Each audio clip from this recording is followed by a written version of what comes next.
Snezhnaya is always bitterly cold, and it never seems to end.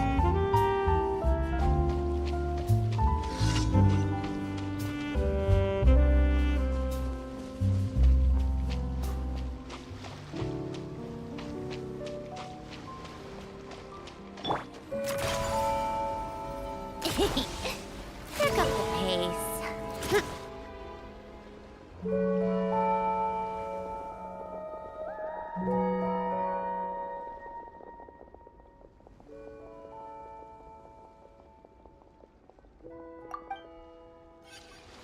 Whoa, that made me jump. Why did so many little animals suddenly scurry over? Strange. Well, hello there. Welcome to the Seems to stream. be coming from this hole. Looks like we are doing what Yanitsa's area.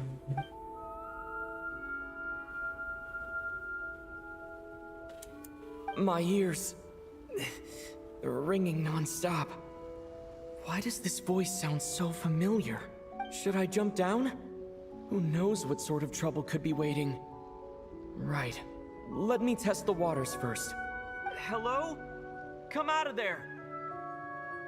Okay, that should work. No response. This sudden silence is even more unsettling. But what exactly is down there? Well, there might be trouble, but there could also be treasure. Is it just me or is Traveler having a lot more voice lines? If I encounter any danger, I'll make a quick exit.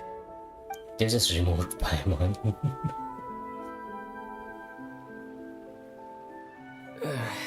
Just my luck. But looks like there's still a path ahead. Where am I?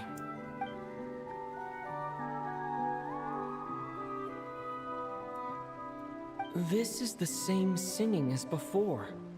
I should follow the voice.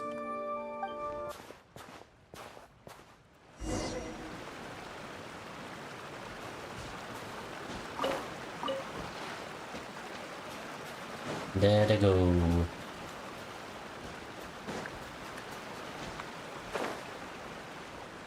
I think I've been here before. Got a TP or something.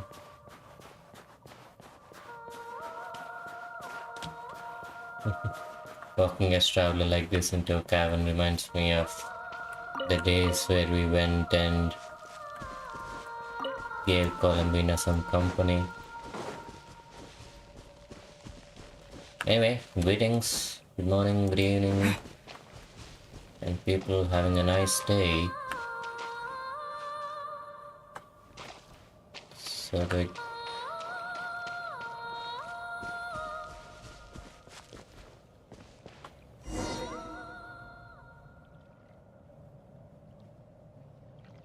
A huge shell. Strange. Did that song just now come from inside? Could it be a fae? It's just what you need Hold to. on. Speaking of singing fae, could it be Vodianitsa? It's just what you need to. Anyone here? Still no response. Well, if there are mushroom gods in this world, there might as well be seashell fae. I should check it out. Seashell Fae.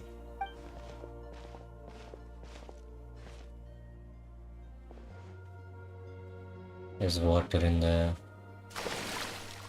Hello there, traveler. Wow. What you need to. Don't sound so surprised. Who else were you expecting? A lost little Snegoroshka? A Vila who took a wrong turn?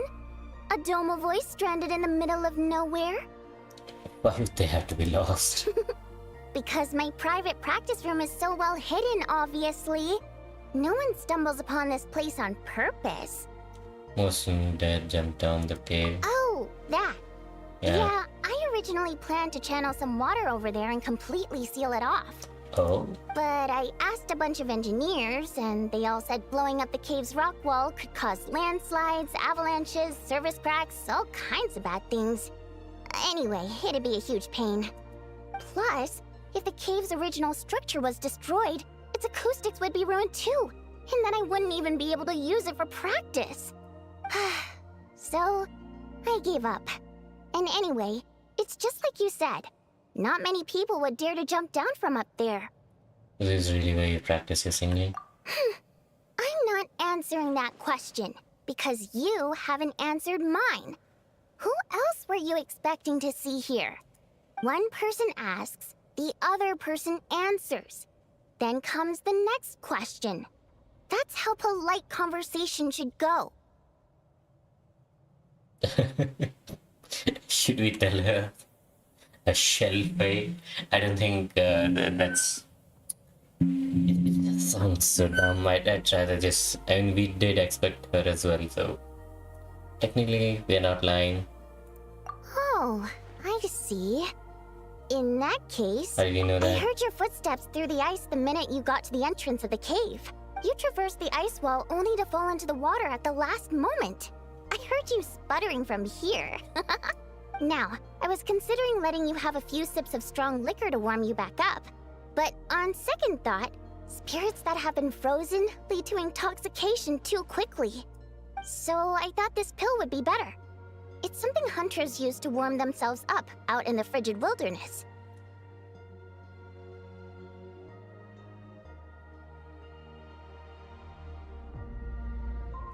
Yep, I wasn't about to watch you freeze to death after a fall like that.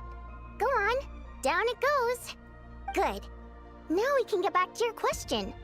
You wanted to know why I practice in a place like this, right? Well, the answer's simple. Practicing in the city would disturb people. Of course. I used to practice in the theater, doing vocal warm-ups, singing a cappella, you know, stuff like that.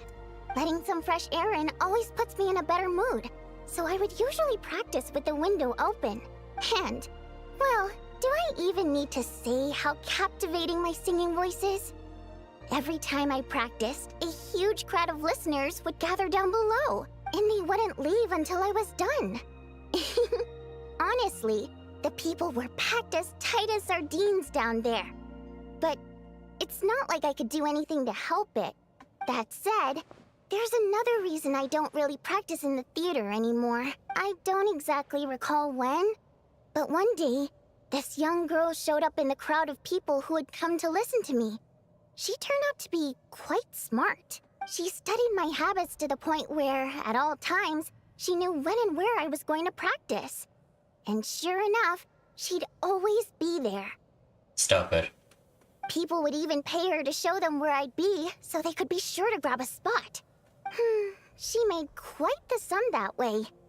Now and then, she'd even send me a basket of flowers with a thick handwritten letter tucked inside. The letters weren't anything special, mostly the same flattery I've heard 10,000 times. And they read a tad awkwardly, too. But at least they were sincere, so I'd often send her a ticket to my latest show in return. I thought it'd make her happy. I like people who chase after what they love with all their might, but still have some smarts to show for it. I think people like that are fun and cute. I would have loved for our fun to continue. What happened? She changed. She no longer came to my practice sessions because she liked to hear me sing. She just wanted to make Mora. Lots and lots of it. Enough that she could put all the relentless celebrity chasing behind her. That much I wouldn't have minded, but... Then I discovered at some point, she started selling every single ticket I sent her for several times the price. I suppose she didn't like my music anymore. The innocent version of her who was just there for the love of my voice was no more. In human terms, she grew up. I no longer found her cute, fun, or interesting.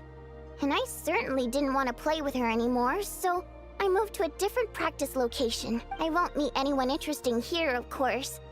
But at least I can practice my singing in peace. Although, you braved the journey here now, didn't you? Freezing puddle and all. The little animals were all... Don't even go there. It's been giving me such a headache. If the acoustics in this echo chamber were still in good shape, my voice wouldn't have come out nearly so... piercing. Precisely. Thanks, Traveler.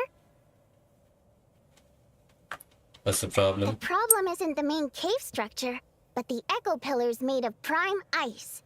Perhaps I was practicing too hard, or my pitch was too high. But while I was practicing a few days ago, some of the pillars suddenly cracked.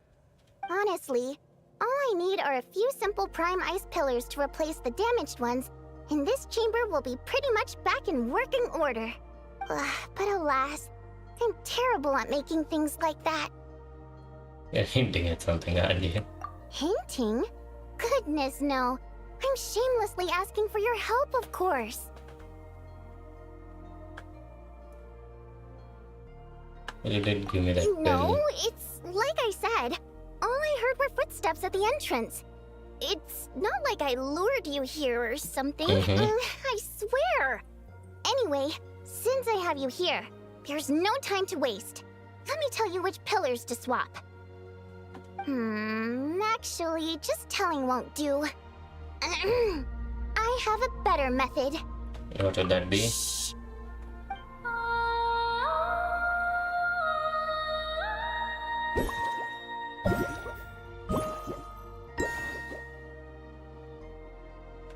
There we go. See those brightly illuminated prime ice pillars? Those are the broken ones. Your voice is something else. That goes without saying. Anyway, I'm counting on you, Traveler. Oh no, I am not. He's. I shouldn't try. So need to get this one. No, this one's just pitch.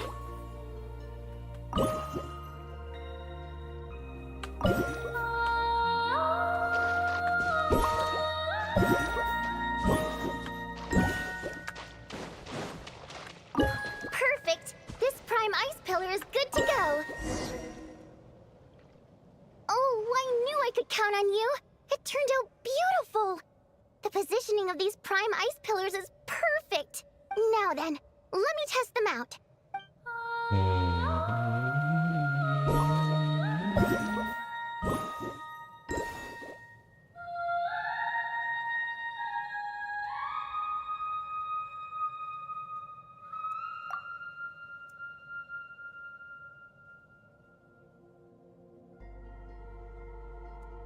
That's right.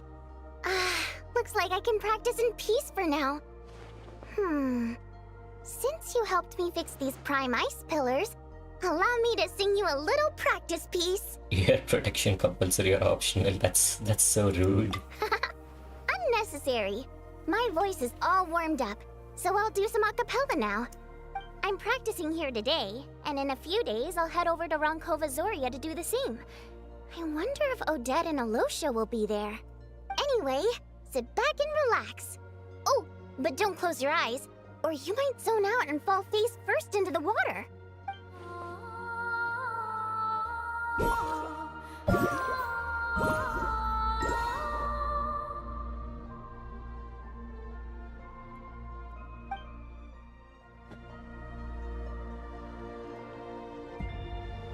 Unlocked.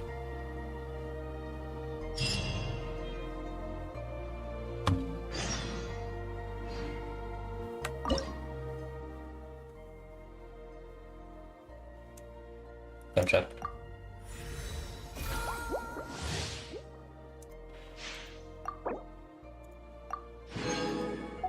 Cool.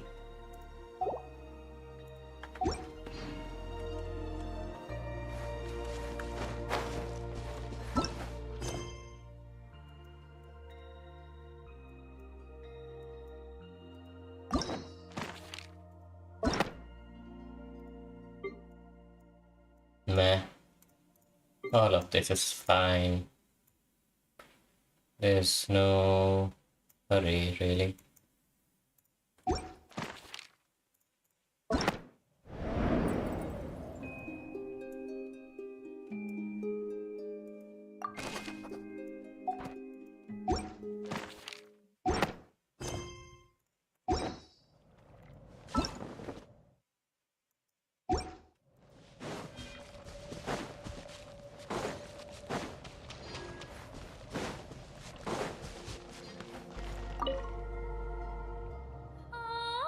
Ooh, hello. Yes, you can play this game on PC.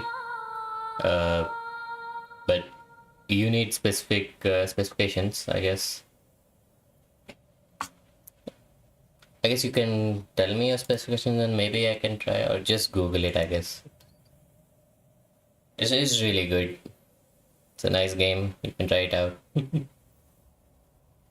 Hey, welcome. These Welcome ice to pillars are working the stream. great. What should I practice next?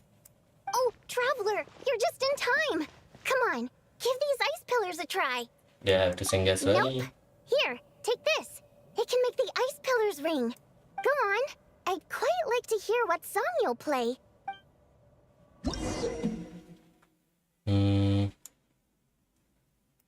Memory of your own song.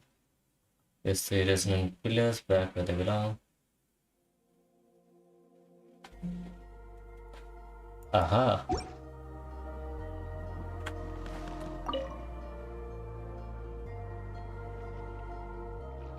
Obviously, I didn't put anything.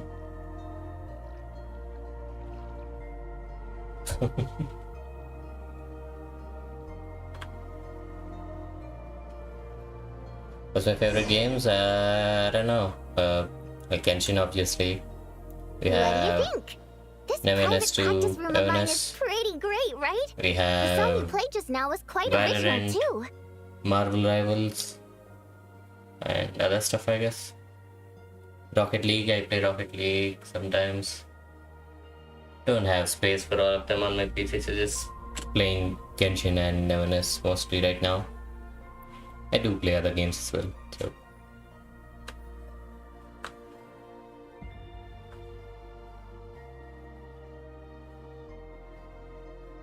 Quite originality. That's funny. I didn't put a single note. It just autoplayed and like nothing. And recently I just saw you know Davey, right, the bass guy. He made a video recently about him getting copyright striked, and he was like he got copyright striked over nothing. Like there's a part of his video where he just muted the whole thing, right? So this is nothing, and that specific part got copyrighted, and he just made a video on it saying, "Oh, thank you very much for the follow."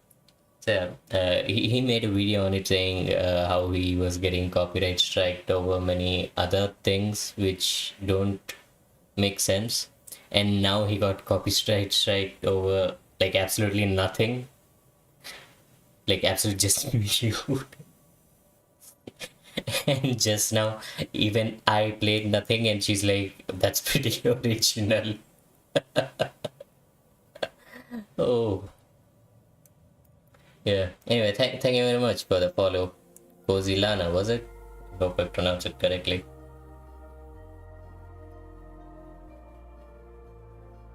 What do you mean by share me something cool? Like you have a piece of information or If that's something? your goal, then you've got a long road ahead of you. I suppose I could offer some guidance. What do you For want? not sure yet. I'll let you know once I think of something fun. Until then, you owe me. Okay. Pleasure doing business with you. Be sure to come over and practice whenever you're free. Okay, cool. So this part is sort of done. Oh, Alyosha is here. This is another quest. Two little puppies came over here again when I went up there. Oh, it's just a dialogue. They're all Okay. better now. Then again, No need. The blizzard outside, and even if someone did, I'll just... they can try. But the water is my territory. Well, that's a different story, really. I'll be completely honest with you, not to waste my or your time either. Like, I've been here multiple times, and to be honest, I like if you're here to sell something, it's not going to work out. Like literally, I have zero budget. But if you want, you can see mine though. You already see my PNG model, right? Made it myself. And let me just pull out my VTuber. Actually, I made just a second.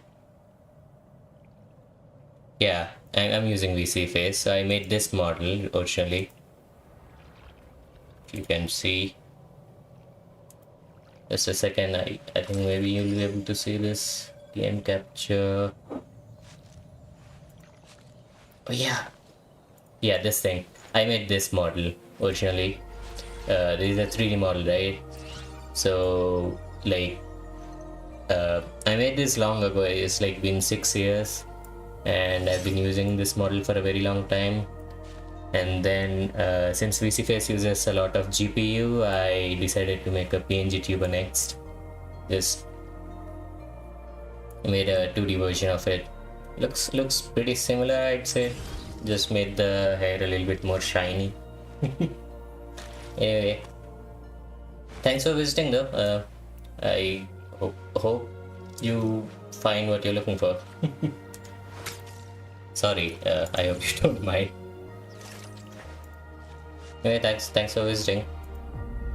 See you soon, I guess.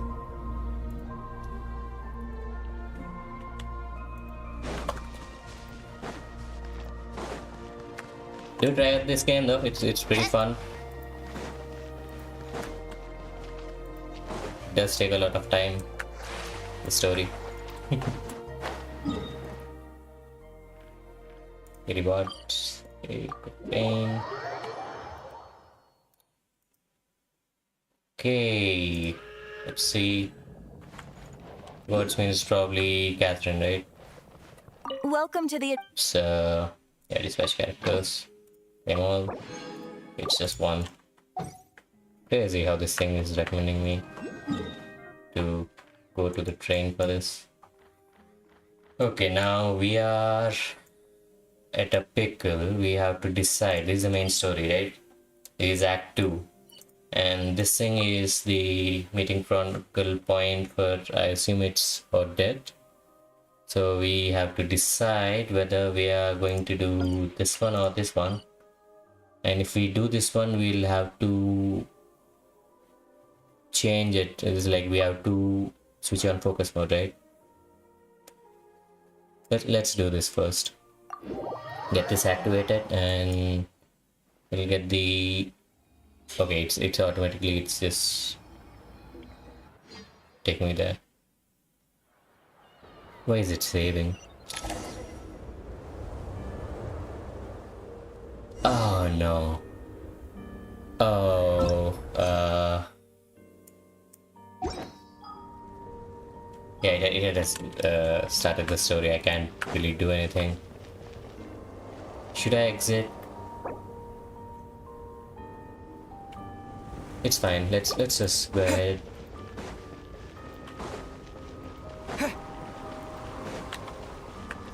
At least we leveled up our weapon and artifacts feel good as well.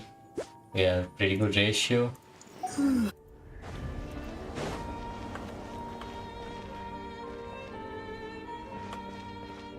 Nice. Actually, let me see. I think I can change the...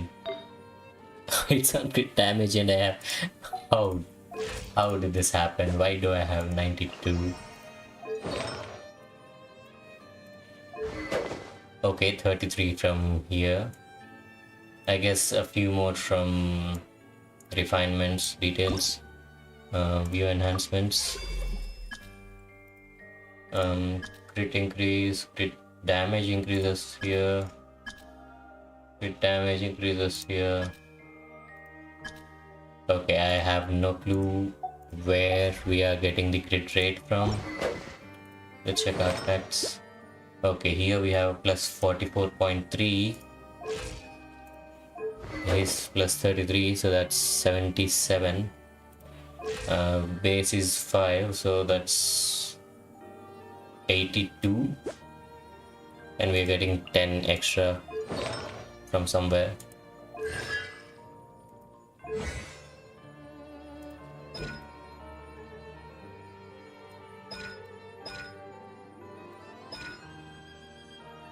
Oh wait, we are getting 10 extra because it's Traveler, right? Traveler got buffed, right?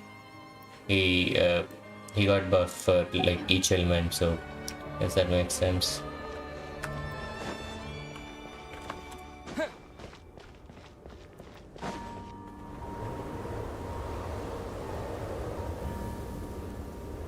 Ooh, it sure is cold today. I wonder how much heavier the snow's gonna get. Okay. Here to see Odette? I just need to see your tickets for the preview. Perfect. Thank you. I'll hold on to your tickets. Come on in. It's freezing outside. We're here with Tonya, right? It's pretty empty. There's no one else here.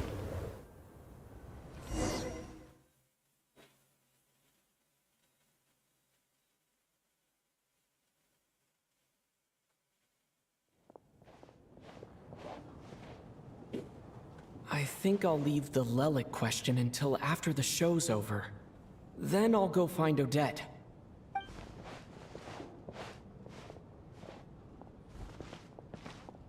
Mitya is there. Child said he was originally going to come with Tonya.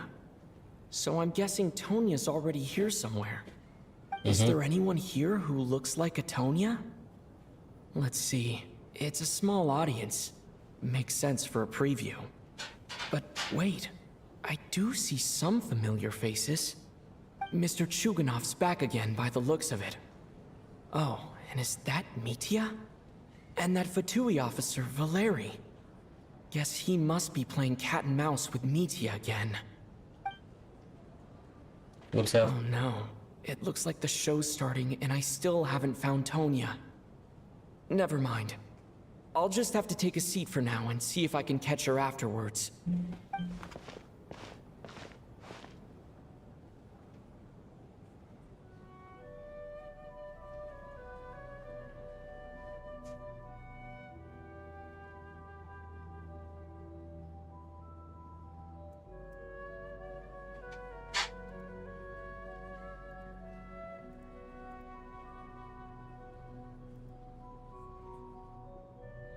Nice, beautiful dance.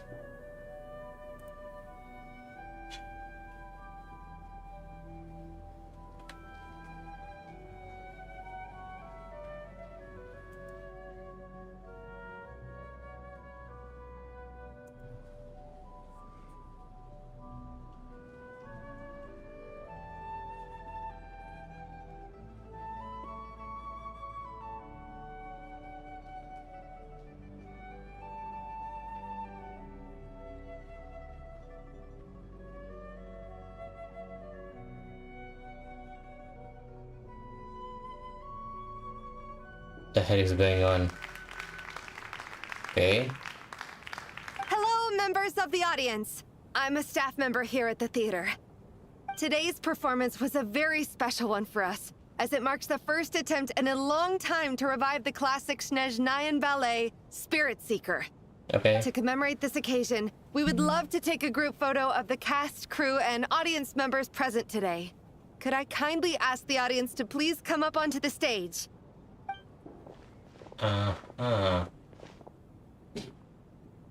All right, everyone, huddle in a little more.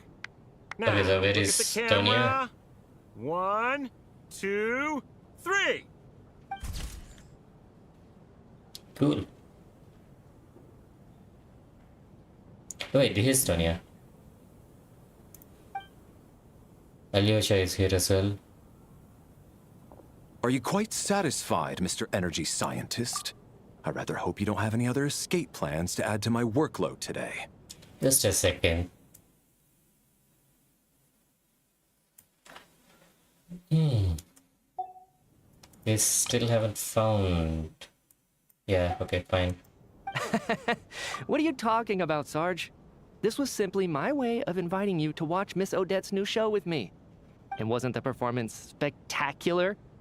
In the future, I heartily encourage you to take a leaf out of my book. Find some soul-nourishing pastimes to enrich your time outside of work. It was indeed a fine performance, but I must correct you on one point. This is not time outside of work. These are working hours. Working hours and non-working hours are just a social construct. Human technology can never advance if we're too rigid in our thinking, Sarge. May we leave now? Already? I mean, I was kinda hoping to soak up the atmosphere for a little longer, but... no. Okay, guess I'm pushing my luck. Didn't seem like too much to ask, but fair enough. Off we go then, Sarge. Back to the land of working hours. Lead the way. That has to be her. She's the only person in the audience around Tonya's age. Excuse me, are you Tonya? Huh? Your brother's busy today, so I took his ticket. Don't worry about him, he's fine. Oh, okay. Sorry for the trouble. Is she okay? What's wrong? Are you sick? No, I'm fine. It's nothing. Maybe she caught a cold on the way here because of the weather. Oh. I haven't seen snow like this in a long, long time. It's most unusual. I know. It's completely white out there. You can barely see a thing. I've never seen such heavy snow in my life. Let's wait it out for now. You'd be lucky not to freeze to death in this weather, let alone find your way. Well, look at that. Maybe we shouldn't be in such a rush to get back after all. What do you think? Let's wait and see. Why do you need to take it so seriously? Fate has given us this wonderful chance to take a break. We owe it to ourselves to make the most of it. Come to think of it, there's a small inn not far from here that always keeps plenty of extra blankets on hand for guests. I know the route well. Shall I head over and borrow a few blankets? That way, anyone in a hurry can wrap up warm for the journey back. Just remember to return them next time you're over this way. Sir, there's really no need to go to all that trouble. Hey, it's no trouble at all. Wait here, I'll be right back. It's really a good idea to go out there. Very good. My wife and daughter are waiting for me at home, so I shall be heading back as soon as I get my blanket. So... are you expecting us to go back to the Armory Palace wrapped in blankets too? Don't worry about that. I made arrangements in advance. Should I not return to the Armory Palace within 3.5 hours after Operation Showtime begins, an armed squad will be sent to collect This us. guy's crazy. They will escort us back. Crazy You are one of our obsessed. key military personnel, so any weather-related risks must be eliminated. Operation Showtime? So, wait. Every single time you drag me back to work when I sneak out, it's a whole official operation? I gotta say, you've really turned this into quite a moral dilemma for me. It's snowing pretty hard out there. I think you should stay here for now. You seem a little under the weather. Sure. My brother might come pick me up in a bit anyway. Okay. Time to get to work. I should head backstage and find Odette. I need to look her in the eye and ask her about Lelik.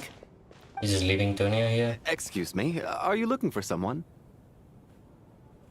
I'm looking for a... Let's just ask directly. Ah, a fan, I'm guessing? Today is just a dress rehearsal, so Miss Odette won't be meeting with fans. She's taking a well-earned rest right now. Sorry, but that area is currently off limits to everyone except the cast and crew. Bad timing, I guess. Well, I might as well stick around. I doubt Odette will be leaving before the snow lets up in any case.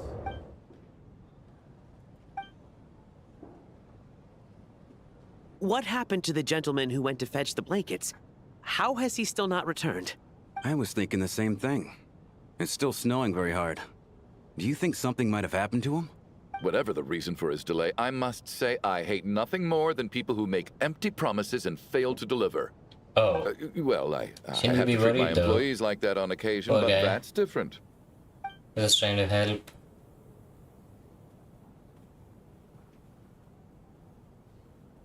You seem anxious, What's Mr. going on Valeri. outside? It's been nearly 4 hours since I left the armory. The army should have arrived to extract us by now. They know how much I despise tardiness and disrupted plans. There's simply no reason that they shouldn't have shown up by now, barring exceptional circumstances. Surely a snowstorm like this one counts as such. Few things in this world can stop the Snezhnayan army, Mr. Mitya. And a snowstorm is certainly not one of them. Why don't you go out and take a look? They might be right outside, waiting for your orders before they dare come in.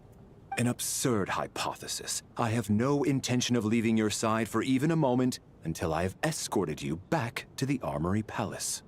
This doesn't look like an ordinary snowstorm to me. That guy who left earlier. It looked like he just vanished into thin air. Either that, or my eyes were playing tricks on me. A man-eating snowstorm? Come on. Night hasn't even fallen yet. Spare us the ghost stories. Okay, that sounds creepy. Traveler, didn't know you were coming today. How come you didn't say anything? Not sure how I should say this. Oh, right. I assumed you were looking for me and Vodenitsa. Odette's still backstage. Whoa, that's quite a snowstorm out there. I've been working backstage this whole time, so I didn't even notice. No wonder the audience hasn't left yet. Is weather like this rare, even in Snezhnaya? Yeah, snow like this. I'm sure I've seen it out in the wild before, but never in the city. Actually, I take that back. I don't think I've seen snow this bad even in the wild. This is something else. It's not normal. If even Alosha thinks snow like this isn't normal, could it have anything to do with that monster people have been talking about? We can't stay cooped up here forever. Someone needs to go out and take a look. Should I go with you? No need. I have plenty of experience with snowstorms. Besides, I work here while you're an audience member. I should be the one to do it.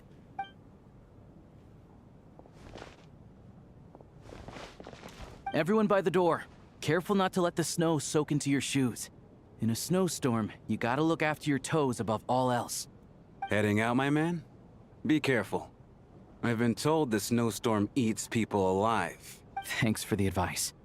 I am planning to be careful. I just want to take a quick look at the situation out there.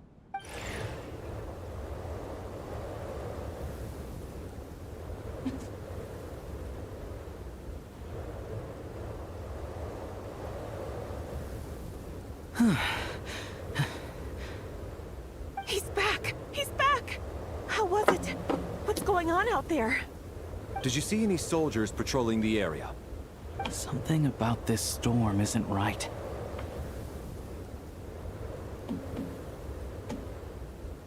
There's no one out there. I didn't see a single soul. Creeps. This isn't your average snowstorm. I suspect it might be related to recent events in our nation. I strongly advise everyone to stay here until the snow dies down. Are you serious? So all of us are trapped here now? That sounds... You want to go outside and see? I, for one, am not risking my neck in that weather. Okay. This just turned from a minor delay into a major hassle. We can only hope that our friend who went to fetch the blankets just ditched us and went home. Is it really that bad? But my daughter, I won't be able to read her a bedtime story tonight. Huh? What are you all still doing here? Whoa! It's snowing hard!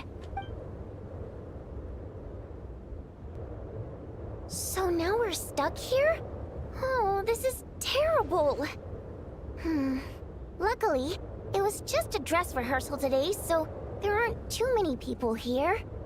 On the bright side, the theater's always well stocked with supplies. If the snow still doesn't let up as we get into the evening, you can spend the night here, everyone. At least, I assume that's all right? Odette? Fine by me. This seems like a sensible backup plan under the circumstances.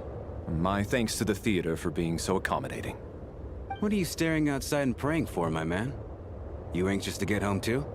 Oh, your majesty the Tsaritsa, I beg you, please do not let tonight's snowstorm stop. This is a golden opportunity to spend the night under the same roof as the 2 top stars in all of Snezhnaya.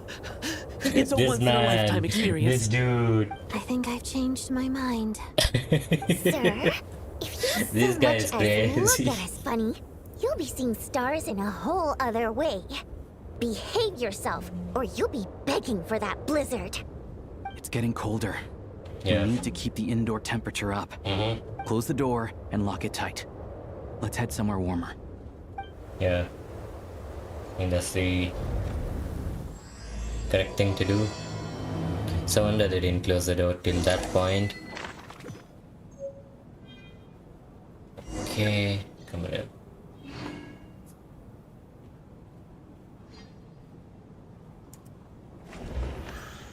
Ah. Okay.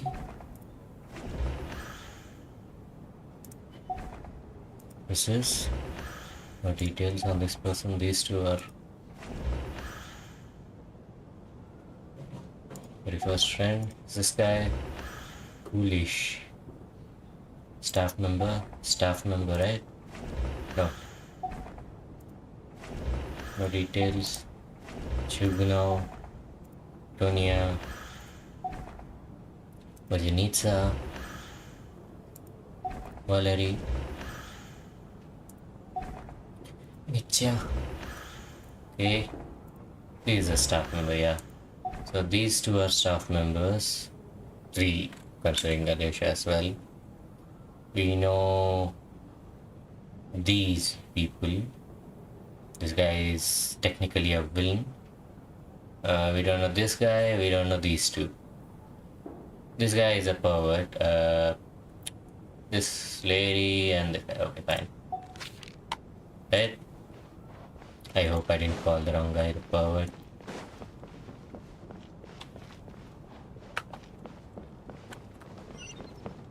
Okay. Everyone's photo in the inventory. Okay, let's see. This one, okay, read. Yeah. No details. No details.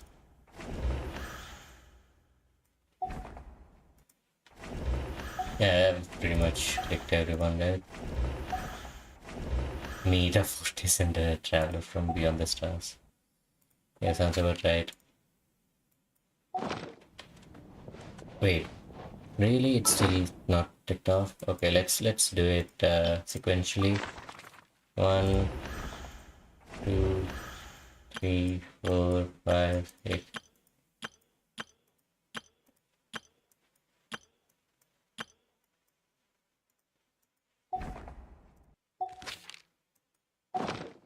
Okay, fine.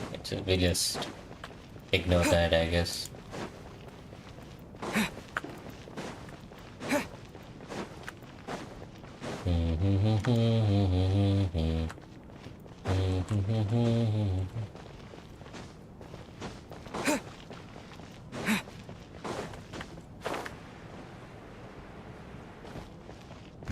I hope Paimon's safe.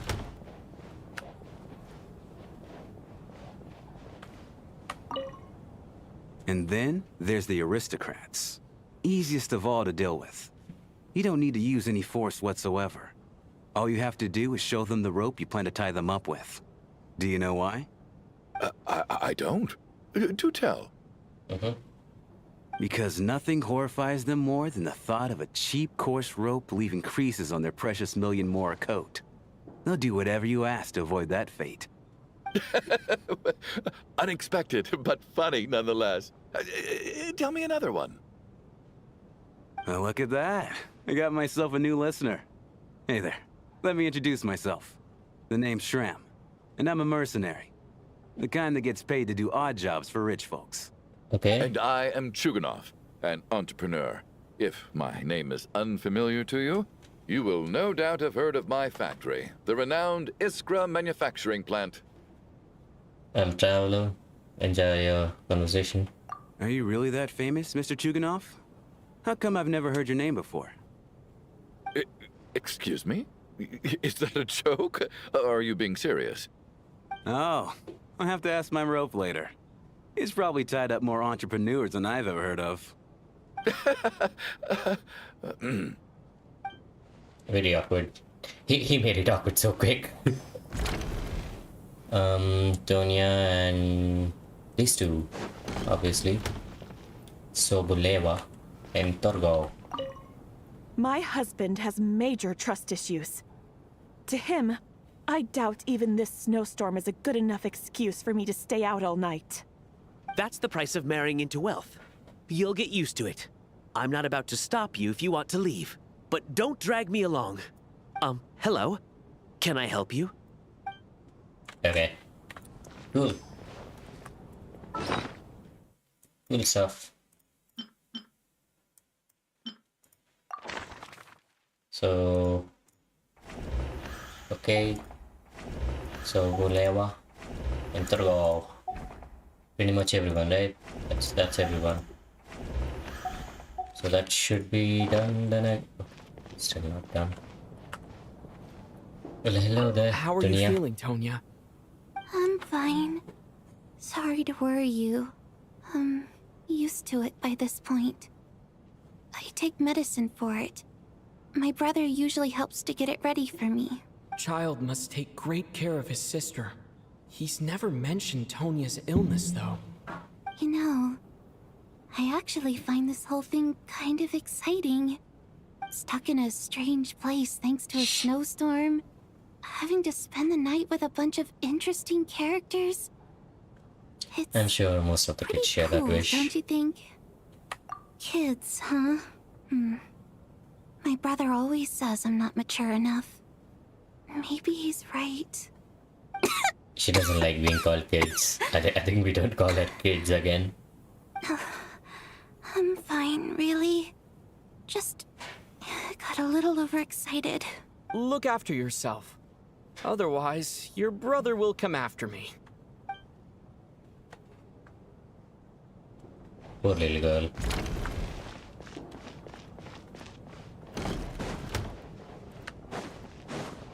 Okay.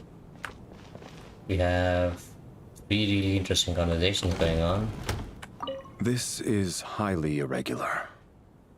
A delay of over an hour during an operation like this theoretically warrants a Harbinger-level response. I wonder what the issue is. The storm, or something else.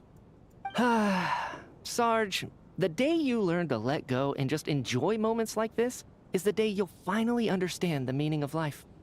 Ah, why, hello, sir. I believe you were the one sitting at a nearby table back at Podvorye Restaurant. Any friend of the theater's star performers is a friend of mine. It's a pleasure to meet you. I'm Mitya from the Energy Commission.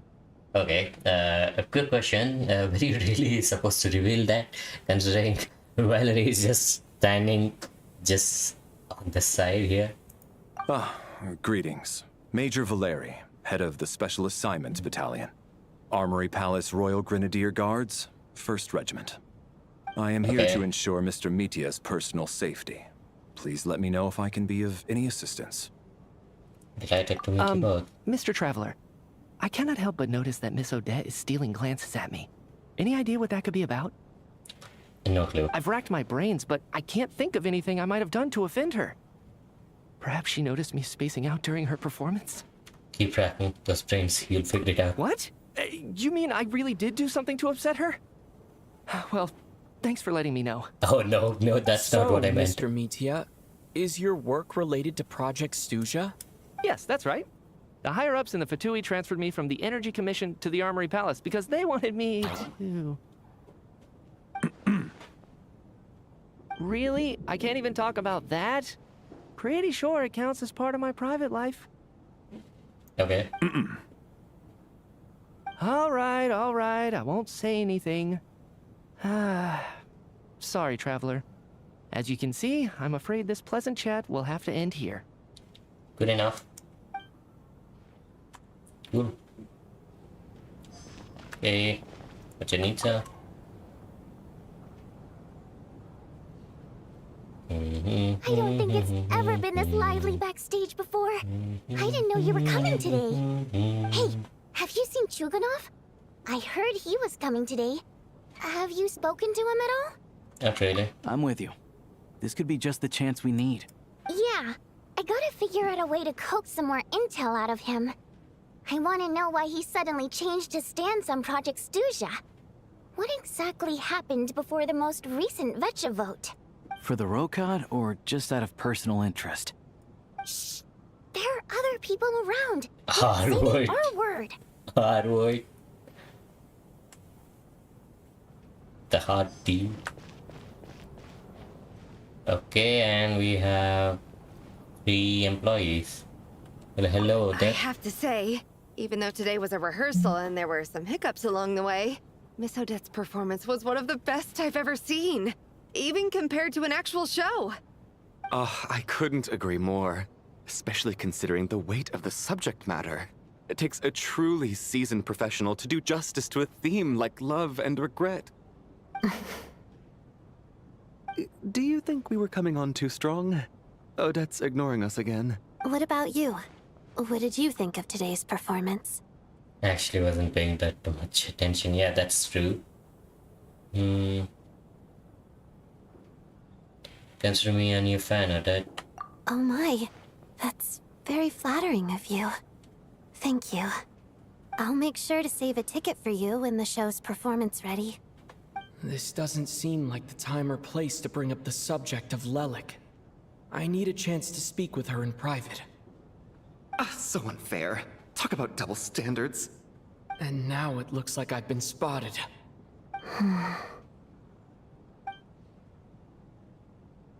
You know Mitya too? No, I don't. I just have a feeling that he might be dangerous. Oh, okay. Okay.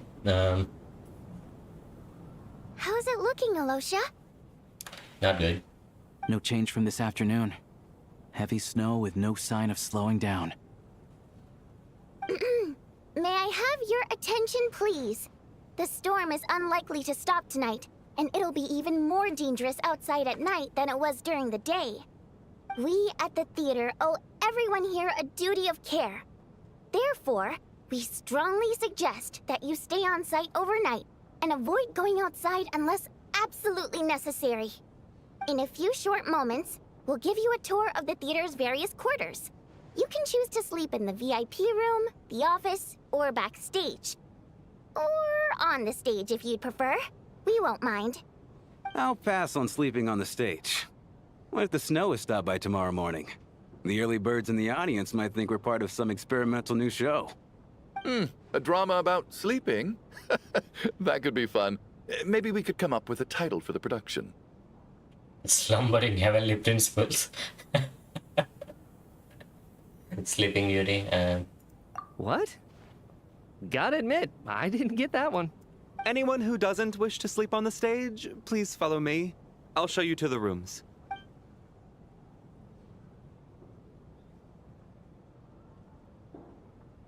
Okay. I guess I'll call it a night. Though I feel like I won't sleep very well without Paimon here. I'm sure she'll be worried that I haven't made it back yet. But as long as she looks out the window, she'll probably realize what's holding me up. I wonder if she's feeling any better yet. At least she hasn't been getting any worse. Still, I should try and get back first thing tomorrow morning. If it clears out, that is. What?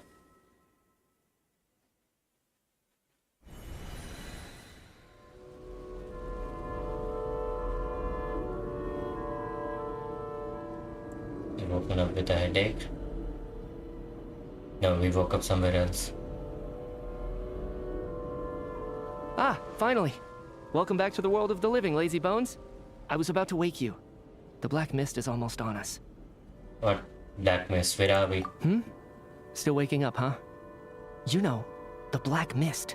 It's been chasing us from below ever since we were born. You're just dozy. There's no way you've forgotten. Come on, let's keep heading up. Onwards and upwards is the only way to survive. Don't listen to a word those black mist cultists say. Here we go again. The endless march toward survival. What's going on? That black mist down there is creeping me out. And it's rising. guess I should head upwards and get away from it. The Black Mist Yes, yes. cultists believe that being swallowed by the Black Mist leads to everlasting peace. But if you ask me, they're just lying to themselves. We're the only heretics left, the only ones who refuse to give in. We have to keep going. But how do you actually know that they're wrong? Dangerous question there, Torgov. The moment your faith wavers, you start a chain reaction that ends in the collapse of your will. Put the question out of your mind. Stay strong and believe that the Black Mist means certain death. Okay, but it's not my mind that's the problem. My body's about to give up on me. It's already starting to falter. Come up, come up, come up, come up.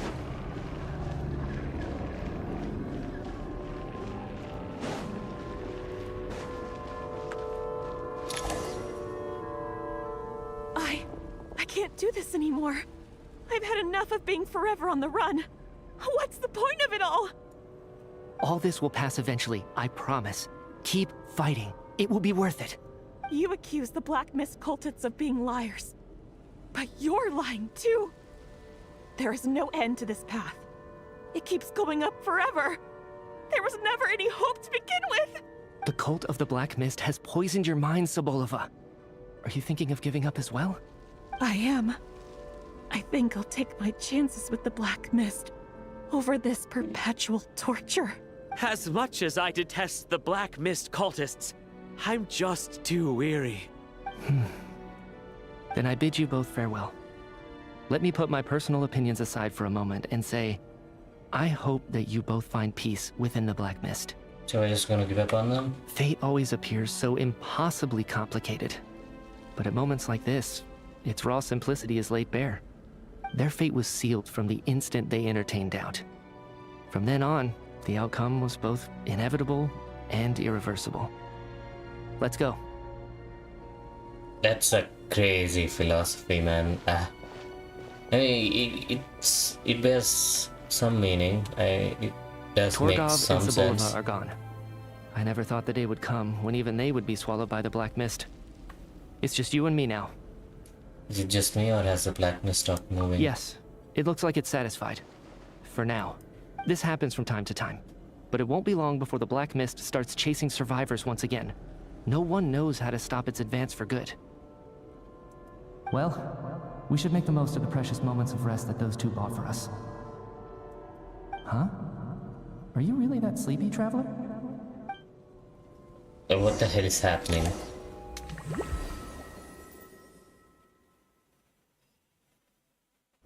Okay, so Help! Somebody, come quick! What is it, Chuganov? What's wrong? Is it morning already? What's all the commotion? Sounds like it's coming from next door. I should check and see what's going on.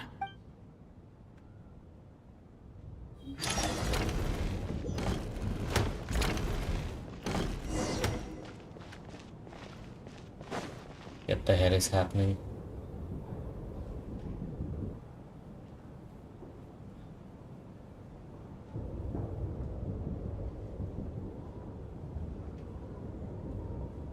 Don't look, Miss Tonya.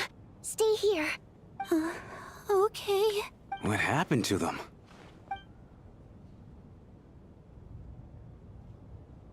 What?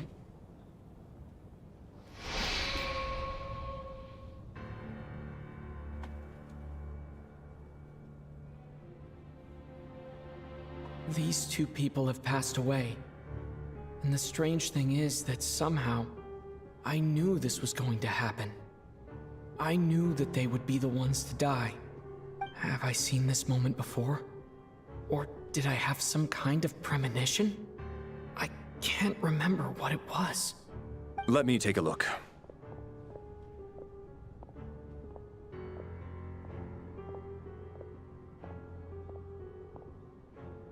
Why would they pass away?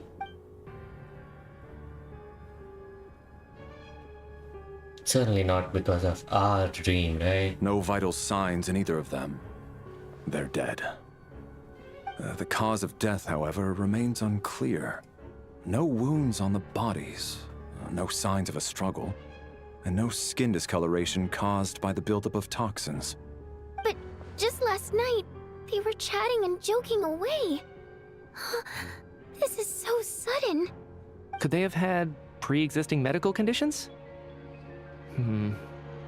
Even then, the odds of them both dying of sudden complications on the same night are extremely low.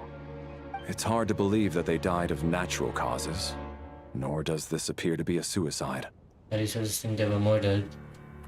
Who was the first to discover the bodies? It was me. But these deaths have nothing to do with me, officer. I got up early because I wanted to see if the snow had stopped. Then I noticed that the door to this room was open, and it looked like there was a man and woman inside. I just went over to see what was going on. I had no idea they were...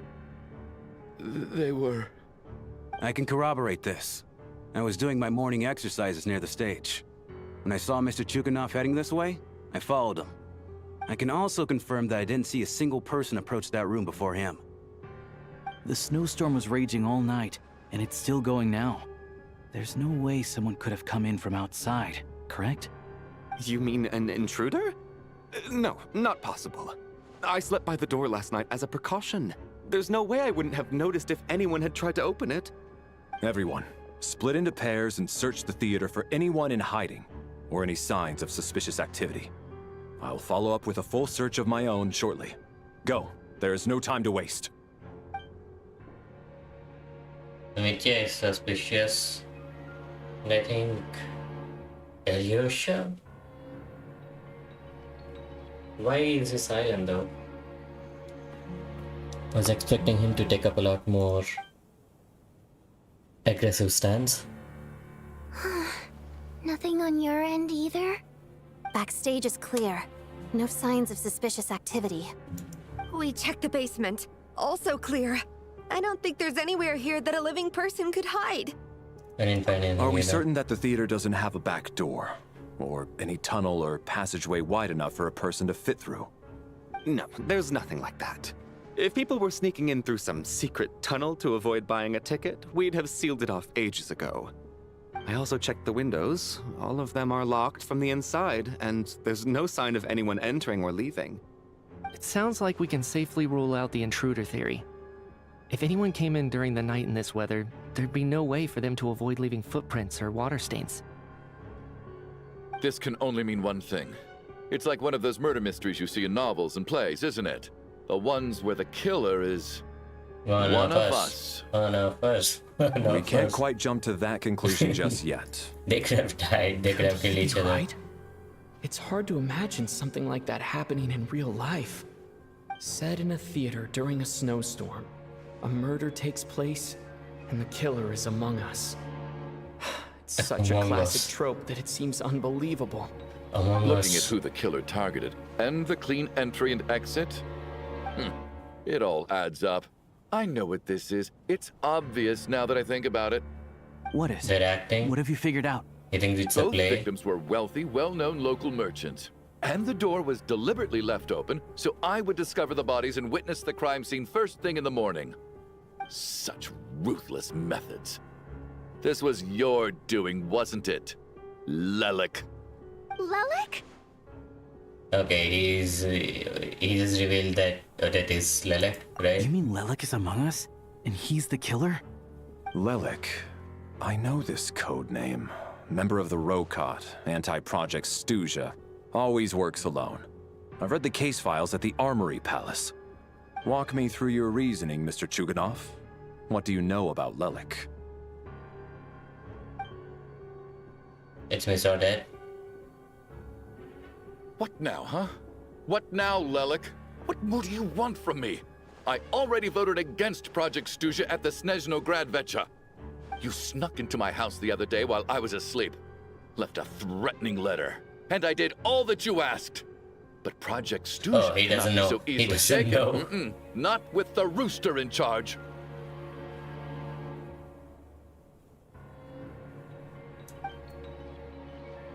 He doesn't know. He really was threatened by Lelik. That makes sense. And now you're resorting to murder to threaten me. Isn't that right? I knew it. The Rokot despises the rich. The lives of the wealthy are but refuse in your eyes. Show yourself! Which one of you is Lelek, Tell me! I'll do whatever you want! Just stop playing these mind games! Man's going crazy, and the voice acting is really good. Was this really Lelek's doing? Would Odette really do something like this? If Odette really is Lelek, this seems out of character. But then again, how well do I really know her? I'm probably the only one here with a compelling theory about Lelek's true identity. But if I reveal it now, I'll be putting Odette in the line of fire. What should I do? I don't think it's likely that Lelek killed anyone. At least from the stories I've heard, he's never killed anyone before. And his name has never come up in connection with any murder cases. Besides, even if Lelek did want to threaten you, why resort to such an extreme and roundabout method? It's not his style at all. Vodyanitsa doesn't know that Lelek might be Odette, but her assessment is pretty much identical to mine. Makes sense. Miss Vodyanitsa, why do you suddenly feel the need to speak in Lelek's defense? Defense? Oh, no, it's just... I'm worried that we're jumping to conclusions here, so I wanted to share my point of view. Also, I don't think the Rokot is as bad as you're making it out to be. Well, if you think I'm so wrong, what's your theory then, Why don't you tell us who the killer is? They killed themselves? The case is still evolving, Mr. Chuganov. Please do not prevent others from expressing their opinions so early on in the discussion. Even so, there's no denying that the recent threat received by Mr. Chuganov may well be an important clue. So there's still a good chance that Lelek is right here among us. I can't do this anymore. I don't care if it's still snowing outside. I have to get out of here. Okay, run. Go. No one's stopping you. Whoa, take a beat. We all know it's far too dangerous out there. Even the soldiers couldn't get to us. Go out that door, and you might not live to tell the tale. And whoever this Lelek is, they're surely not going to murder anyone in broad daylight. Be sensible, my man. You're safer inside. As much as I regret having to say this, I'd like everyone to cooperate and refrain from exiting the premises until further notice. Because as things stand, every one of us is now a suspect.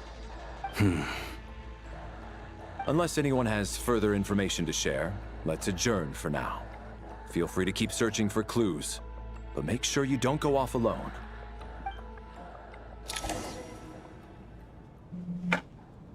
We need to talk to everyone again.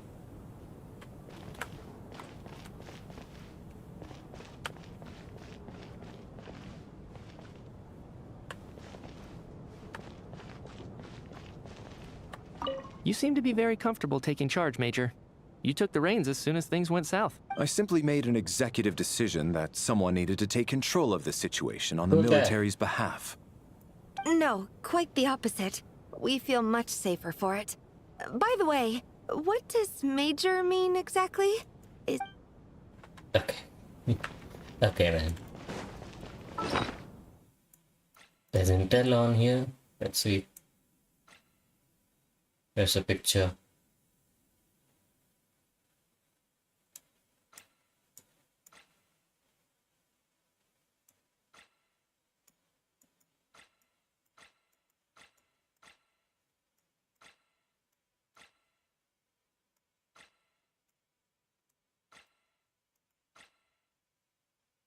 Yeah.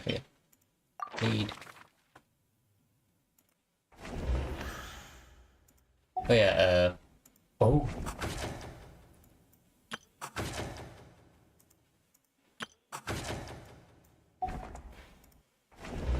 Independent mercenary.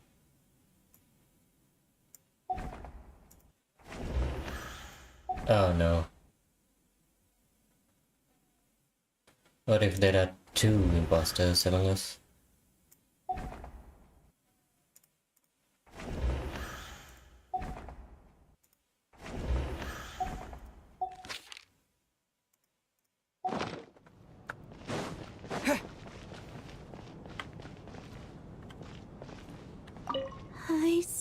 find it hard to believe there's a murderer among us.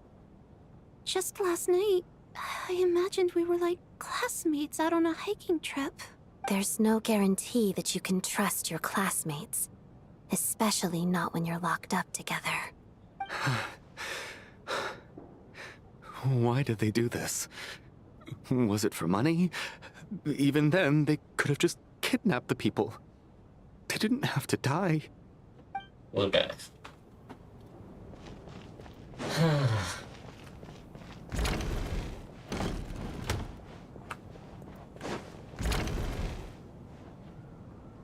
There's no one inside.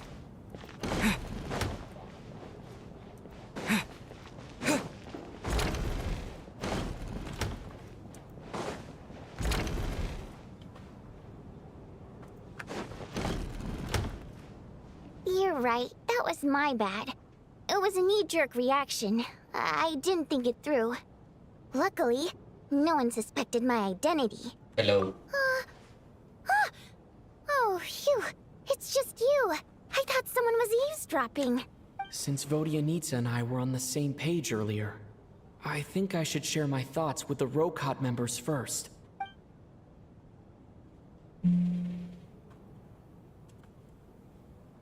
Whoa. Are you serious? I don't know if this counts as gossip, but it's definitely on track to be the juiciest this whole year. Okay. Odette? Really? Odette? Oh god, how dumb does this make me look? Lelek has been right under my nose this whole time, and I didn't notice a thing. Actually, it's exactly what you'd expect. Sometimes, hiding in plain sight is the best strategy. And now that you mention it, the more I think about it, the more sense it seems to make. It all adds up. What are we up to now? 1, 2, 3, 4... What are you counting? Odette's identities. She's my coworker, specifically a ballerina, and also a Fatuz, a member of the Rokot. Now, Lelek. It must be so exhausting. I just want to give her a hug. I guess since I've always known her as a member of the Fatui, it never even crossed my mind that she could be involved with the Rokot, let alone be Lelek. I don't understand. If she's with the Fatui, what reason could she have for being so opposed to Project Stusha? Probably best if you ask her that in person. Well, since you waited until now to bring this up instead of announcing it to everyone earlier, does that mean we're all on the same page here? He doesn't seem like the type to kill innocent people. Yeah. Lelek may not follow orders from the Rokot leadership, but as far as I'm concerned, she's never crossed the line. If anything, her actions benefit the poor. We need to confront her face to face. Do you think she'd really admit to being Lelek? I don't know. We'll have to see how it goes. For now, we'll work on the assumption that she didn't kill anyone, and see how much she's willing to tell us.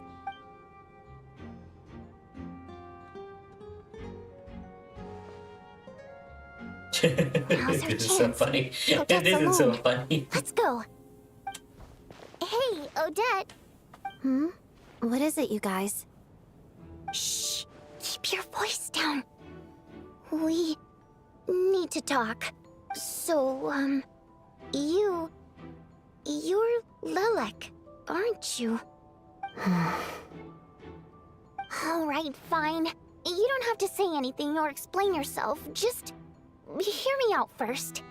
None of us believes you'd kill innocent people. Whoever murdered those 2 people last night, it wasn't you. The Traveler was the first to figure out your identity, but he kept quiet during the discussion just now. Still, it's clear where the group consensus is heading. Everyone believes Lelek is the culprit. If your identity is exposed, you'll be in a really bad spot. We're your colleagues, and we know what kind of person you are. I don't want anything bad to happen to you. So, can you clue us in? Tell us everything. The more we know, the more easily we'll be able to cover for you. All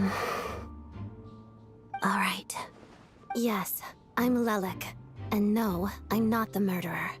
And thanks, but I don't need you to cover for me. Actually, I'm planning to reveal my identity. Huh? You're gonna reveal that you're Lelik? Here? That's right. I'll admit I was surprised at first when Chuganov guessed that I was here. It was just a lucky guess, but it caught me off guard. But after taking some time to assess the situation and confirm where everyone stands, I don't believe I have anything to worry about. Are you sure you don't need a second opinion? Given the circumstances. It's not revealed, no? Mr. Valeri! What?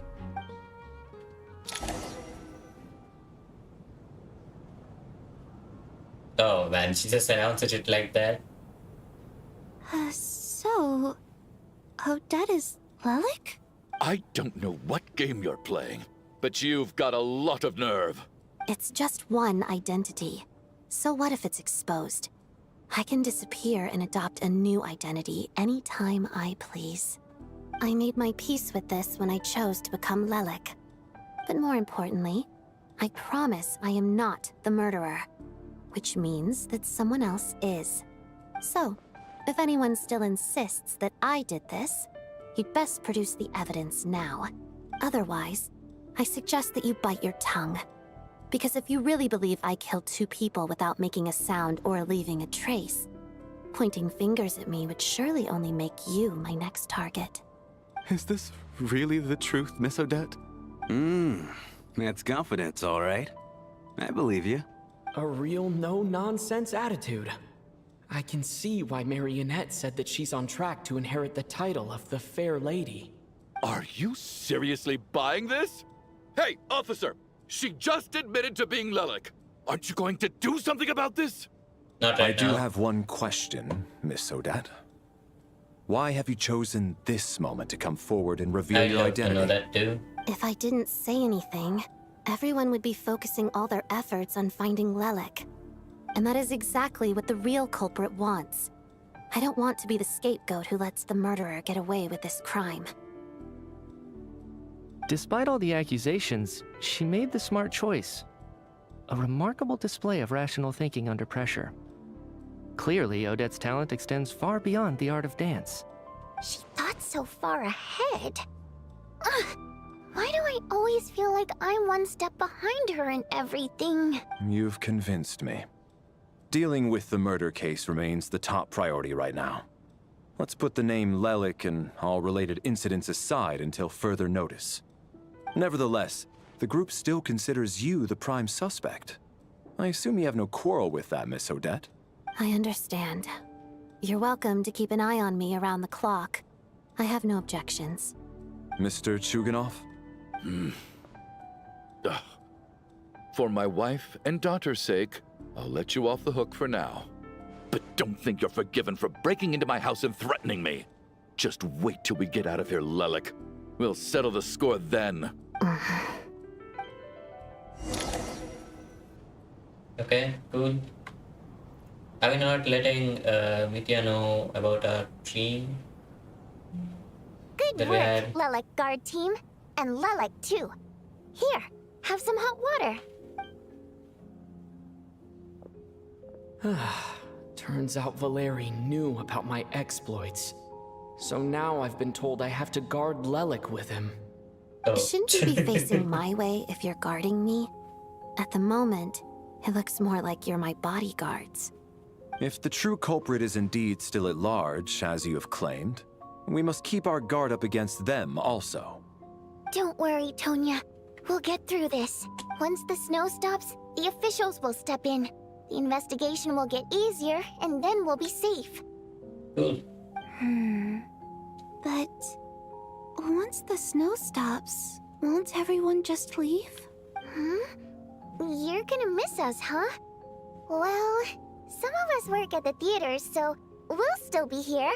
I'll even give you a special backstage pass. Really, Miss Vodyanitsa? That's awesome! You've made a fan for life. Aw, you're so cute, Tonya. All right, let's swear to it.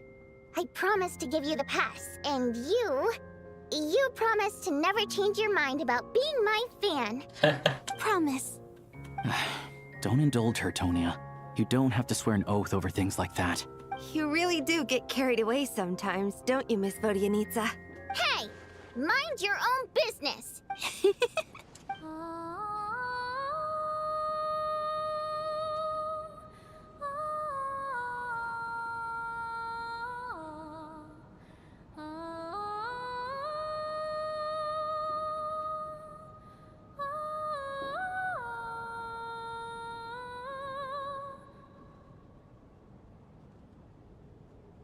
Don't be nervous, Miss Water Imp. Everyone's here. There's nothing to be afraid of. Excuse me? Do I look nervous? Don't be ridiculous. Hmm? No. You sound nervous, lass. Oh. Wait, but how... Okay, plenty of people know that I'm a water imp, but still... How come you understand our primary mode of expression? Primary mode of expression. I've not come across that concept before. Do enlighten me, Vodyanitsa. Well, it's just... We water imps tend to communicate our emotions to each other by singing, rather than facial expressions. The emotions we convey through song take precedence over our facial expressions. So, we think of it as our primary mode of expression. I'm impressed, Shram. I didn't take you for a man of culture, but you're clearly rather learned. It's not about being cultured or not. The thing is, this mode of expression can usually only be understood by other water imps. It's not a simple case of a song sounding happy or sad. And yet, you're clearly human, Mr. Shram. It's really not the big deal you're making it out to be. I think I just have a knack for it. Plus, I have a... very close friend who's a water imp. A delightful lady. But keep that a secret. Anyway, we spent so much time together that before I knew it, I noticed I could understand her expressions. Oh, I guess that makes sense. Still, the fact that you have a water imp friend is even more surprising. I'd better watch what I'm singing when I'm around you from now on. Hey, what are you implying? You're not secretly insulting the audience in your songs, are you? Heavens, why would I do a thing like that? It's getting late. We should discuss our sleeping arrangements for tonight. To guard against the killer, someone needs to keep watch. I suggest that we don't sleep in separate quarters tonight. It will be safer if we all stayed together. As long as someone keeps an eye on Lelik, I'm quite sure we won't have any trouble. Are you saying that you wish to bet your life on Miss Odette being the killer? Nonsense. Of course not. Then I propose the following arrangement for tonight. The Traveler, Odette, and I will form the Night Watch. We'll sleep in shifts, but two of us must be awake at any given time. Fine by me. An excellent idea. This allows us to handle the night watch while also keeping an eye on Lelik. Meanwhile, the rule of taking shifts in pairs resolves the other issue. Namely that we can't necessarily trust the Traveler or Valeri either. I expect that plan took you quite some time to come up with, didn't it? Actually, our field combat manual outlines a similar approach. Although the scenario there involves guarding prisoners overnight during field operations. That being said, I must clarify that I harbor no disrespect towards you personally, Miss Odette. In fact, Lelik's numerous covert operations make fine textbook examples for military agents. I care less about respect and more about the fact that you just robbed me of 2/3 of my sleep tonight. I'm calling dibs on being the first to rest. Good night.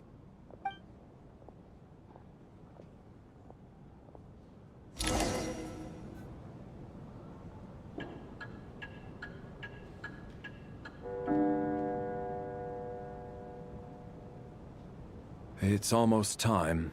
We should wake Odette. How are you faring? Get some sleep. I'll go after you. Oh, not going to argue with that. I'll take a quick nap. If you start to feel sleepy, wake me up anytime. It's finally time for Odette and I to share the night watch. I should wake her up.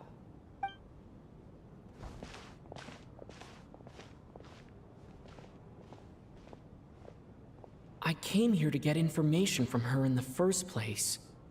Maybe I should think about what questions I want to ask before she wakes up. How long are you gonna keep staring at me? But I didn't even wake you up. Couldn't sleep.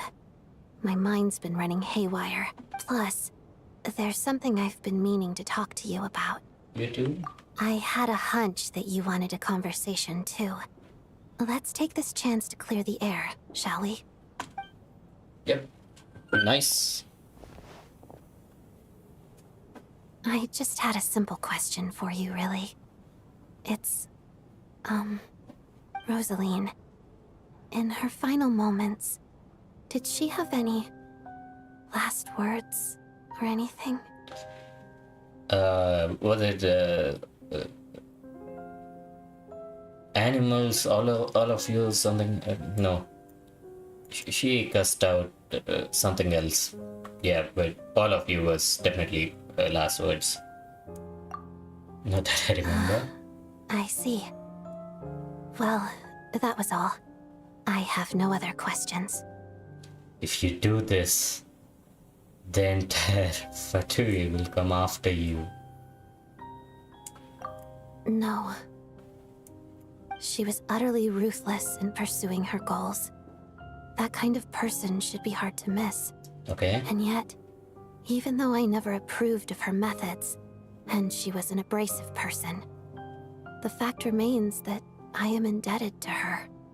I heard Lily about that from Snezhnaya. Oh, she told you. I guess that makes sense.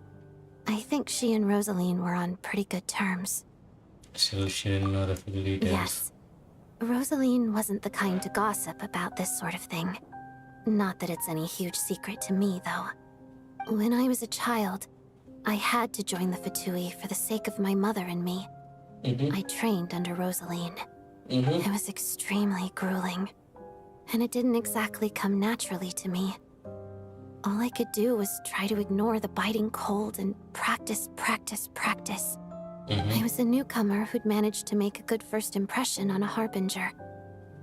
There was pressure to live up to her expectations, to be worthy of the fair lady's reputation.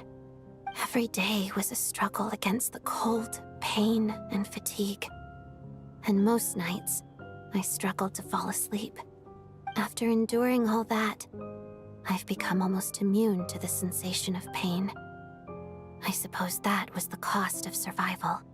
Surely, any child who had to experience that would grow to hate her lot in life, don't you think? You really paid an enormous So, I put an price. equal amount of effort into my ballet. Because in my young mind, that was the only way to defy my fate. It was my way of telling her, the Fatui's demands and your expectations of me are not what I wish for. One day, I will leave. I think she probably blamed my poor performance in training on my passion for ballet. She knew my heart wasn't in it.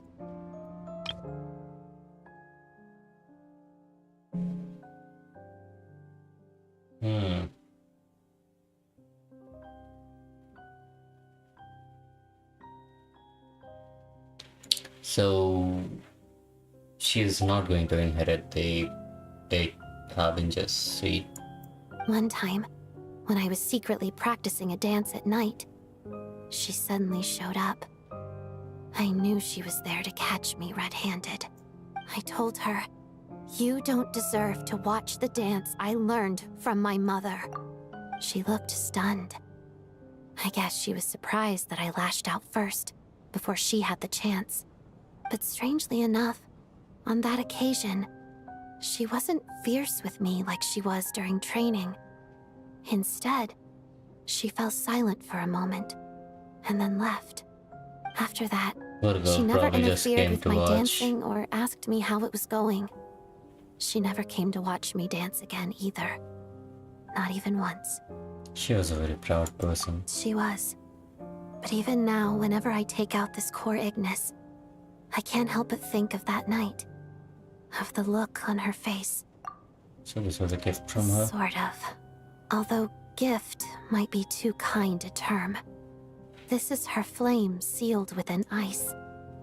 A symbol of her favor, yes, but also her way of keeping an eye on people. She knew the location of every piece of Core Ignis. If any recipient started acting suspiciously, she'd be on to them immediately. Trust her to make even a mark of approval feel suffocating.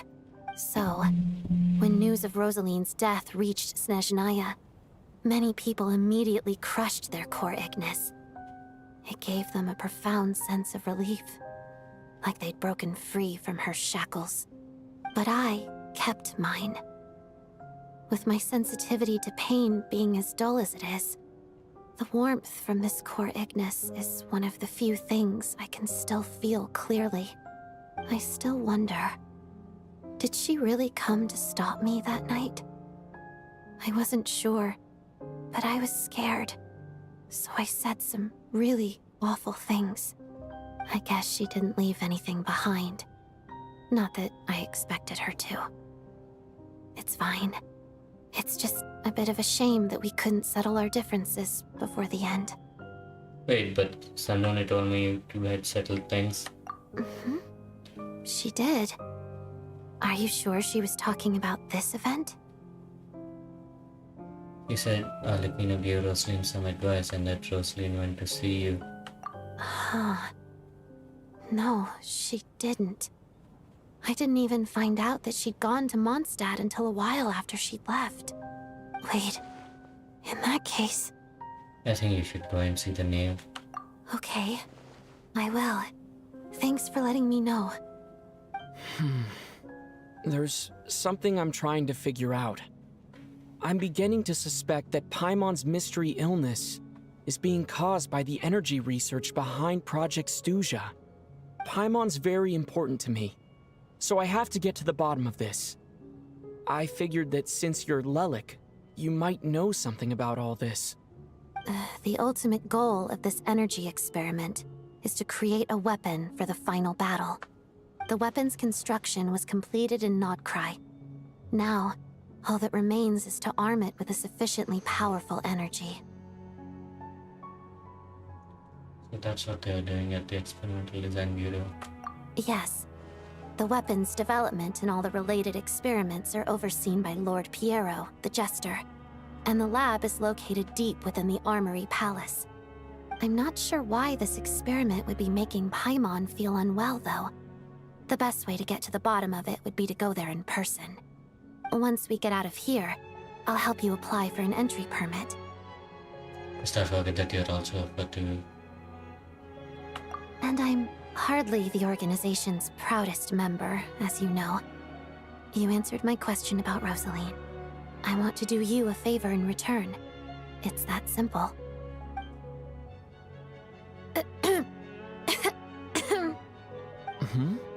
What's wrong? Are you not feeling well? You two seem to be hitting it off. I thought you were sleeping. Of course I was. In the military, one learns to fall asleep quickly, even in the most inhospitable environments. It's vital to staying alert and energized. Why? Is something wrong? No, nothing. Even if he was awake, he can't have overheard us, right? Well, thank you both for keeping watch. Traveler, I'll take over for now. It's your turn to get some sleep. Sure.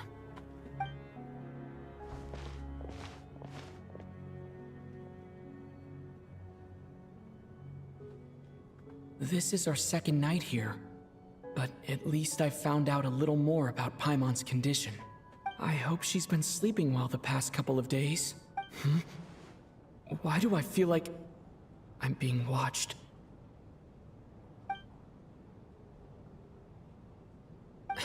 Seriously? Is this payback for when I stared at her earlier? But I thought she was asleep. What's going on? Never mind. I'd better try and get some sleep myself. No.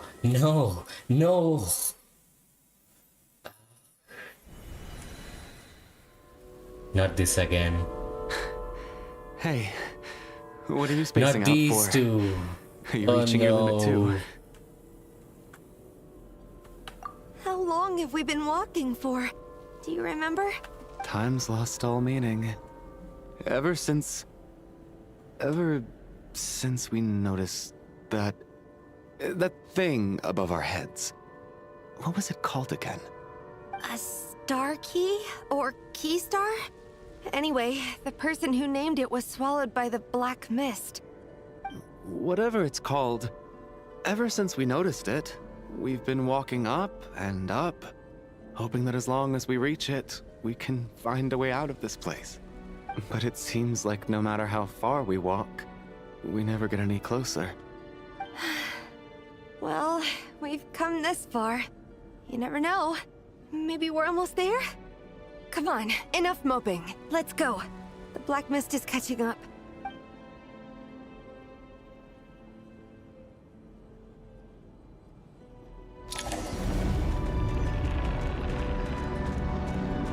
Wait, there's enemies?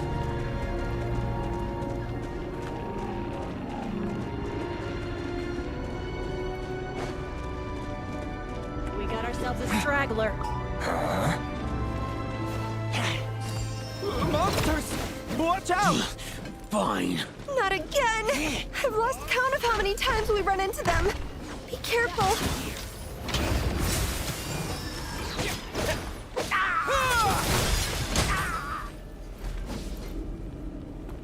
Okay, that thing is definitely not.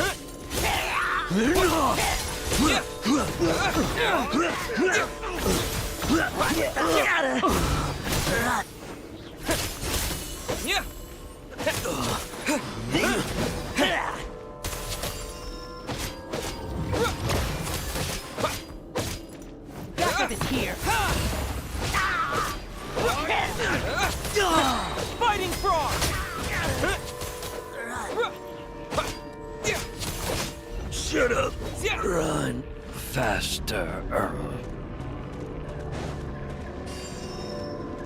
Wait, it is increasing.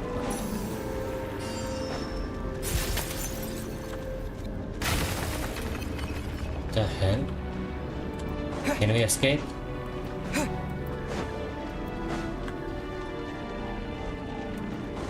You wanna fight? Let's go! Here they come again! Get ready!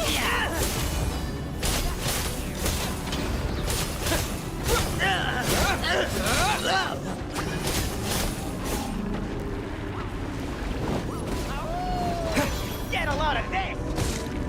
Bombs away!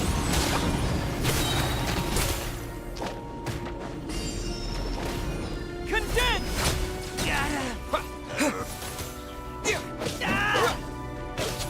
What the?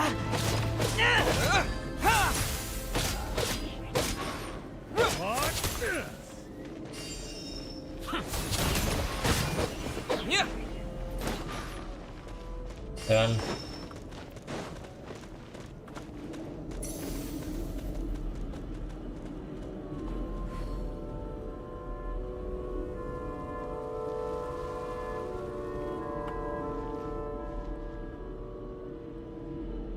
Just an illusion. This thing isn't really coming up, is it?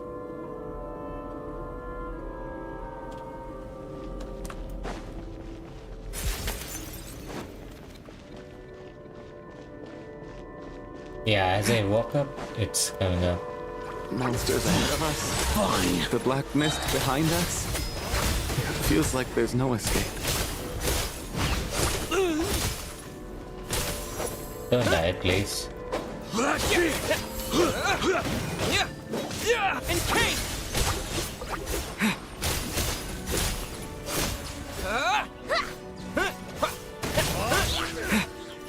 Backup is here.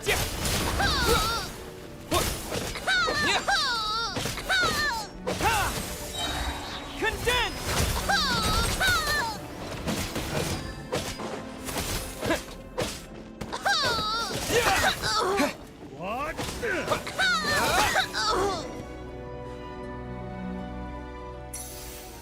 Are you hurt, Coolish? No. I'm fine. It's just Suddenly, I don't want to walk any further. No, don't stop. I get you. In fact, I reached my limit a long time ago. Sometimes it feels like there's hope where there shouldn't be. Yeah. The hope that the star gives us is the only thing keeping us going. But I'm not sure it's real at all. It may just be a collective illusion. Otherwise, why would it always be out of reach? I actually feel like we're slowly getting closer to it. We know you mean well, but you're only saying that to try and... Thank you, friend. You're going to continue, aren't you? I admire that. No, come on. I've given up, but I wish you the best. May there come a day that you catch up to the star and leave this godforsaken place.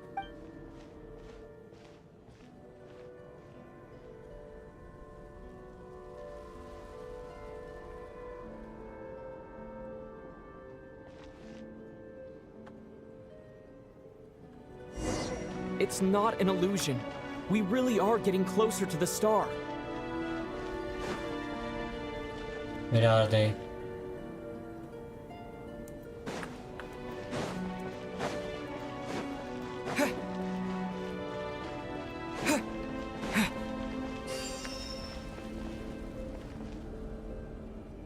Fine.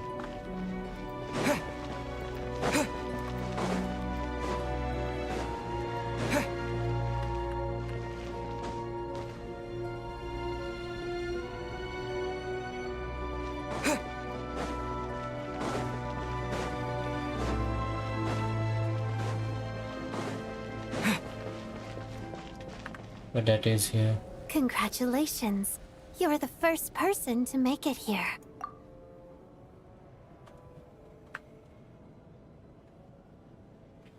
I'm the star's envoy. The black mist has stopped rising. Its hunger is satisfied for now, having devoured your two companions. This is a good opportunity. I'll let you get some rest before we continue. Are we going to leave? Hmm? What do you mean, leave? The star represents the starting point. It's the Man, waypoint he's so for the creepy. beginning. Congratulations on reaching the starting point. Once you are ready, we will head out and walk upwards. I will be right by your side the whole way. After everything I went through to get here, this is just the start. Huh? What's wrong?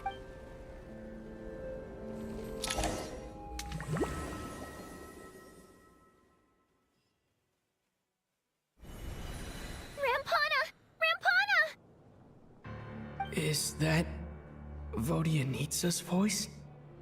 What happened? Coolish, wake up! Please wake up!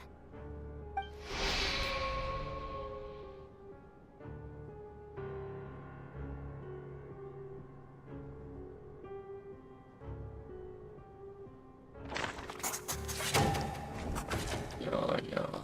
These two people were nice as well. The situation is identical to that of the two casualties yesterday. We cannot ascertain the cause of death. At least there are some elements that we can rule out this time. They slept on the stage with everyone else. So I suppose the surrounding environment can't be a relevant variable. Rampana. Coolish. Weren't some of us keeping watch last night? 3 of us, in fact. How could you not notice something was wrong? I'm as confused as you are. Certainly nothing unusual happened on my watch. Likewise, and from what I've observed so far, both Miss Odette and the Traveler can be trusted. No incident during my watch either. To be honest, I didn't get a wink of sleep last night. I couldn't help but think I was the target, so I just laid there with my eyes closed. I heard the Traveler and Lelik chatting, but otherwise I don't recall hearing any commotion during the night. Me too. I didn't want to wake everyone up, so I was concentrating hard, trying not to cough. I hardly slept at all. If anything had happened, Then, what could possibly be causing this? Once was bad enough. I can't believe it happened again. I worked closely with Rampana and Coolish for so long.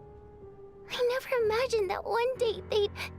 And on this stage of all places...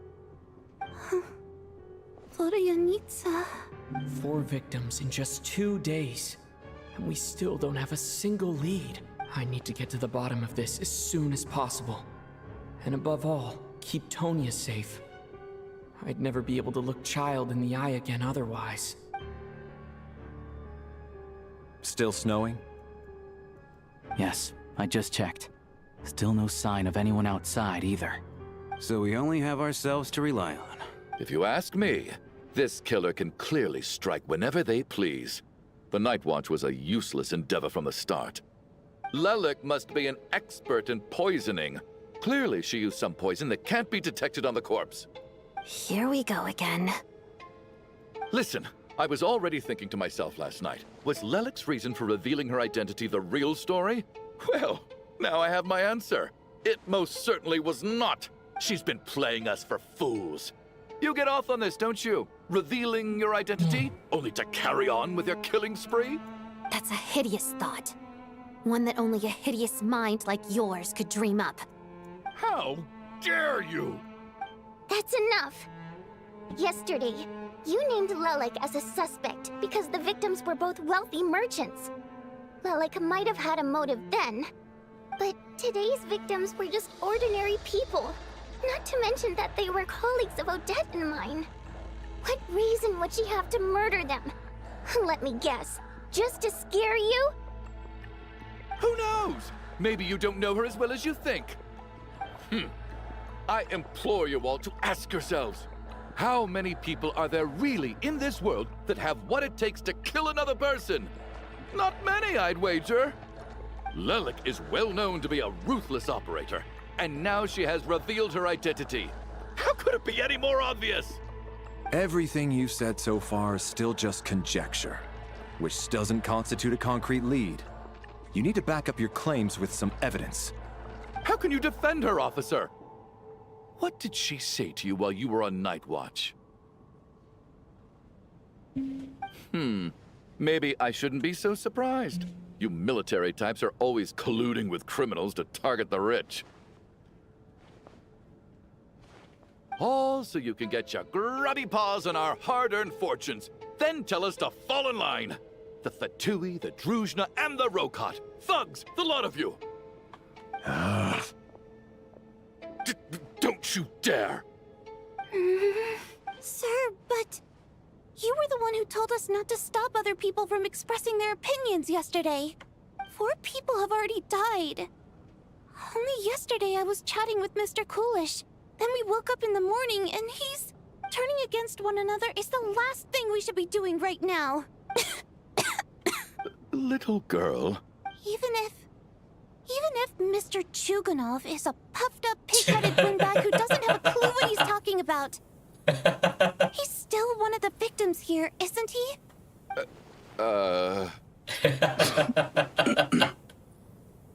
Quite. I had no intention of resorting to violence. But you're right, Miss Tonya. I ought not prevent him from speaking his mind. In any case, I believe Mr. Chuganov has calmed down a little now. We may resume our discussion. I don't think there's any need for that. What is there to discuss? Nothing about this situation is normal. Did you have an idea, Mitya? You're the brainiac here, right? Come on, clue us in. I've been mulling something over. All the leads we have so far concern things from outside the theater. Miss Odette's alter ego, the threats Mr. Chuganov received. But then there's the 2 double murder crime scenes themselves, which have given us absolutely nothing to go on whatsoever. That's highly unusual. Even with the most careful killers, there's always some evidence left behind. So what are you suggesting? I think this could be a supernatural event. It isn't characteristic of human-on-human homicide at all. Correct me if I'm wrong, but aren't you supposed to be a scientist?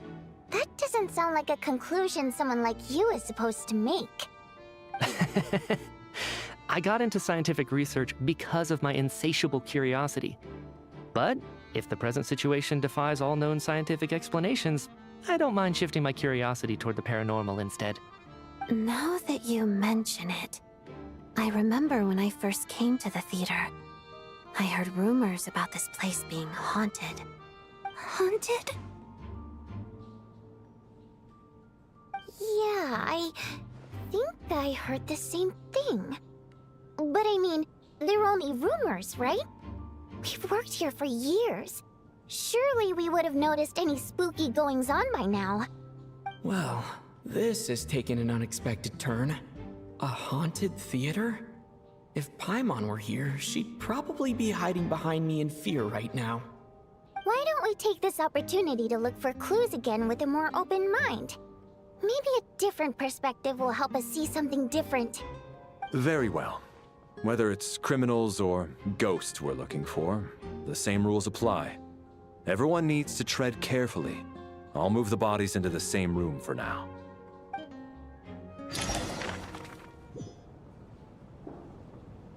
What's sad?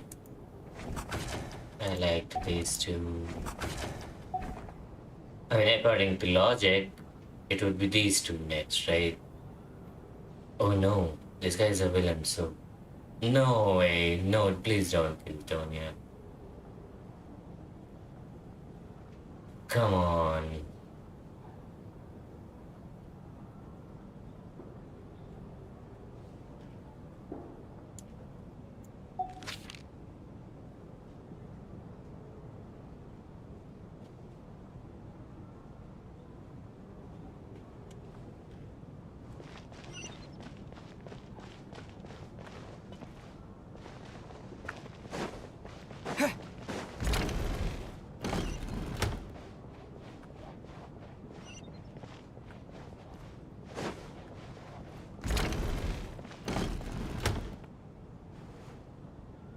Valeri, come take a look at this.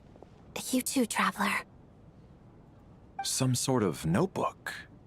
What is it for? It's the on-duty logbook for the theater.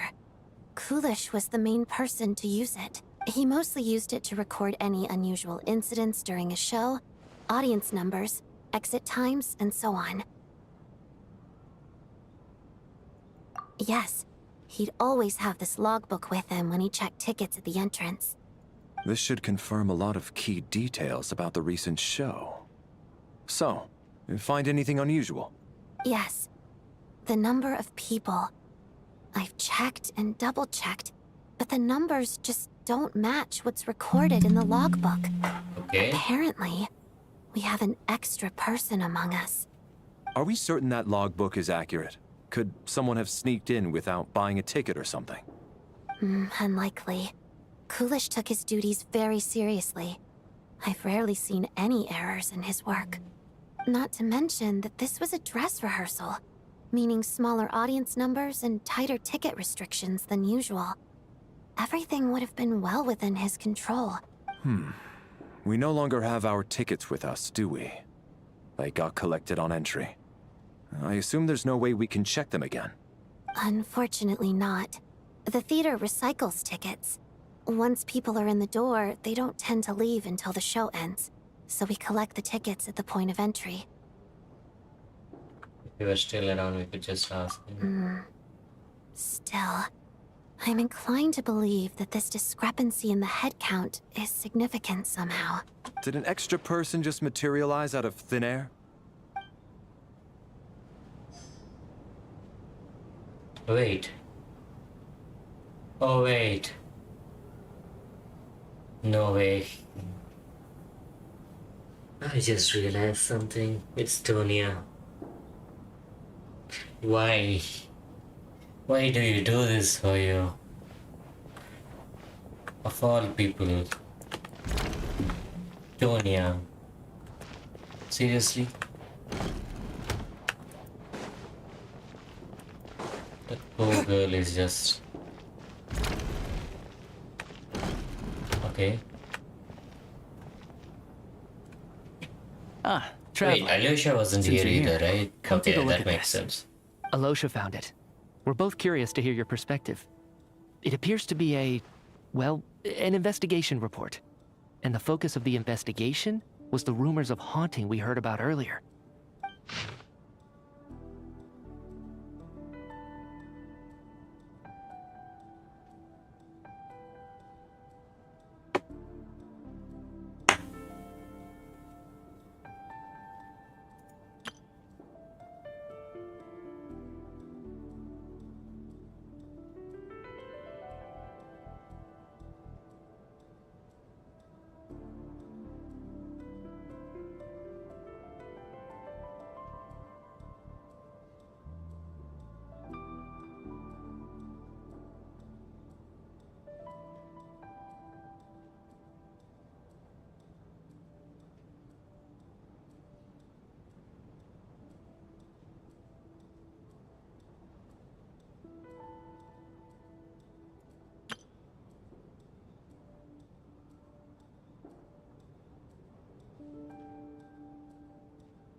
An investigation report, huh? Looks quite old. This person's name looks to be of Sumeru origin to me. Was the investigator from Sumeru? The theater manager must have hired an investigator once, but it doesn't look like anyone ever looked at the report. Presumably, the manager wanted to know if the supposed haunting was dangerous, while also being fearful of word getting out in case it affected the theater's business. Anyway, the bottom line is, the haunting is actually real after all. It's caused by an obstruction in the ley lines. Is there any chance this is the key to finally making some progress with the murder cases? Ley line problems are pretty unexceptional to me by this point. And while it certainly offers an explanation for the ghosts, it's hard to imagine what connection it could have to these two murder cases. Some of the language that appears at the very end of the report caught my eye. Angel civilization, ley line renovation? My area of research doesn't touch on any of that, so it's completely outside of my wheelhouse. Huh? A piece of paper just fell out from the report. It landed right by your feet. Let's see.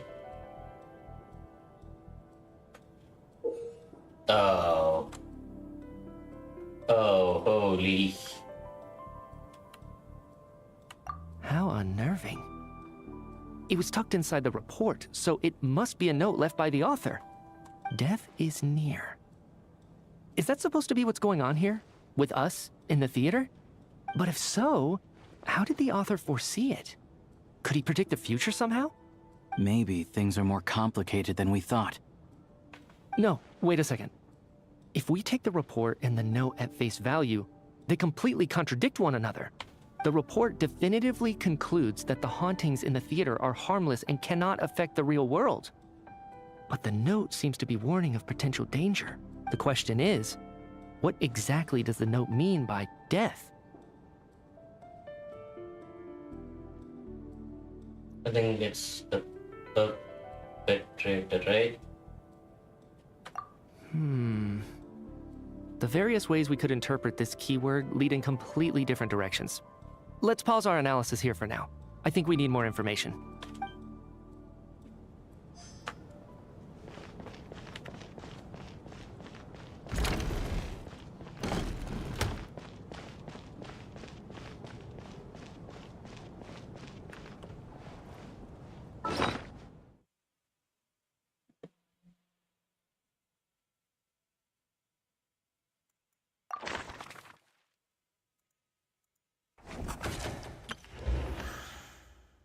Oh yeah, he works part-time. Obviously he's here. Makes sense.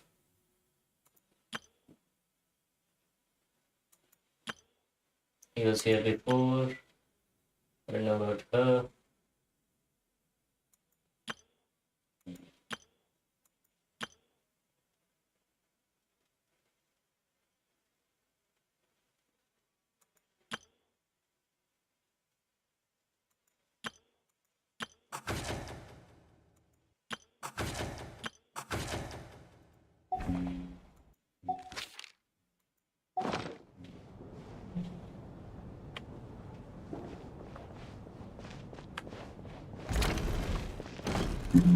Sorry. Is what you need, Sonia?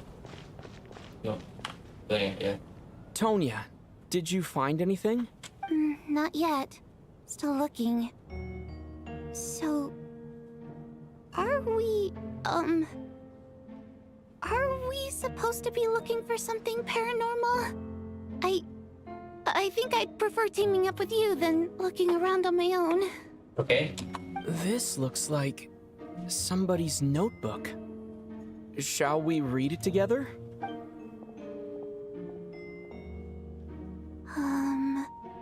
Well, it doesn't look scary or anything. So I guess it should be fun. Alright, let's read it together. You have shown me I would understand someday, but even now I still don't. I don't believe anyone should be forced to abandon their homeland because of a change in passion or upset the feelings of us. Water nobles. Every inch of this land reflects memories of my childhood. If I close my eyes, I can still hear everyone's songs echoing everywhere. I will not forget those who drove us away. And I miss you very much, Mother. So this is what Janine says, diary.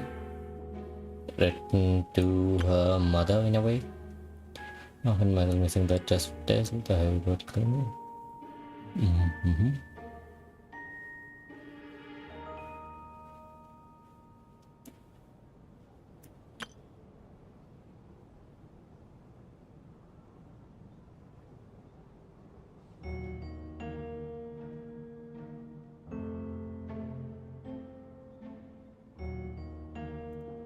Huh. This has to be Vodyanitsa's writing, surely. Maybe it's a little rude for us to peek at this. I feel like I just read someone's secret diary by accident. I feel guilty too. Sounds like she's writing this for her parents, right? I don't Because her water imp parents belong to the aristocracy, who were driven out of Snezhnaya by the Tsaritsa long ago. And now they live somewhere new, where the postman can't get to. I can explain. We're sorry. It's fine. My fault for not storing it properly. I can't leave things lying around and expect them to get ignored when everyone's scouring the place for clues. All right, give me my notebook back. I'll take over the investigation in this room.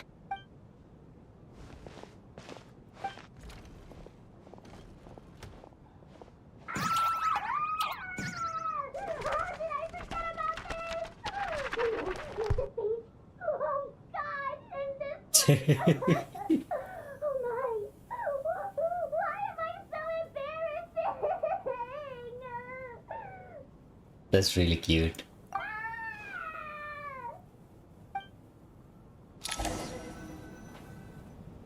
If we take all this together, it's not impossible, is it?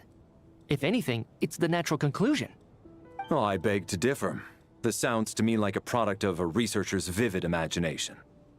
And perhaps it's because I'm still viewing this through the lens of a typical murder investigation. But still, I'm struggling to be persuaded by your theory. Does it really sound that far-fetched?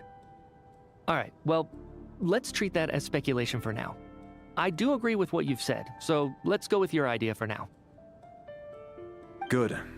Okay, now that we finally have some meaningful leads, I think it's time to reconvene. Let's get the others.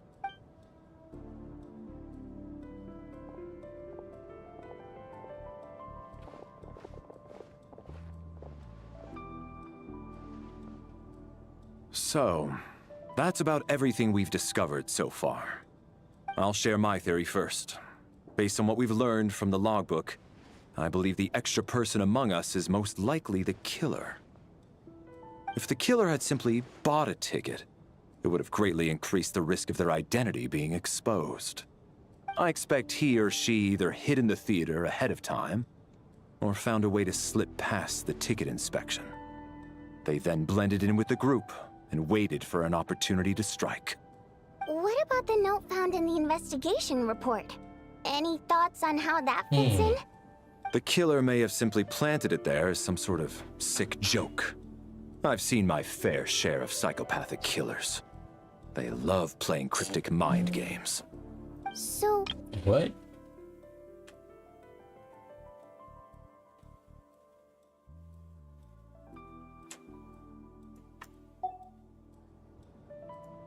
This theory makes sense to me. If we have an audience member unaccounted for, chances are they didn't come here to watch the show. Could it really be that simple? So, in other words, all we have to do is find out who got in here without a ticket, and all our problems will be solved? Then let me make one thing clear. All the theater staff should be well aware that I came here for the rehearsal legitimately, yes? There's no way I'm the one who didn't have a ticket. It's true. I hear you used every trick in the book to get a hold of that ticket, too. Everything short of throwing a temper tantrum and rolling around on the floor at the entrance. I most certainly did not degrade myself in such a way. Probably a stupid question, but I might as well ask. Did anyone here get in without having their ticket checked? Guess it was naive of me to expect them to just admit to it. Especially after the unprompted Lelic reveal. Once was already a miracle. Twice would be unfathomable. It's not these two. And it's either him or Tonya, right? What is this? They're putting me in a tight spot. One of these two, I mean, they are probability. Tonya, wait, Tonya, we got a ticket for Tonya, so definitely not her then. Has to be him.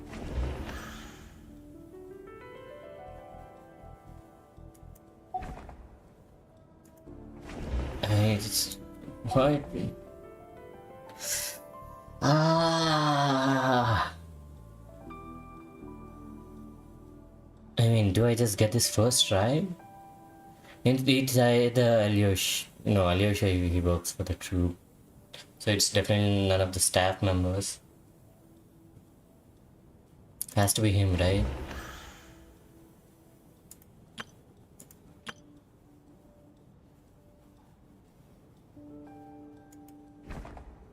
I don't believe any of us here knew Shram before all this. If no one can verify Shram's identity... Mr. Shram, did you really go through the ticket inspection to get in here? Huh? Me? Why am I being singled out, my friend? Do I seem that suspicious? It's not that you stand out as suspicious, more that everyone else has been ruled out as trustworthy. Okay. Well, we spent the best part of 2 days together now, so I'm sure you can all tell what kind of person I am. I'm a true gentleman. I never dream of doing something like sneaking to the theater without a ticket. Yeah, I have no doubt that you're a good person. But the problem is, none of us here actually know you, so no one can say for sure that you are who you claim to be. Although, actually, what was it you said last night? Yeah, you're friends with that water imp, which is why you understand our primary mode of expression. Last time I checked, there were barely any of us remaining in Snezhnaya, since most of the water imps left. Could you tell me a little bit more about your friend?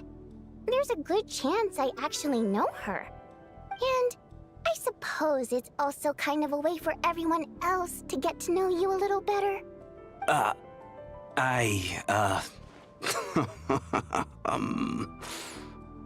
Good grief. Are you blushing? Pull yourself together, man. Stop giggling like a teenage boy. It's revolting. Hey, revolting is a little strong. All right, fine. I'll admit it. That water imp friend of mine, the truth is, we're dating. I was just the bodyguard hired by our family.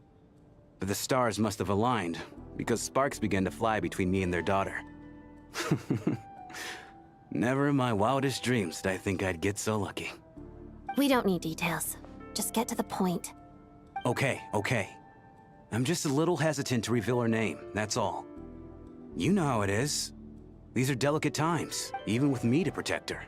If word gets out that she's dating a human, both the Fae and human factions will give her a hard time. Really? Wait, no.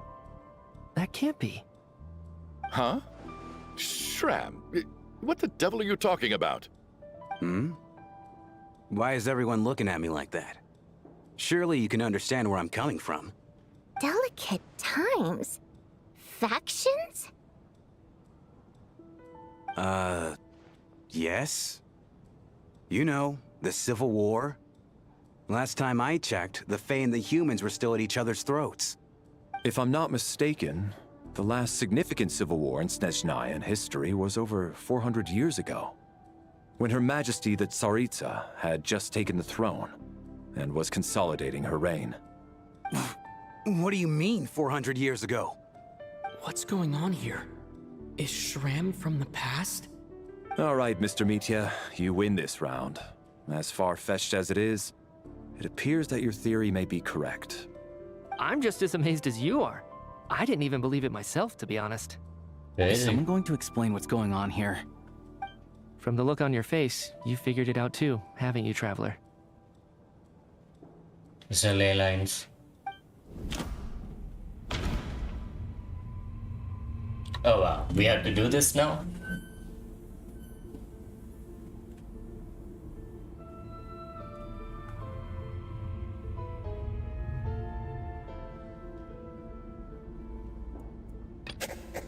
No. The truth lies within the clue. That seems to be the case. Shram's the extra person, but there's no way of learning his identity from this clue. Yeah, that's it.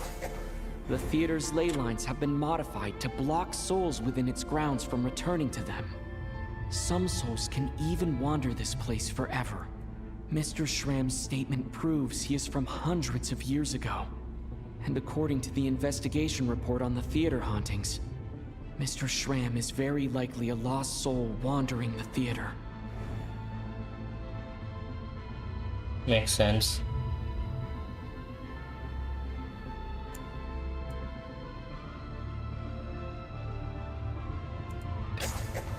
For some unknown reason, the soul that has been wandering the theater due to the ley line issues has joined our group and blended in. Yeah, that must be the immediate reason why the ticket count doesn't match the number of people present.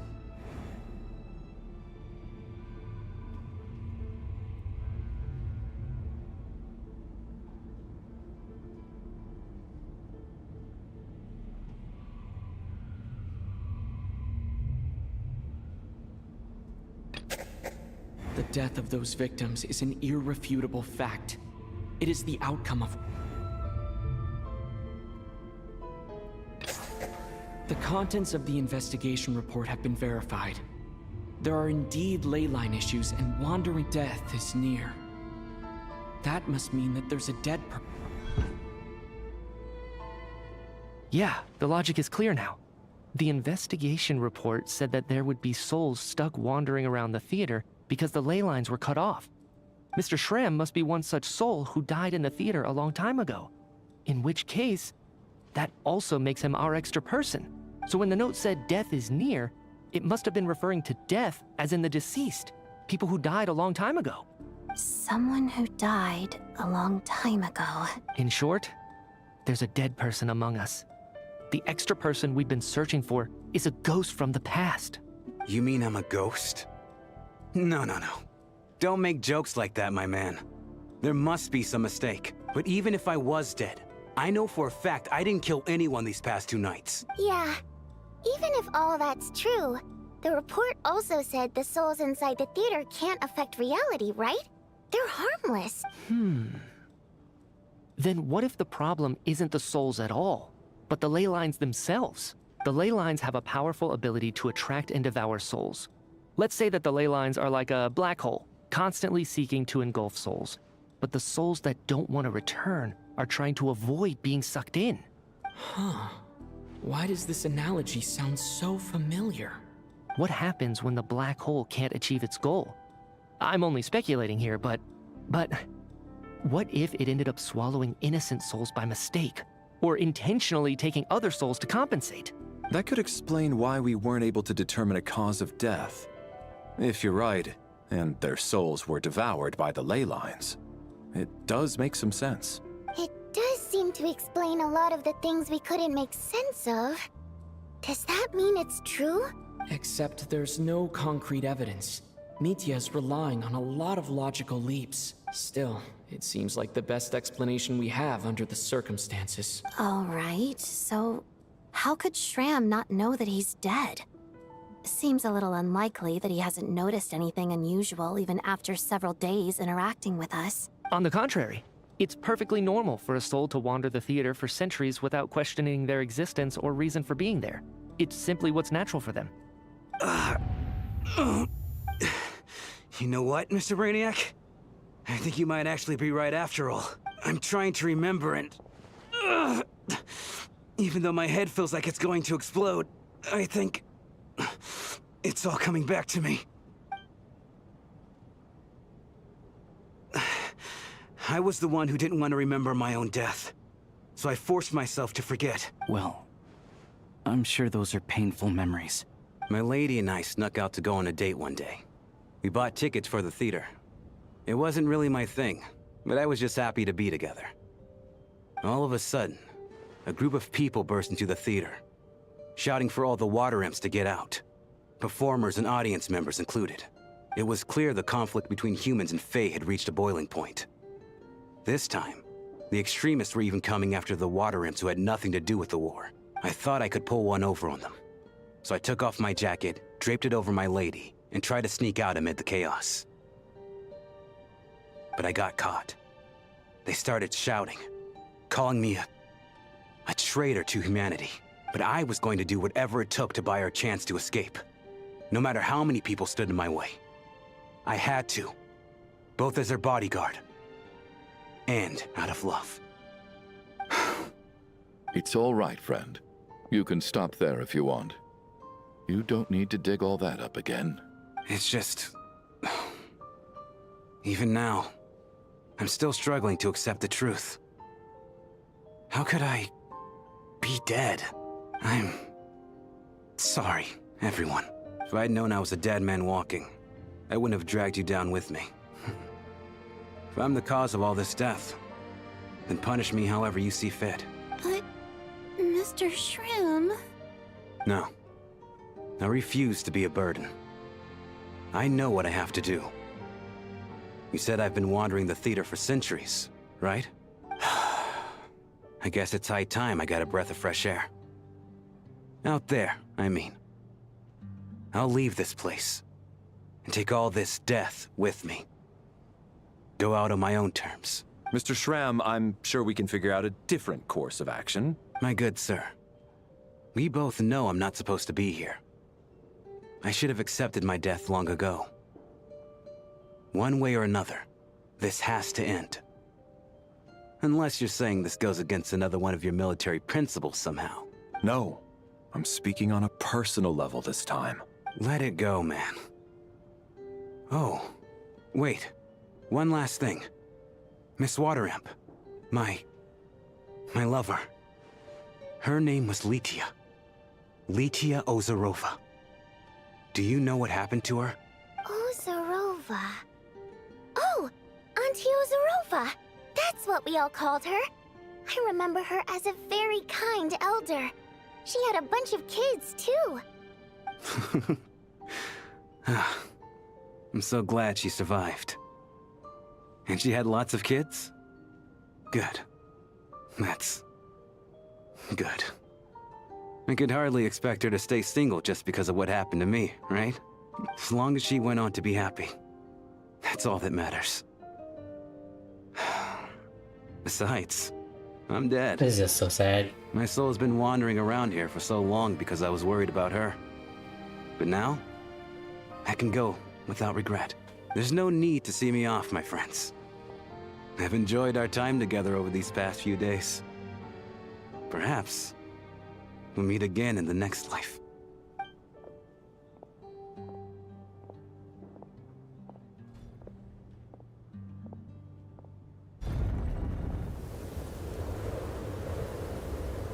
Take care, my man.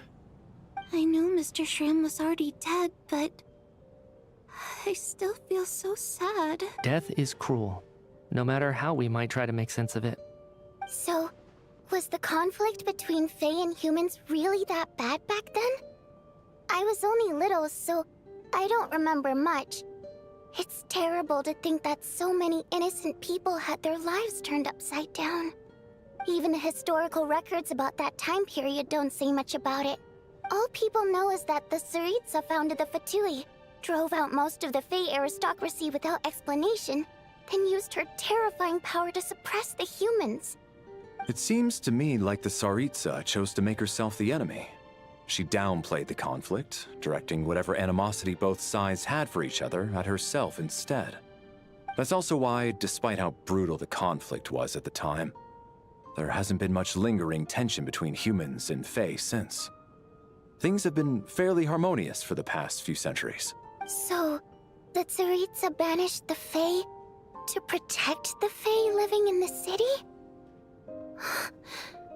She offered herself up to be hated in exchange for peace. Maybe it's not quite as bad as it sounds. I don't think Her Majesty is too concerned if mortals hate her or not.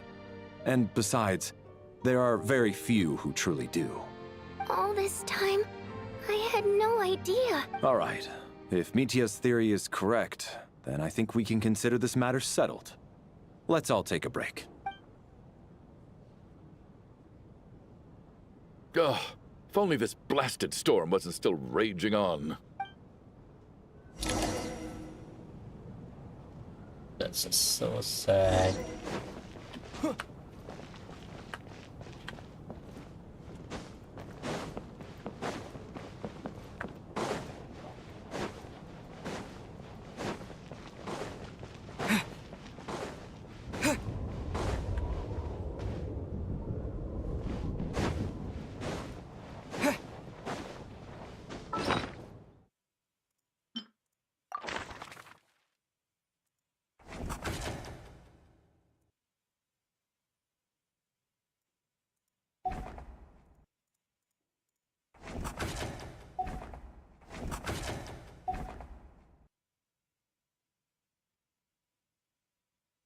There's 8 of us left.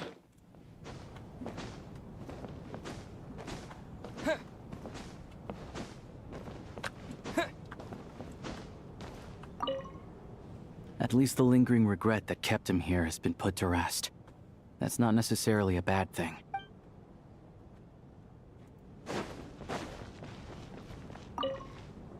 Well, the information he revealed, it...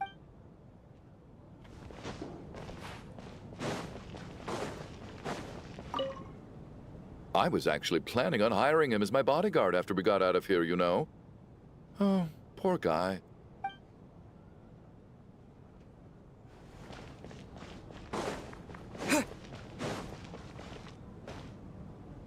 Where is your dad? Even though Shram was already deceased, his decision to walk into the snowstorm was still a sacrifice, and a very brave one. This is one of the few times I don't feel at all happy to have my theory proven true.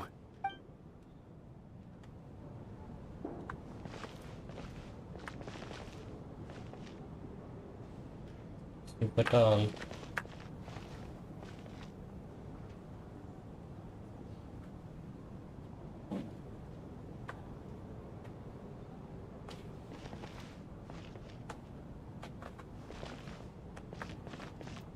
Still can't believe that he's a 4-star.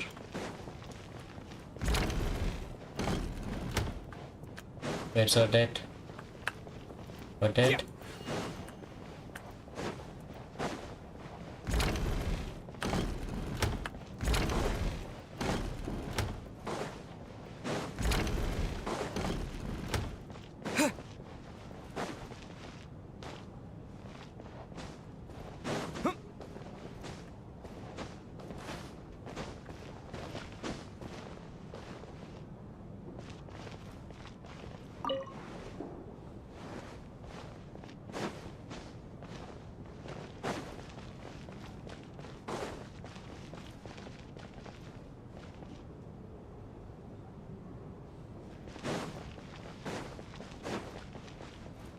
Odette is missing.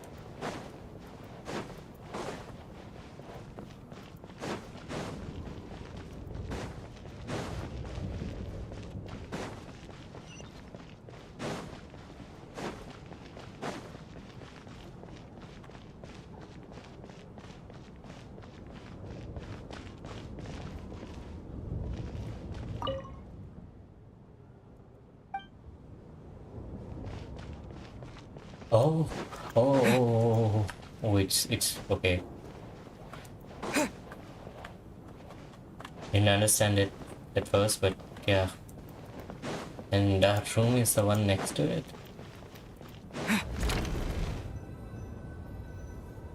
Oh, that is not here.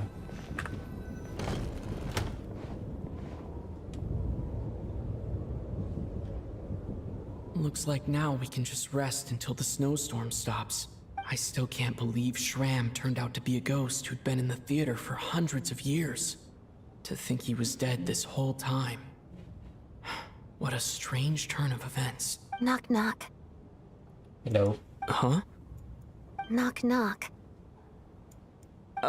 You know the door isn't closed, right? You don't have to knock. Think of it as a signal then. When I'm entering someone else's room and I knock, I'm here as Odette. If I don't knock, it's Lelik. Sure, whatever makes you happy. Thanks. So, why did you come to find me? Is there something I can help with? Vodyanitsa said you knew about my secret identity from the start. But when everyone was discussing who Lelik could be, you were worried that revealing what you knew would be unfair to me, so you kept it to yourself, right? That's what you wanted to talk about? Yes. I'm extremely grateful for that. It's nothing. I mean, you didn't hold what happened with Signora against me, so I should thank you for that as well. Actually, there's something else as well.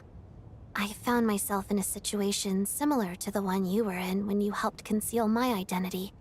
So I thought I'd come and ask you for advice. What's the situation? It's about Mitya. Before all of this, the last time I saw him, he was dead. Oh no. What the hell? What happened? As I'm sure you know, my goal as Lelik was to stop Project Snezhnaya.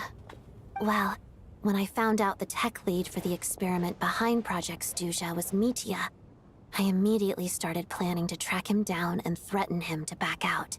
I often saw him around the theater, but I soon concluded that making my move there would risk exposing my identity.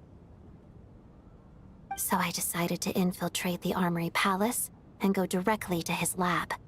That way, the threat would be much more effective.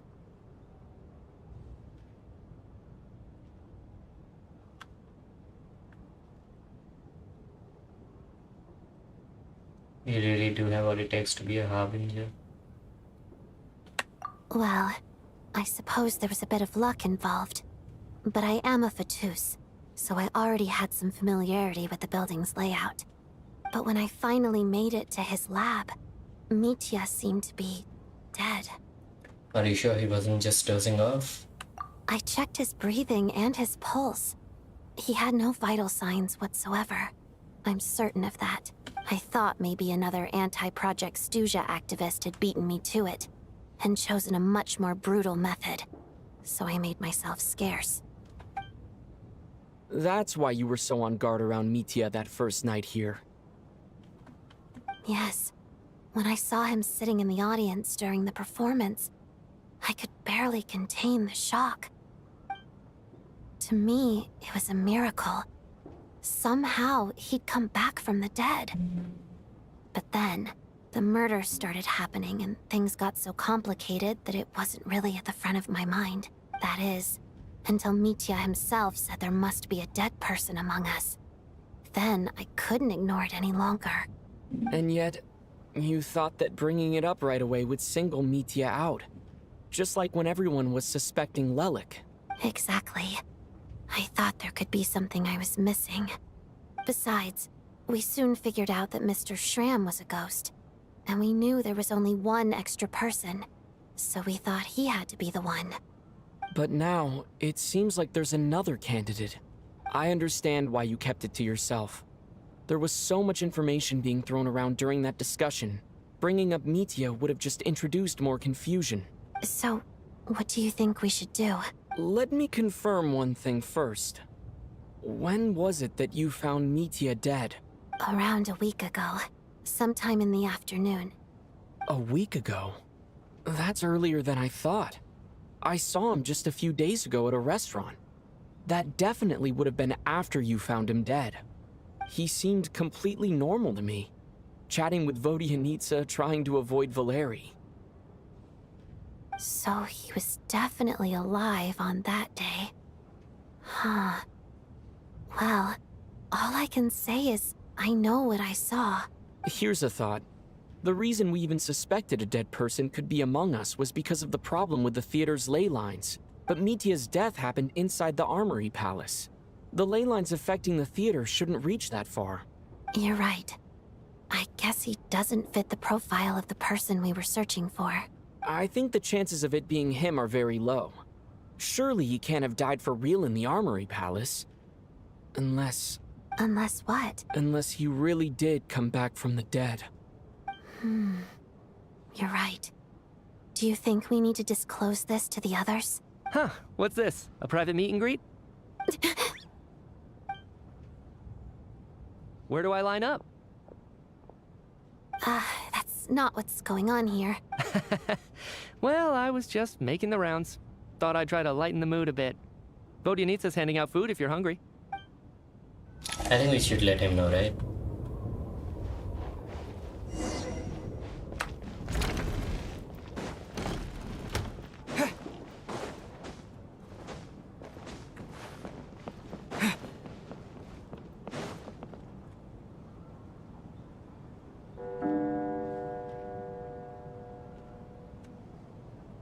What is going on with this storm? Could it be connected to that monster that just arrived in Snezhnaya? I almost hope it is. Her Majesty the Tsaritsa left to vanquish that beast herself. We just need to wait for her triumphant return. Do you think people still feel the cold after they die? I'm wondering about Shram. Oh, maybe we should have given him a coat before he went out there. Death itself is cold, isn't it? I'm sure the storm will embrace him. Well, I hope he has a safe journey. I'm going to miss him, I think. It's not like we can blame him for Rampana and Kulish's deaths. Thinking back on it, we barely made it out alive ourselves. Once we get out of here, how are we going to explain what happened to their families?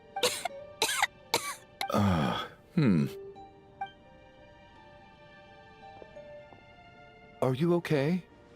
Here, take this. I've never used it. Thanks. Look who's Mr. Nice Guy all of a sudden. Is it because Tonya stood up for you this morning? At least you know how to return a favor. Yeah, without Tonya, who knows how badly he would have been hurt. I told you already, I never intended to resort to violence. Poor guy. Duh, bunch of rascals. Little girl? I was rather surprised when you spoke up for me this morning. I didn't think I had many admirers here, so, Don't get confused, guy. Oh, no need to thank me. I said some bad stuff about you too. I've been too embarrassed to admit it, but you remind me a lot of my daughter. So kind to everyone, but never lets her old man off the hook.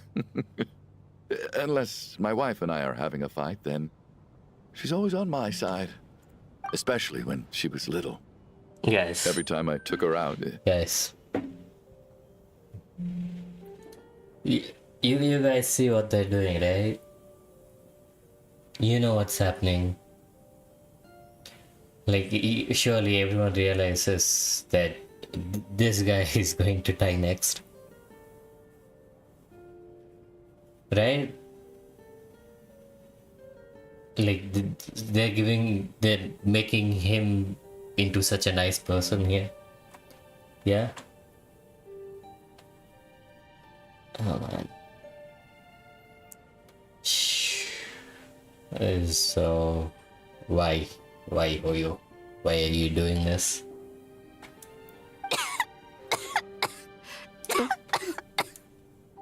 It'll be something like we're climbing the staircase. Then because this girl, I don't know, maybe she collapses or something. So he decides to protect her maybe by pushing her up, I don't know, or like... All right, easy now. How long have you had that cough, Tonya?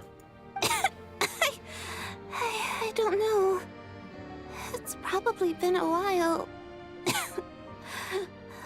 I'm fine. Are you taking anything for it? Yeah.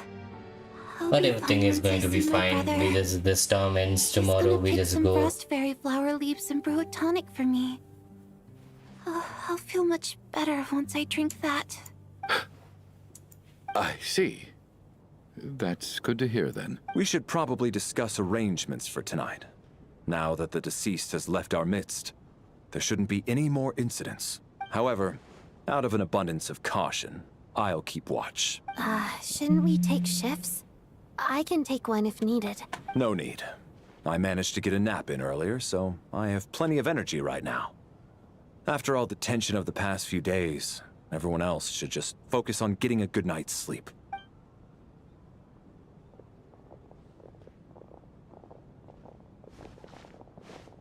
What a long day. This whole situation turned out to be way more complicated than I expected. But Valeri's right. I should just try to calm down and get some rest. The last thing I want is to give myself nightmares. Oh yeah, yeah. Who's staying now? Please don't let it be Tonya. Please. He's awake. He's awake! Get over here, you big lug, and take a look. If you must call me something, call me Mr. Door. The Black Mist is coming. You need to go. Are you all right? Can you walk? We just got attacked by monsters on our way up. That Mr. Door fellow protected us. He just seemed to come out of nowhere. Not much of a talker, but when it comes to taking down monsters, that man doesn't hold back. Curses! The Black Mist is catching up to us. We need to keep going. Mr. Door, Not this nonsense again. I don't believe I've ever seen you around here before. Why is that? There's no need to try to get to know me. I'm just Mr. Door. I have to find the door that belongs to me. Oh, well, anyway, we're lucky to have you here. Thanks for saving us earlier. Okay, this thing No really need is to moving thank up. me. This is where my duty lies.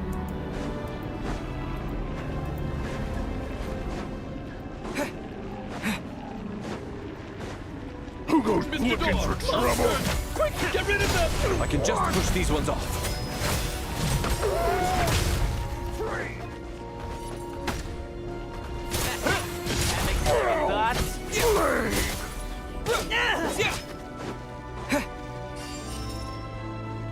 In case! What the?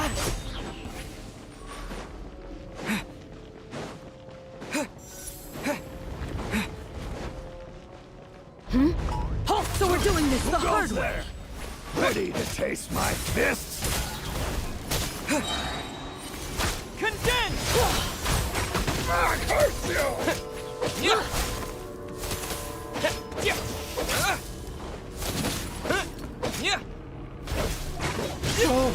Remarkable work, Mr. Door. Oh, if I had your muscles, I'd do the same.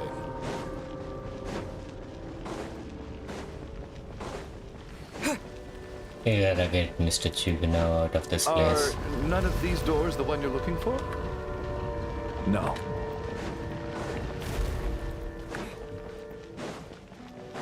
Oh no. Was that our chance? Did we miss it?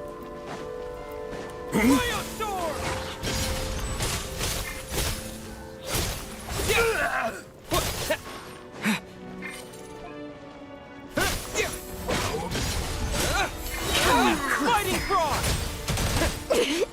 Impossible! Oh, goodness. I'm so exhausted. And the Black Mist is still rising. Wait, look! There's more monsters down there. Are they coming from within the Black Mist?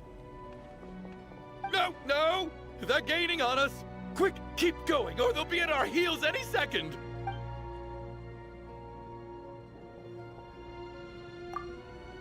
Mr. Door, what are you doing? We need to get out of here. They're coming! Found it.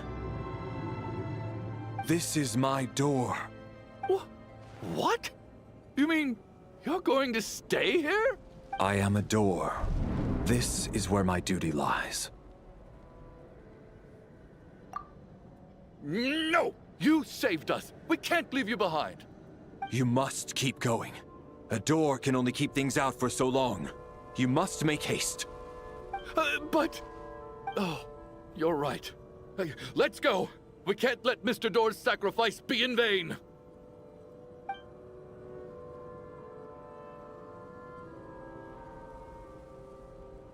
The black mist isn't moving anymore.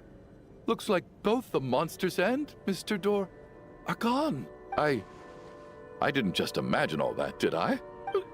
Surely I wasn't so scared out of my mind that I hallucinated a door as a human being.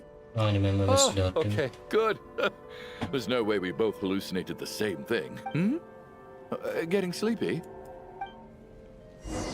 There's no way that Valerie is dead in the morning, right? There's no way that it happens. What time is it? Is it morning? I think I had a nightmare. I guess everyone's still asleep? These past 2 days have been exhausting. Valeri's keeping watch though, so he's probably the only one awake. Valeri? There's no way that they do this.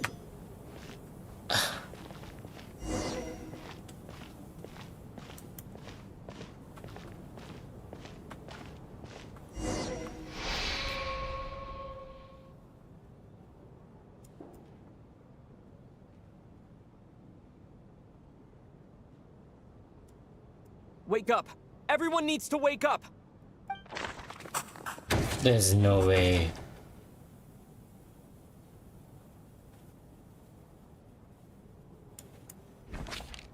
Just like the last 2 nights. No clear cause of death. I've been a real thorn in your side, haven't I, Mr. Valeri? Now you can rest in peace. But for me, life will be all the duller for not having to run away from you, my friend. How's Tonya? Is she okay? I just checked on her, and it doesn't seem like anything serious. She's just exhausted from the past couple of days, and she's still recovering from her illness.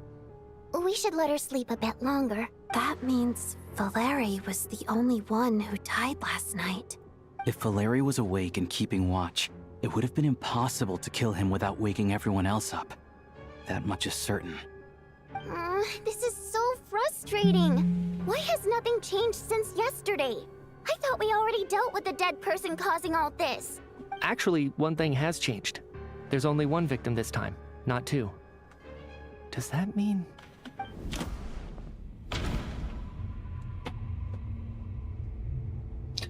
One option is Valerie died twice in a single night.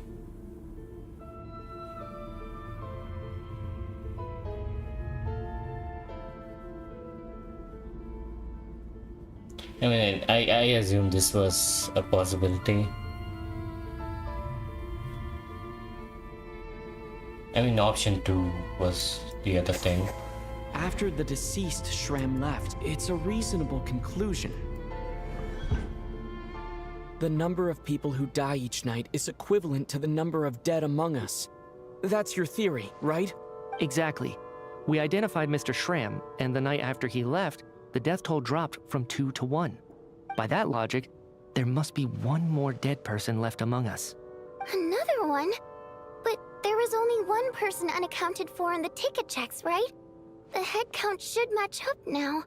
Having an extra person was definitely a cause for alarm, but being 1 person short isn't nearly as unusual. Someone could have left in the middle of the show, or made it out before the storm hit. 1 more dead person among us.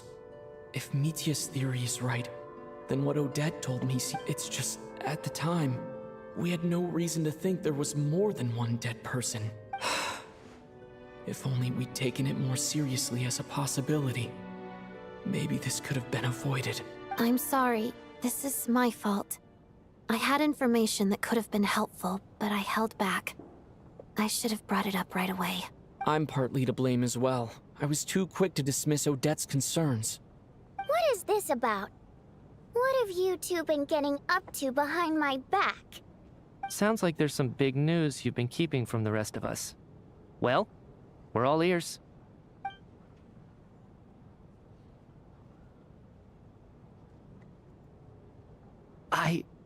I'm the dead person? Wow, that's certainly news to me. Odette and I talked about it yesterday, but we thought it just wasn't possible, so we left it at that. Yeah, I don't blame you. If I'd been there, I probably would have reached the same conclusion. It just sounds too unbelievable. Let me just try and verify this.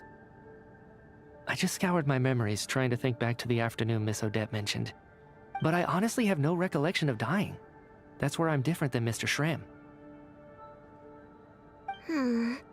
Having seen Mr. Mitya a few days ago myself, I also find it hard to believe he could be the other dead person among us. Well, if it isn't Mitya, then who?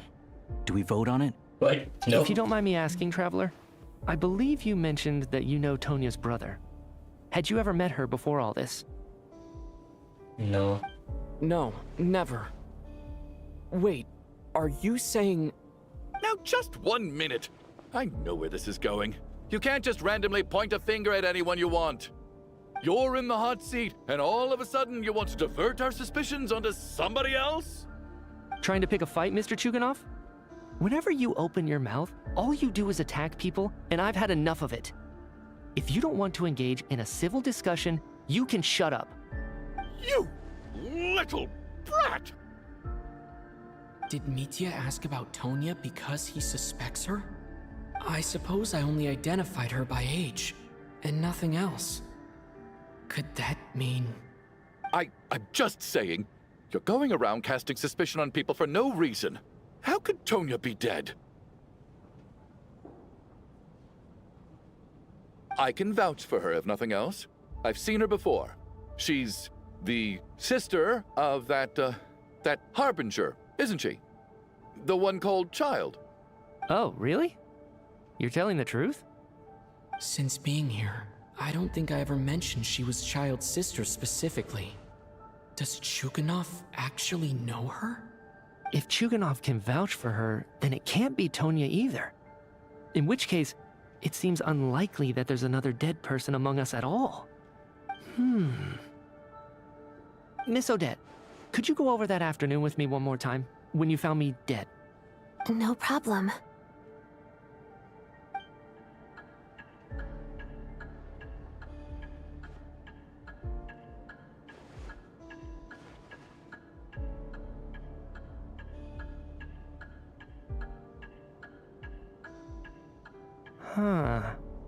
No matter how hard I try, I just can't remember anything about dying. But I do remember something else.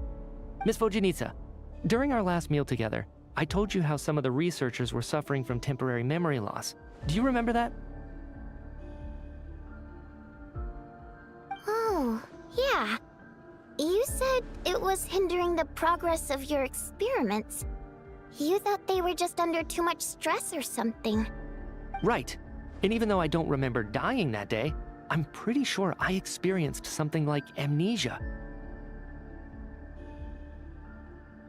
Some of my memories from that afternoon are missing. Are you suggesting you're missing the memory of your... Of course. How am I only just realizing this? Humans aren't necessarily aware of their own death. You mean being silently assassinated, or dying in your sleep? Situations like that? The researcher's amnesia. Suddenly it all makes sense. I must thank you, Odette. I think your perspective just helped me reach a breakthrough on a series of issues that have been troubling me for quite some time. All right. It's decided then.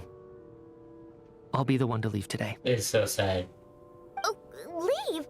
Hey, wait a minute. Aren't you rushing into this? What if you're wrong? You'll pay with your life. Come on, kid. Aren't you gonna fight for your life? This seems like a rash decision. I have other reasons beyond what's been discussed. In fact, thinking back, I remember during Miss Odette's performance, while I was sitting in the audience stalls, a brilliant new idea for my research popped into my mind. But then, my train of thought suddenly cut off. I can't remember it now at all, and I didn't take any notes. I guess that must be another instance of temporary amnesia. No. Hold on. I see where you're going with this. You're suggesting that each instance of temporary amnesia is a death, right? There's a glaringly obvious flaw in that idea, no? How can one person die so many times? I believe Miss Odette's account. During the period where my memory is blank, I must have been either dead or in a similar state. All it would take is for the same thing to happen in the theater, and I would come under the effect of the ley lines in this vicinity. This increases the likelihood of me being the deceased, does it not? But... There's no evidence to suggest that anyone other than me is a candidate for the deceased. So allow me, as a scientist, to treat this as an experiment. Please relax, everyone. I don't think things are as bad as they may seem. If I really am the deceased, then to leave the theater will be a relief for me. If, on the other hand, I'm still alive right now, well, apparently you've all witnessed my resurrection recently anyway. Who's to say I won't return from the dead again this time? Mitya's right. This is the only thing we can try right now. I think he's deliberately downplaying the gravity of the situation, though. He probably doesn't want to burden everyone. What is a scientist if not someone who gambles on experiment after experiment in an attempt to obtain the truth? With this snowstorm, the ley line phenomenon, ghosts of the dead, and my amnesia, we've been paralyzed by not knowing and powerless to do anything about it. It's a terrible feeling. But if I do get resurrected, you can be sure that I'll come back with the truth of all this. Just you wait. I think you still are better off writing a few notes for your researcher friends on why you're stepping outside. Because this is crazy. Why would anyone do this?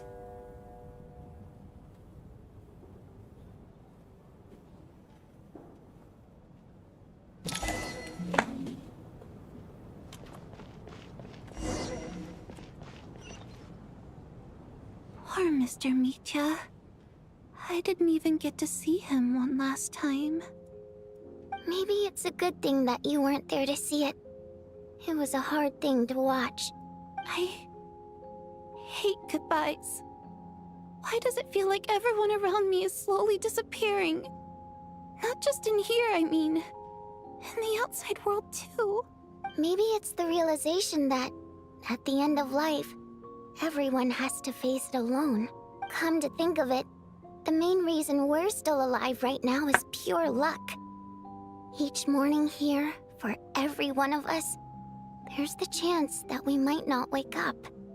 You could take it a step further and say that the same is true outside, too.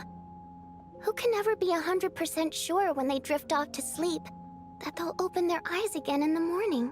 If I make it out of here, I'm going to cherish every moment that I'm awake and live without any regrets.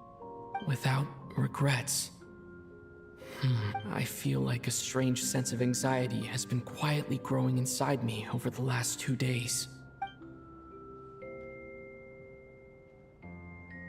Are you okay? You look really glum.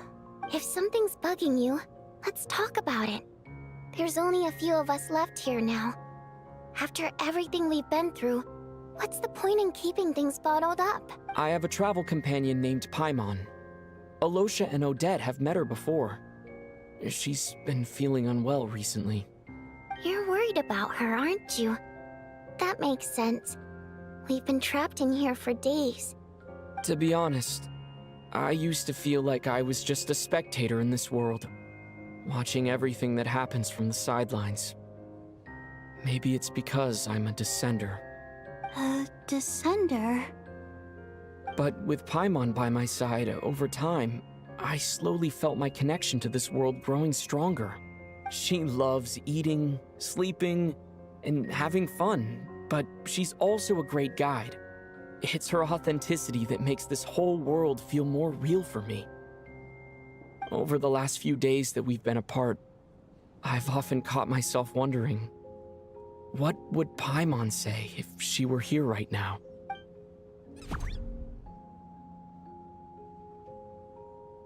But by the time I snap out of it, the conversation has already moved on, and I'm still in my own little world. I'm trying to overcome this sense of detachment, but I really miss Paimon. I guess, in a way, she means the whole world to me. Okay, now this is again this is going in the wrong There as direction. well. Maybe you're her entire world too. I don't know And if it's this will still make you crazy feel that any they better. just kill But Valerie back like when the that. water imps left Snezhnaya in droves, I also felt like the whole world was suddenly empty. I could be surrounded by people all smiling and having fun, and still feel completely separate from it. So, I totally understand how you feel. Later on, I started to think, maybe accepting the fact that our loved ones won't always be with us is something that takes a lifetime. All we can do is cherish their companionship from moment to moment. So, once we get out of here, you better hurry back to our side as fast as you can. You can't let your story end in regret. That's the trope I hate the most. Thank you.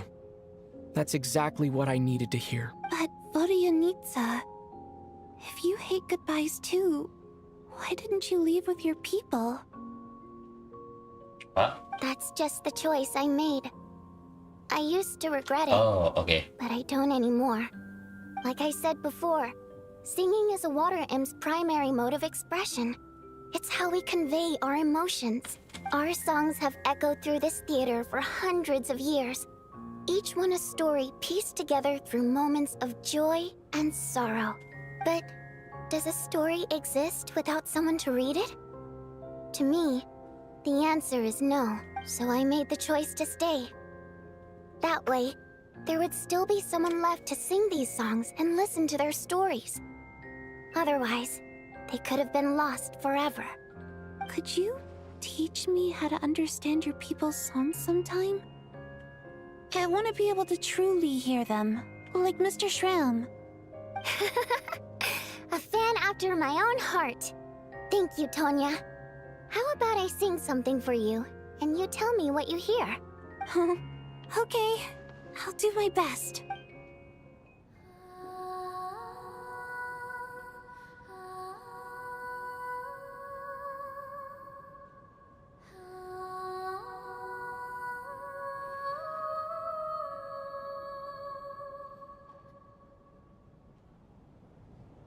I've never heard that one before. I feel like I can hear a sense of longing somehow. Color me impressed, Tonya. You're a keen listener. Most people can only tell if a song is happy or sad. I didn't think you'd be able to pick up on such specific details. So, what's the song about then? Come on, tell me! I've actually never performed this song in the theater before, because it has more of a ceremonial purpose for our people. It's not meant for the stage. It means something like, may those we have lost watch over us, and follow this song back home in the night, so that we might be reunited once more. It's like a requiem. No wonder I could hear that sense of longing. You sing it for loved ones who have passed away. I hope it reaches them. It's getting late, Tonya, and you're not well. We should all turn in early. I suppose there's no reason to keep watch tonight. Okay. Of course. Anything for my #1 fan.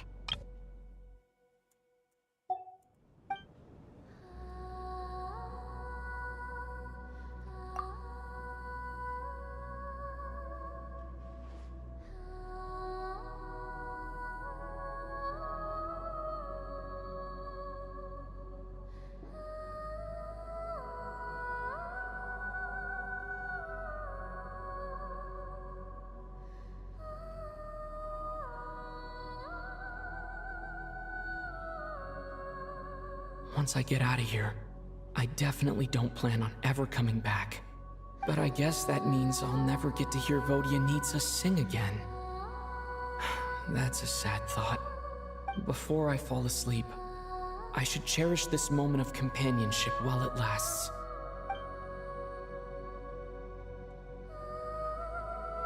Oh, no blackness again, please.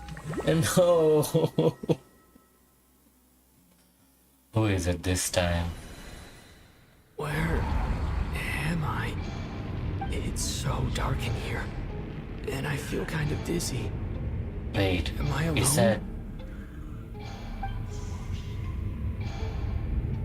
That's Tonya, right? What was that noise?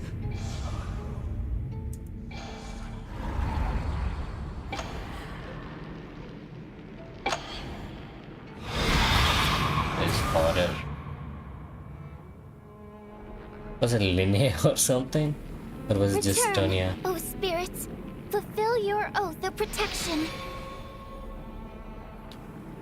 Yeah, I assumed it would be Wagenita and Tonya in the last one. I'm alive?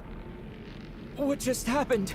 No time for questions. Quick, over here. Turn on the switch. We need to bring back the light.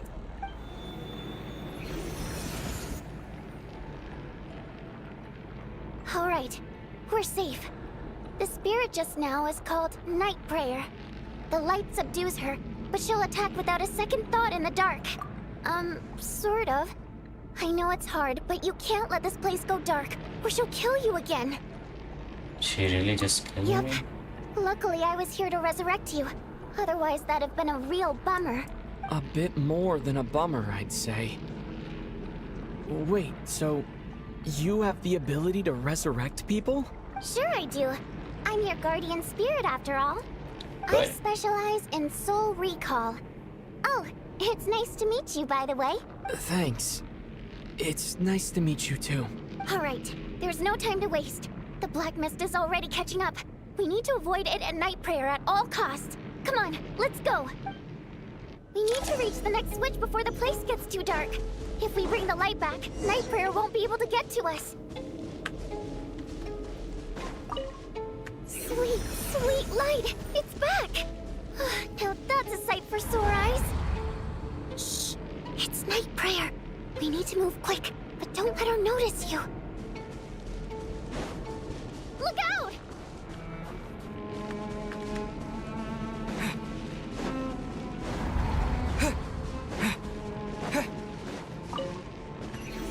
Holy, that is scary.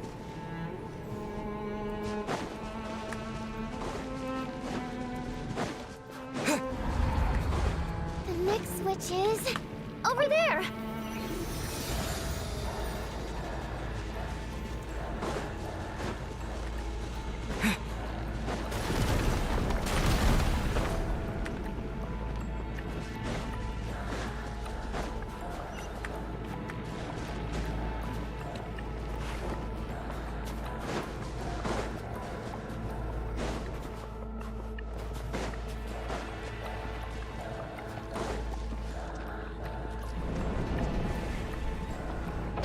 Oh no.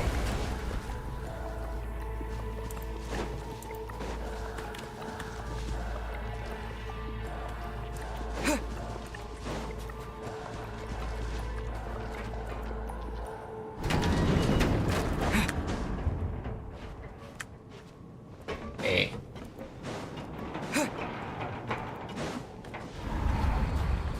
This thing almost fell down. Did I get in here? No, Night Prayer is here too. This can't be the only path. Let's head up there and take a look. The switch is just up ahead. Hurry! Okay. It's too dark. We're not gonna make it. Come on, faster!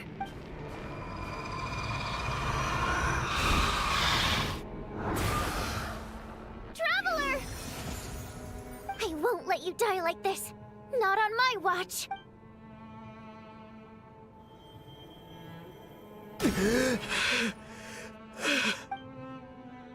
Even though it's not permanent, dying is definitely not a pleasant experience.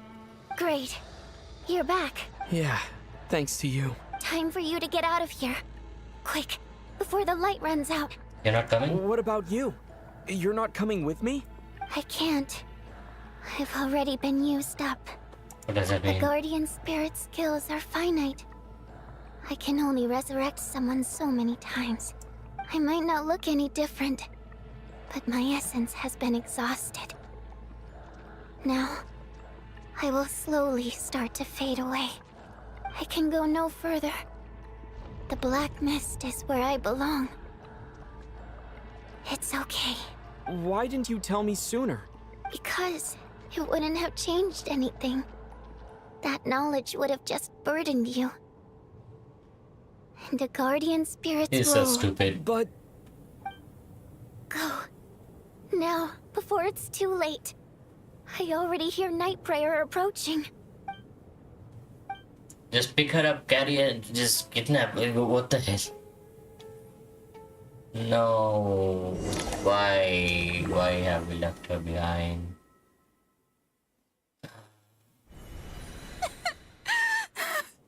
What do you need, sir?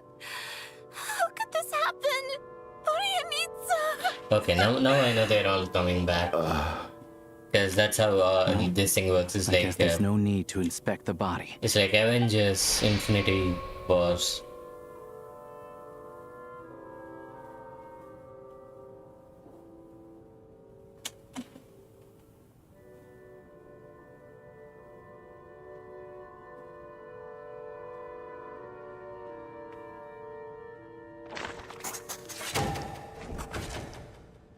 Yeah, all of them are coming back.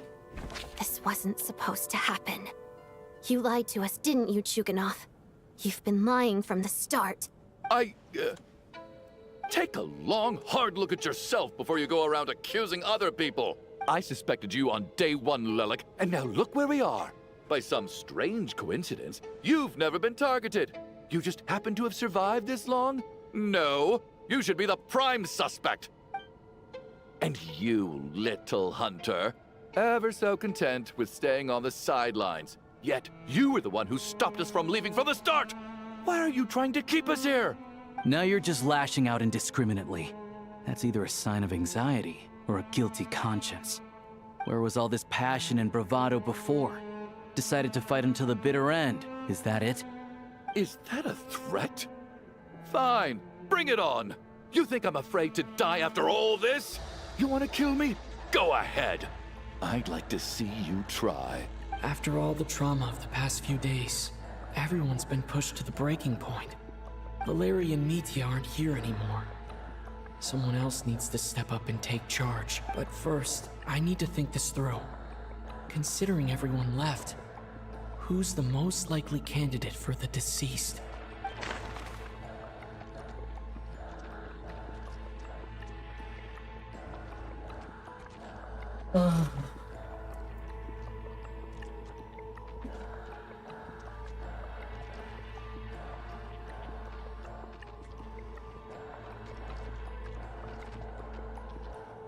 Us.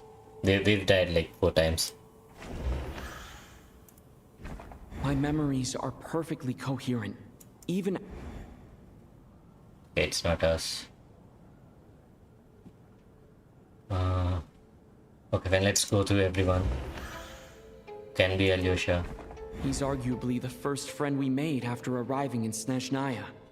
While he worked... Wait, doesn't that mean it's... I clearly remember Mr. Chuganov from the first time I visited the... It's not our dad. She's been recently active as Lelik, so...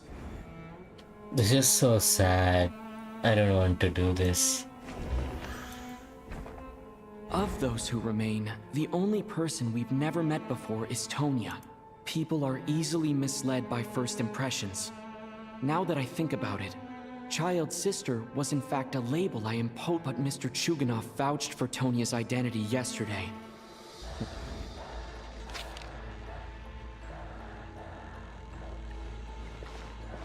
Tonya, how's Tusser been lately? Tusser? Oh no, Your brother it's her. Ajax must have mentioned me in his letters home, right? Did he say anything about a blonde traveler? No. And my brother's name is Razik, not Ajax. Oh, Chuganov, looks like it's your turn to do some explaining. Yesterday, you said you could vouch for Tonya. Why did you give us a false testimony? I knew you were behind this, Chuganov. You've been lying through your teeth from the start. Everything about you is fake, down to the wife and daughter you're always talking about.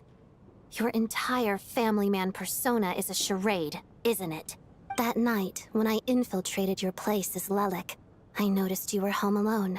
Didn't think much of it at the time. Just thought everyone else was out.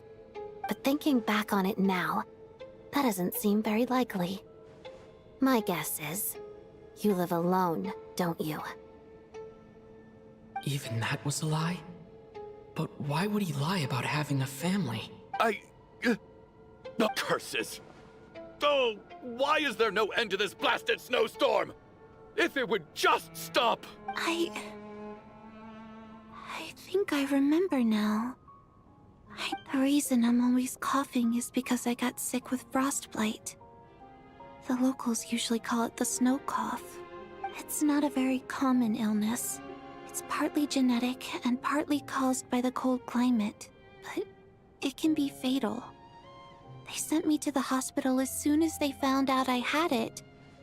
After a while, I felt myself growing weaker and weaker. Nothing seemed... So one day, I told my brother that I wanted him to take me outside for once, so things could be like they used to, he agreed. He snuck me out of the hospital, and we escaped. We got to the theater, This is so sad. bought tickets, and went inside. Oh, it was all so exciting. I remember the show very clearly.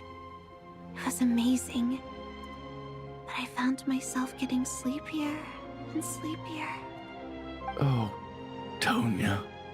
When I woke up, I couldn't find my brother anywhere, so I guessed he'd already left. But there's no way he'd leave me behind. So I decided to stay here and wait for him.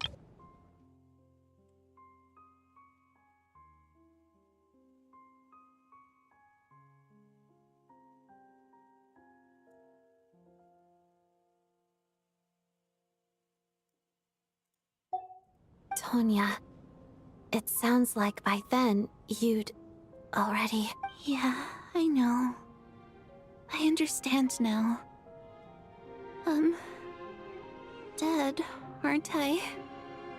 This cough and the feeling weak, it's probably just my body's memory. After all of that, it turns out I can't blame my brother after all. I was the one who abandoned him.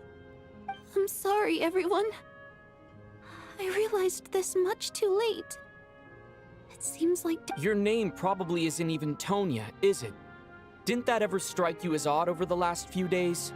Well, when I was little, my brother and I read a storybook, and Tonya is the name of one of the characters. When we escaped from the hospital, our family and the hospital security were looking everywhere for us. So when you first approached me and said my brother had sent you, and called me Tonya, I thought he must have chosen a fake name that only the two of us would know.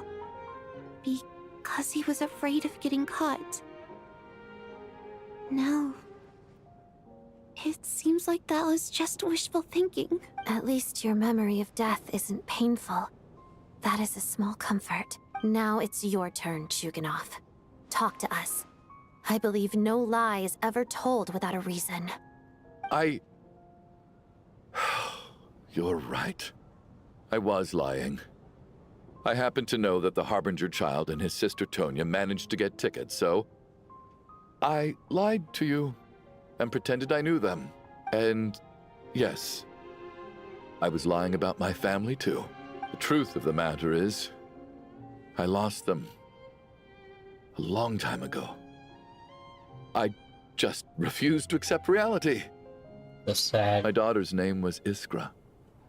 And before you ask, yes, Iskra, as in Iskra Manufacturing Plant. She also died from the snow cough. She was just 6 years old. If she were still alive today, she'd be around the same age as little Tonya here. After Iskra passed, my wife couldn't bear to face those memories either.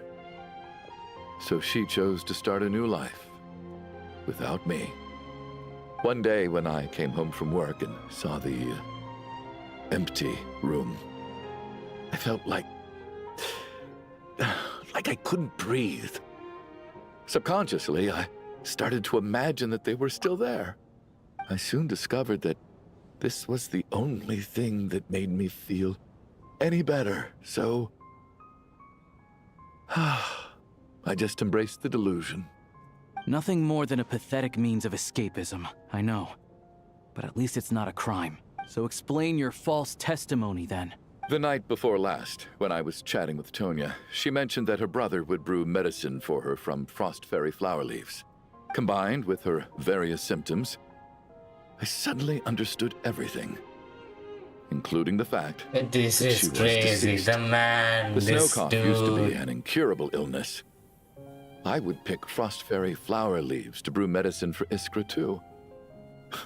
It took hours and hours on the stove. But the year after my daughter passed away, the jester of the Fatui announced that a cure for frost blight, also known as the snow cough, had finally been developed. It turned out that all previous treatments were completely ineffective. No better than random concoctions. That was the final straw for me. I just couldn't take it anymore. Just one more year. One more year, and everything would have been okay. So, more than anyone, I know full well that in this day and age, no one in their right mind would still be using frost flower leaves to brew medicine for the snow cough. Poor Miss Tonya, therefore, had to have been from an era when snow cough was still a terminal illness. So, you projected your daughter onto her? Even though you knew she was one of the dead? Even though you knew that protecting her would get you killed? That doesn't make any sense. You knew she was already dead. What did you hope to achieve by protecting her? I just don't believe in your crackpot theories. Nor do I approve of your actions. How can you just declare a living person dead and throw them out into that snowstorm? Nitia's gone. My good buddy Shram's gone. And now it's Tonya's turn, isn't it? The others I can make my peace with, but little Miss Tonya, here she is, standing right in front of us, alive and breathing, and fighting her own battles. Yet you're quite happy to say she's dead? I just want her to live. Once this snowstorm is over, the very moment it stops, I'm going to march out that door and find someone who can fetch the very best medicine for her snow cough. I'll be damned if I'm gonna let you cast her out into the snowstorm before I have the chance to cure her. Not again. Not this time. Not when the cure is right within our grasp. I'd never be able to forgive I just feel myself. sad. Mr. Chuganov, stop. I can't let you do this. Tonya. By the sounds of it, you've known I was dead since the night before last, right? I really liked Mr. Valeri, Mr. Mitya, and Miss Vodyanitsa. And now they're all dead because of me. I'm not happy about that. The reality is, you've been trying to fight your own demons through me. But all you've really done is trap me inside your delusion along with you. No. Listen to me. I want to save you. I do. Well, at this point, I'm quite sure that I'm dead. I don't need to be saved.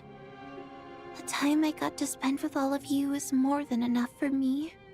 Despite all the bad things that kept happening, I got to meet so many interesting people and spend so many days and nights by your side.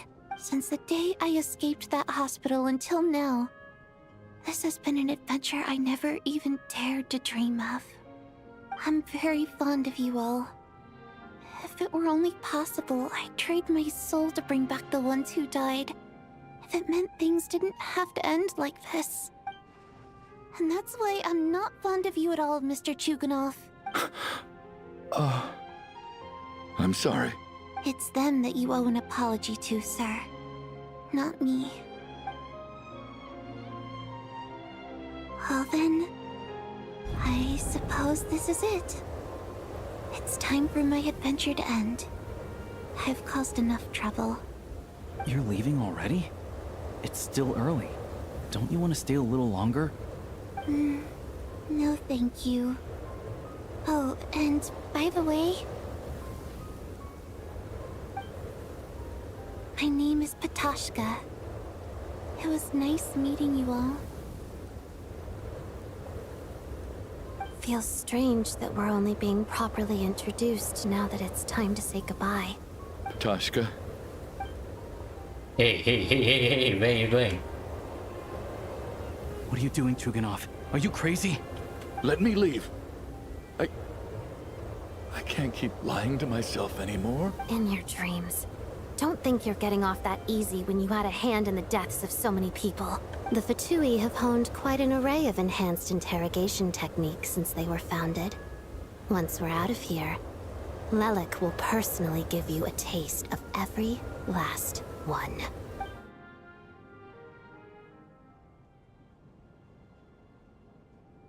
Feels so scary just to fall asleep. I think we should leave. I doubt this snowstorm is ever going to stop. For all we know, this storm might have destroyed all of Snezhnaya by now. Maybe it is the heat even death of the whole universe. world. Wait, we finally solved the mystery of the haunted theater today. Maybe let's at least try to enjoy tonight? Fair enough. I don't particularly feel like dying in Chuganov's company anyway. And yet you won't let me die first. Hey, Chuganov, on a serious note, if we do make it out of here, you should close down that factory of yours. A lot of people are freezing thanks to you. Is this really the time to be discussing my factory? All right, fine. I'll shut it down. Doesn't matter to me anymore. Am I hearing things? Or was that a knock at the door? There it is again. But I don't understand. The snowstorm hasn't stopped, has it? Rescue team. Should we open the door? Is this it? Is this nightmare finally over? If the last few days are anything to go by, I probably shouldn't be getting my hopes up. Whatever lies beyond that door at this moment. It could be something even more terrifying than everything we've been through so far.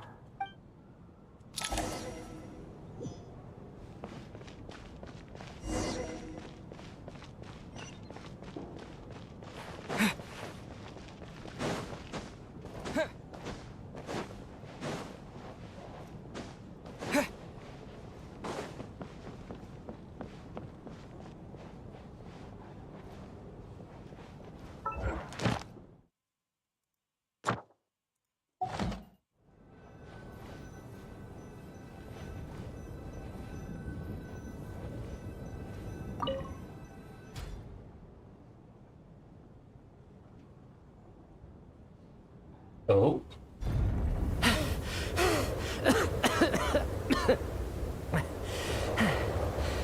Hey everyone, I'm back. How are you doing? Feeling any better? Much better, thanks. Whew, it is so good to have you guys here. I was a little worried that the theater would be empty by the time I got back. Let me see.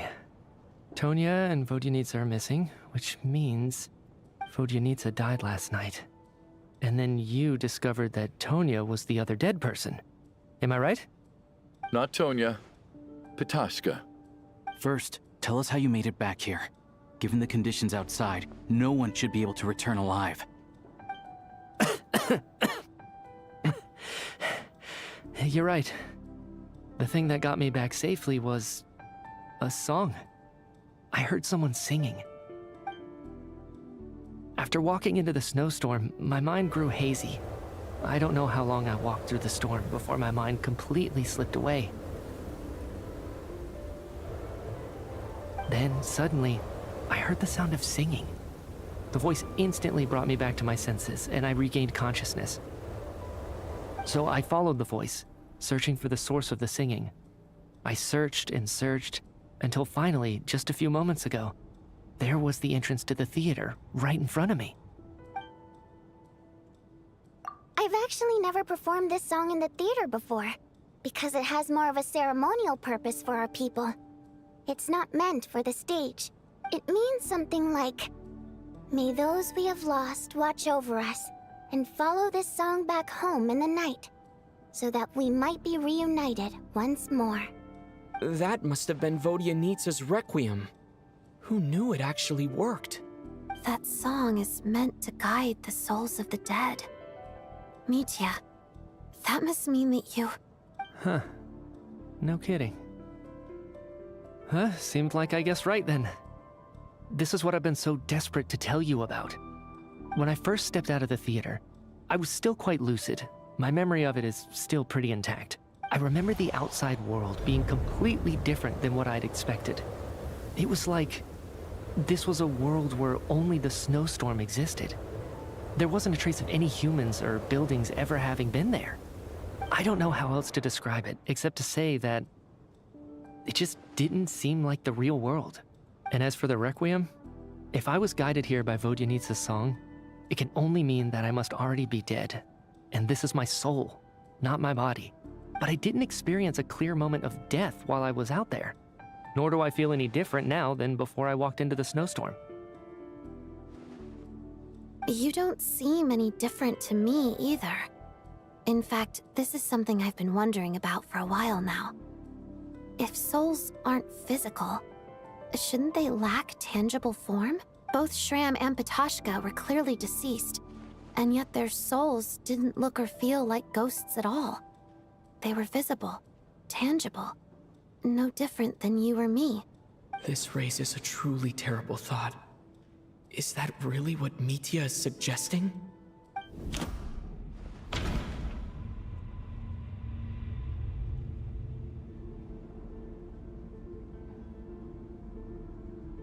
We're all inside a dream. Dreams can't explain everything. Okay, yeah, yeah, makes sense. This is wrong. Mitya's soul was summoned back by the Requiem, confirming that he is indeed already dead. And yet, he looks no different from us. Of course. If even the long-deceased like Mr. Shram can blend in with us undetected, then maybe we've all been dead from the very start. And all of us are now souls wandering the theater. Interesting. Yes. I think that this is probably the afterlife. What did you say?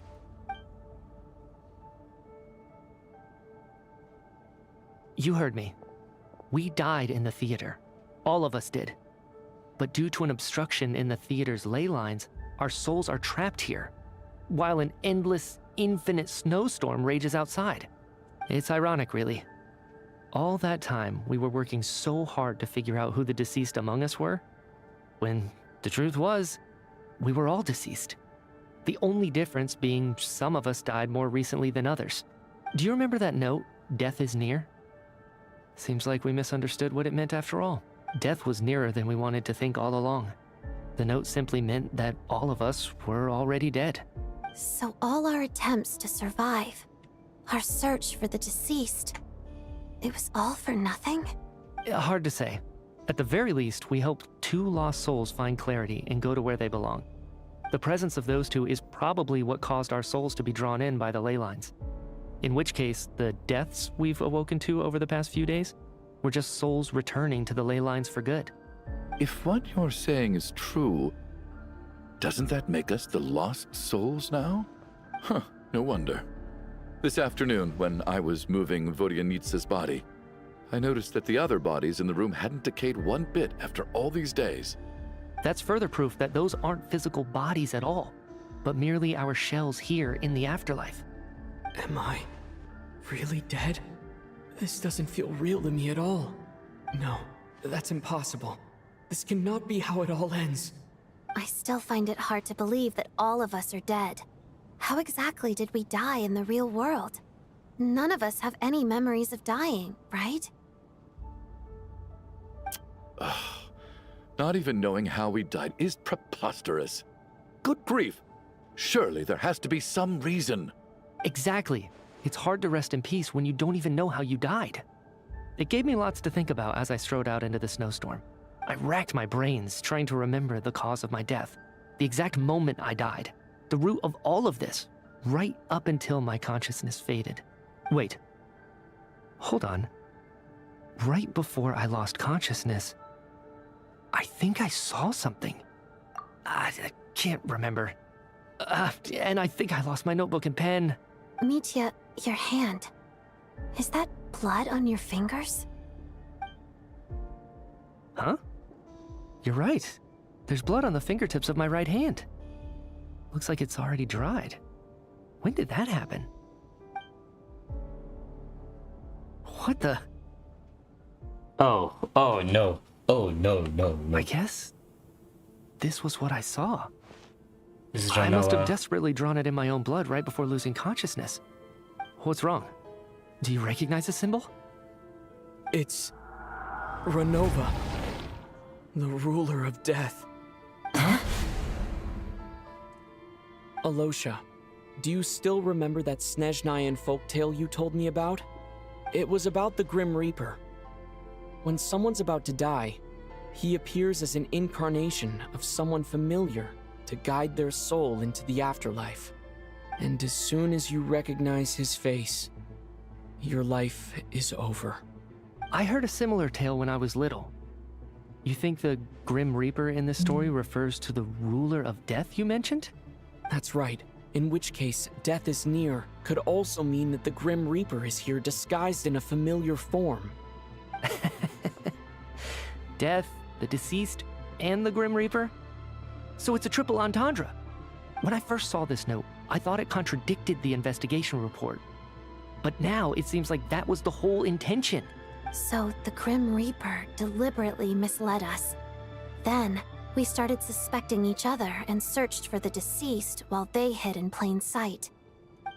By that logic, the one person most likely to be the Grim Reaper incarnate is...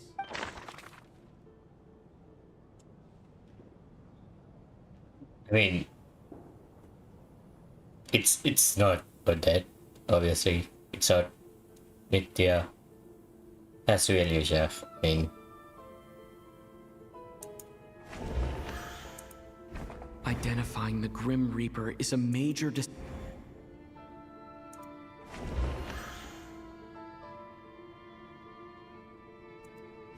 Identifying the Grim okay, fine, it's him. No doubt about it. It's Alosha. How? Looking back at how everyone has acted over the past few days, Alosha is most likely the Grim Reaper lurking among us. How does that make sense? Is it you, Alosha? You were the first to discover the investigation report, and you had plenty of time to slip the note inside to mislead us. So? Surely you can't suspect me based on that alone. What if someone else found the investigation report first, slipped the note inside, and then put it back without telling anyone? There's no denying it. The note could easily have been slipped in much earlier than it was discovered. That's not all. I've also noticed that although on the surface, Valeri, Mitya, and sometimes I were the ones taking charge of the situation.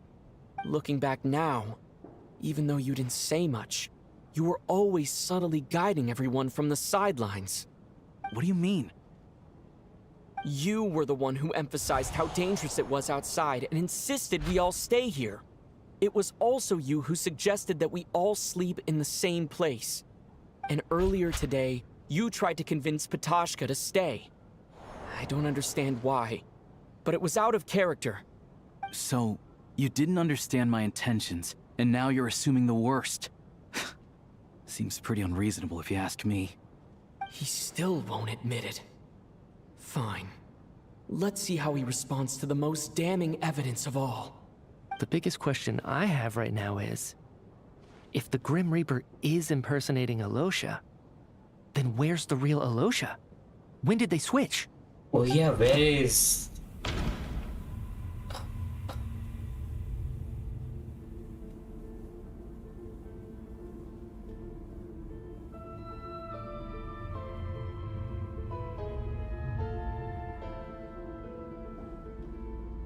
No.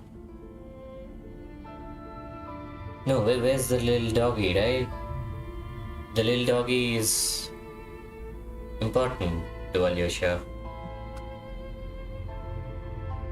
This must be when.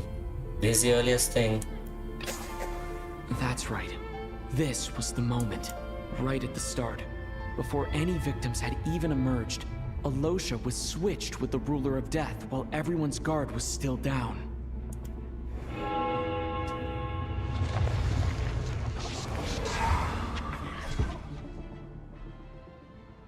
When all this began, right after the performance ended and the snowstorm began to pick up, no one suspected anything unusual. We just assumed we were snowed in. It wasn't until we discovered the bodies the morning after that we realized something out of the ordinary was going on. But it's clear now that the oddities actually started earlier than that, when Dimov walked into the snowstorm and never came back. Right. So Mr. Dimov was the first victim, not Sobolova and Torgov. And if we pinpoint that moment as the beginning of this incident, then one thing becomes clear. Alosha, you are the only person who walked into the snowstorm and came back without the help of Vodyanitsa's Requiem. More precisely, Alosha never came back at all. The one who came back was the Grim Reaper. Not bad.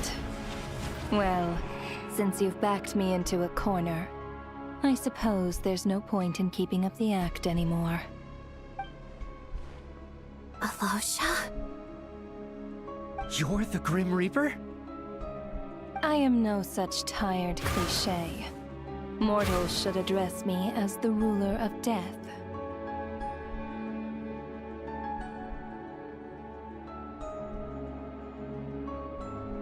Before being wiped out for good, you identified the two deceased, and even sensed my presence.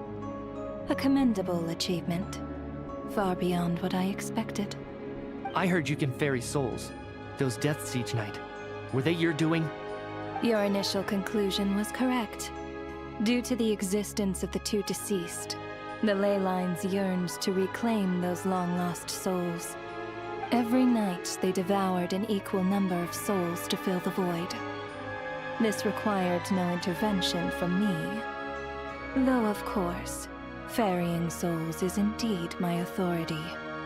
Here, take a look.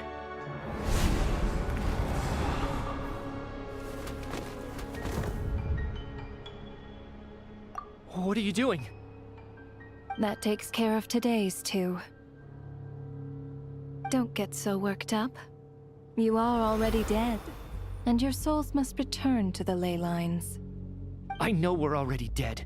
You murdered us, didn't you? Murdered? No. Murder is when mortals usurp my authority. Death is my jurisdiction. If I require someone to die, I need not resort to such laborious methods as murder. Okay. You simply met the criteria to trigger my curse of death. I know about the curse of immortality. So there's another death-related curse too? You cursed us? When? And why would you do such a thing? So often, humans pray to me, begging to know when their death will come, and what form it will take. But few people ask why. If you must have an answer, know that death comes simply because one's time has come. So you're not gonna tell us the truth? Hold your tongue. By all rights, you shouldn't even be allowed to speak with me. Those angels from the past are to blame for the reckless renovation of the ley lines here. It's made my work on this occasion infuriatingly complicated. Work? So trapping us here, making us watch our friends die, that's just another day at work for you? You clearly have a lot of questions. Fine. As a reward for your remarkable accomplishments over the past few days, I shall answer a few of your inquiries, provided they aren't too unreasonable. After the physical body dies, the soul must return to the ley lines for that person's death to be considered complete. My work encompasses the entire process of death, including, naturally, the guiding of souls into the ley lines, with which you are now so familiar. You must also be rather familiar with Natlan's Night Kingdom, I presume? It was I who supported the creation of the Night Kingdom. It provided a convenient means of guiding the souls of Natlan. Here, too, the ley lines connected to the theater underwent some modifications. The angels hoped to make them capable of accommodating the souls of some special creations. But this actually hindered their ability to accept ordinary souls to some degree. This effect manifested itself after you died from the curse in the theater, leaving you stranded in the afterlife, unable to achieve a complete death. But if souls who die from the curse of death fail to return to the ley lines within a short window of time, they will miss their chance for good. Then, they will remain forever suspended between life and death, no longer subject to the authorities of either. So if you don't resolve this matter soon, and see all our souls return to the ley lines before long, we'll escape your control. Mitya is sharp. This must be what Renova was worried might happen, and the reason she got involved to begin with. But if you have the authority to guide souls, why didn't you just show yourself and get it over with? Why hide among us in the form of Alosha? You seek to understand the mind of a god. Very well. I'll tell you. This is a theater, and I decided I wanted to watch a show about death. That's why I encouraged you to take the events to the stage. I found myself getting quite immersed. I suppose the entertainment you provided makes up for all the trouble you've caused me by being so defiant in the face of death. There. Are you happy with my answer? Can't say I am. Really? But it fits the stereotypes you humans have about gods. Just moments ago, you were complaining about how infuriatingly complicated your work here has been. Work is work, I get it. There are times when it's a huge pain, but you just have to get it done, right? That's a rather unique perspective for a human. You are in fact correct. There is a pain point in this case. Due to the obstruction in the theater's ley lines, there is a hard limit on the number of souls they can receive each day, making it impossible for me to ferry all your souls at once. Revealing my identity too soon would inevitably have led to futile resistance, and there was a risk that any souls who chose to run would disappear. Then there was the issue of the 2 lost souls you called the deceased. The way you resolved that quandary was all part of my design. That's what I don't understand. If all of us were souls of the dead, what made their presence among us special? For centuries, they have refused to return to the ley lines, exploiting the issues created by the angel civilization to resist being drawn in. Centuries of obsession accumulated during this process. You may think of this obsession as the resentment of the dead, and in this quantity, it was a bomb that could have detonated at any moment. It reached the point where I could not afford to leave it unchecked. But the only way to fix it was to help them acknowledge their own deaths, make peace with their regrets, and willingly walk into the snowstorm. Only then, with my guidance, could they finally return to the ley lines. Otherwise, you would not like to know what the consequences would have been. I vaguely remember seeing Batashka, but in the most terrifying form. Was that in a dream? Is that what would have become of her if she hadn't returned to the ley lines? I see your dreams brought you many revelations. So you see, death in fact grants wisdom to mortals. Souls connect to all things in the world and see the chain of cause and effect between them. It's nothing unusual. Anyway, giving psychological counseling to lost souls is not my strong suit. That is more of an angel's role. It was something I could not resolve directly using my authority, so I decided it was easier to leave the bomb defusal to you. Meanwhile, of course, their presence caused the souls of other members of your party to return to the ley lines each night. From where I stand, that was killing two birds with one stone. As both issues slowly resolved one another without me having to lift a finger, all I had to do was stay close by and keep the situation under control. Then use my authority to wrap things up at the end. And, of course, while I was at it, I thoroughly enjoyed watching this drama, dealing with death from a mortal perspective, play out on the stage. Sounds like you had it all figured out, Grim Reaper. I just did the math. You said there's a hard limit to the number of souls the ley lines here can receive each day. It's 2, isn't it? That much is obvious, even to a fool. No, it's time but to there are review this people whole who affair. left. If the ley lines can only take in 2 people per day, I need to go over the deaths from these past few days again.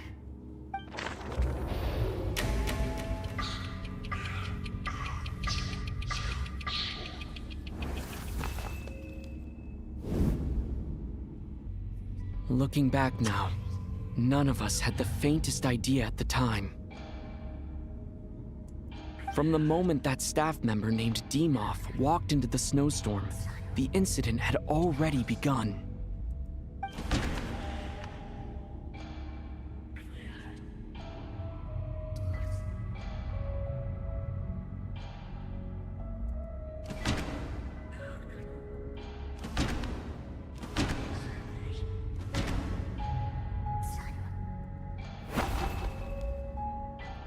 No.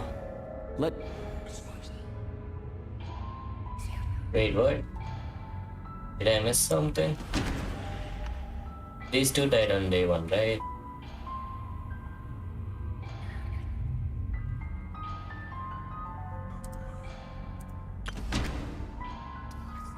Wait, Alicia died day 1. Alicia was the second to walk into the snowstorm after Demoff to investigate. During this process, the ruler of death assumed his identity, making him one of the victims.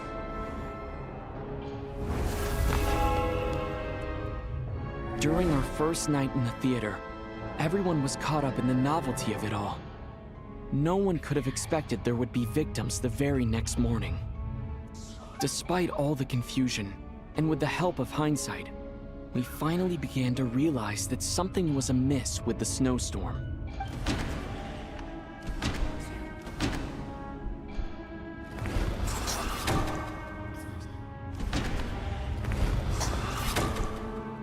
The ley lines devoured Torgov and Sobolova on the first night. At the time, we thought this might be a murder case connected to Lelik.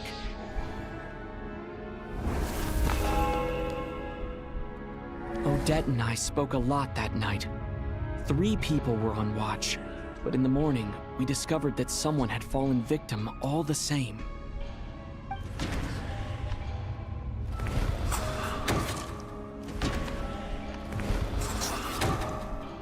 The deaths of Kulish and Rampana caused everyone to stop. Unexplainable phenomena occurred one after another, leading Nitya to suspect that we were caught up in a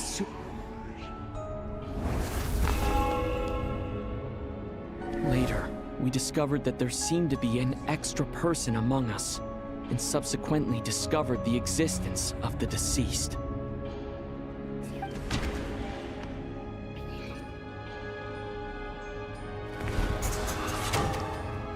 Mr. Schramm realized he was the deceased.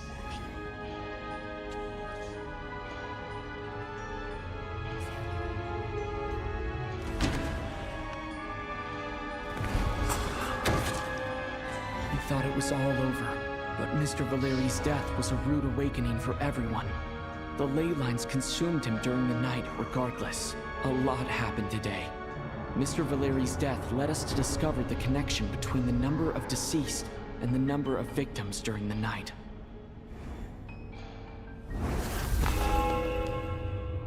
Wait. The fact that there was more than one deceased seemed to bring us back to square one. Odette revealed some information she had been keeping to herself. No. Now the number should be 1, right? Okay, but it still was 2 at a time. Okay, makes sense. Yeah, next. Although Mitya did indeed walk into the snowstorm that day, the void in the ley lines hasn't been filled. Oh yes, that did happen.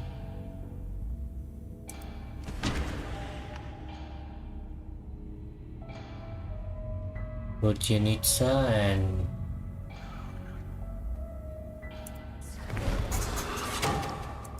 Vodyanitsa was swallowed by the ley lines in her sleep. But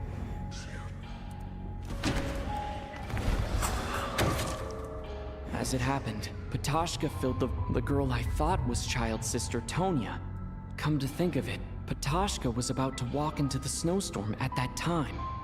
And Renova, unaware that Mitya would return, was concerned that her soul would overflow from the ley lines. That's why she used Alosha's voice to try and persuade her to stay behind. Looking back, I suppose that was an early slip-up on her part.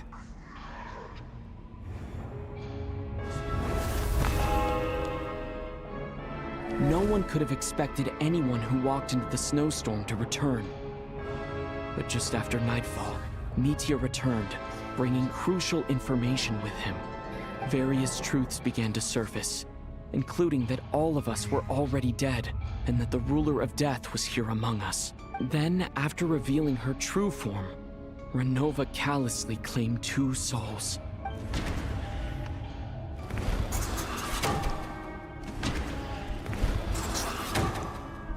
In fact, everyone was already dead by the time we took the photo. And in the days since, we've experienced many more partings in the afterlife. Now, only Mitya and I remain.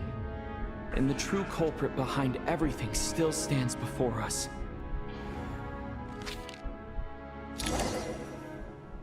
That covers everything. It's all clear now. Your work isn't finished here yet, is it? The Traveler and I are still standing here, safe and sound. The Water Imp's song threw things off a little, but it is of no consequence. The ley lines have already anchored your soul, and the first ray of light tomorrow morning will take you back. I, meanwhile, need to review my attitude towards the Water Imp race. So the reunion in the night that Vodyanitsa mentioned, I suppose that was never meant to be a permanent reunion. That just leaves you, Traveler. My power only allows me to temporarily separate your soul from your body. The ley lines of Tevat would not accept you. Wait, what?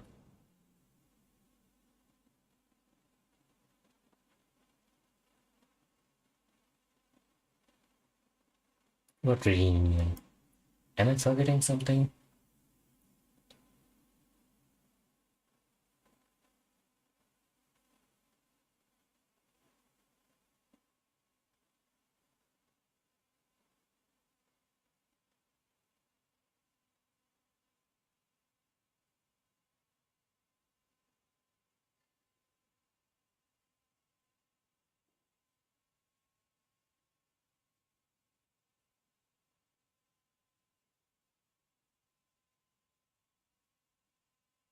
I don't get this. I don't get this. For now, I'll just have to leave it. What reunion?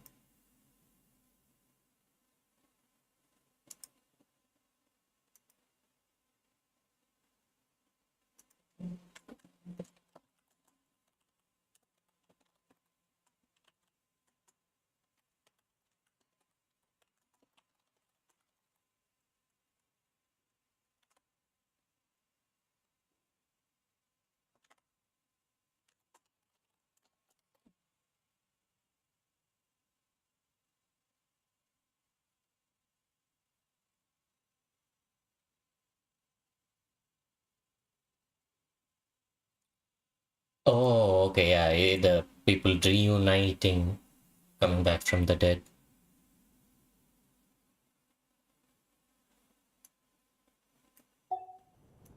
And your soul is firmly anchored to your body by your will. For a descender like you, who is not bound by Tevat's rules, your death can only be brought through the most violent of means, such as directly destroying either your body or soul. Thanks for letting me know that at least I can be saved. I have no interest in involving myself with Descenders. For now.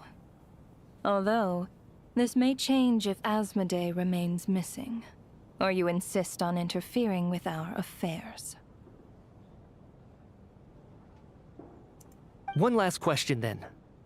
All our struggles and sacrifices here, they were meaningless from the very beginning, weren't they? Death abides no reason. Besides, what you call sacrifice is merely a concept created by humanity. To me, it is nothing more than a self-indulgent charade in the face of death. Mere mortals fantasizing that their actions could reclaim something from my grasp. A truly laughable idea.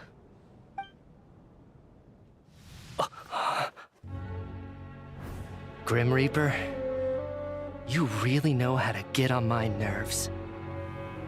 I'm not here to ingratiate myself with you. I kill merely because your deaths are necessary.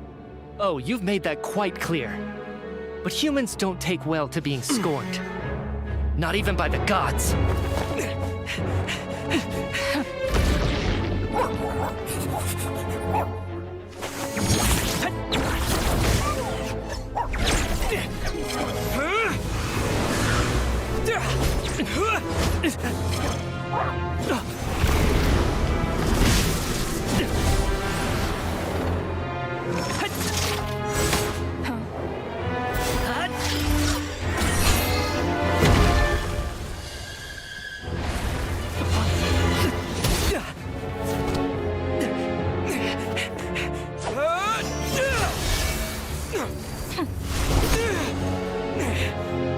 This is futile. You must know that you are powerless against me in my own domain. I suggest that you save your strength. For what? Maybe we can't change it.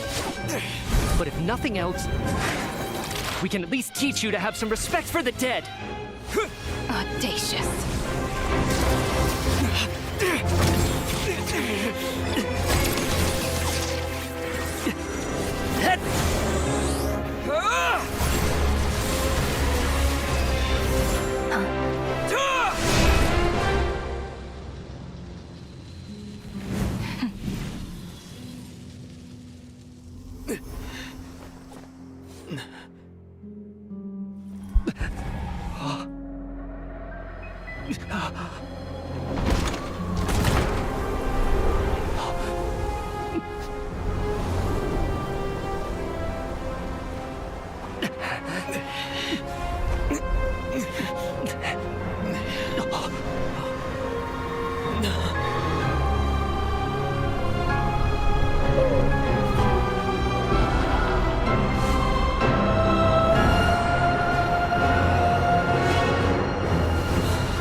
All of them are back?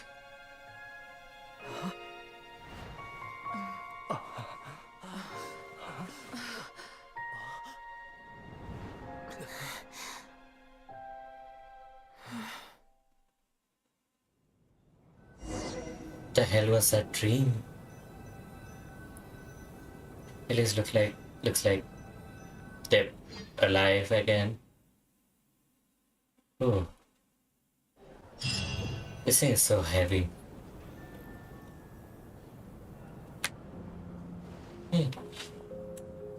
How are you holding up, Odette? What happened to me? How much do you remember? Mm-hmm. What do you mean? Is the performance over? I can't seem to recall what happened. Has Odette already forgotten?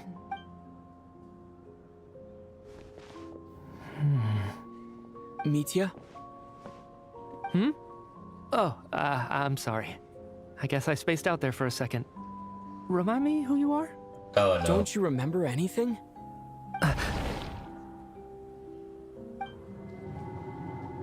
Yeah, I remember now, comrade.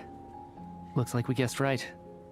Just like me when Odette found me at the Armory Palace. For some reason, everyone killed by the Ruler of Death eventually came back to life. Just with one catch. They forgot what happened while they were dead. Odette and the others have already forgotten everything. Why were you able to remember this time? Could this be the reason? You said this is the Ruler of Death's symbol, right? I don't see anything there. You don't? Huh. Okay, I guess that makes sense. I carved this into my hand in the afterlife, so it's not visible in the physical world. Does that mean I carved this symbol into my soul? What an unsettling thought. Still, at least I get to remember what happened. I suppose it's a blessing in disguise. What about you, though? The Ruler of Death mentioned that you're a descender? Is that why you can remember? A full explanation would get complicated very quickly. But that's essentially it. Well then, now that it's all over, let's figure out what we've learned. The first thing I notice is that everything here is precisely as we left it, right before our deaths. This confirms that time passes differently in the afterlife than in the real world. They say that right before death, time slows down, and your whole life flashes before your eyes. That must be how you know you have one foot in the afterlife by that point.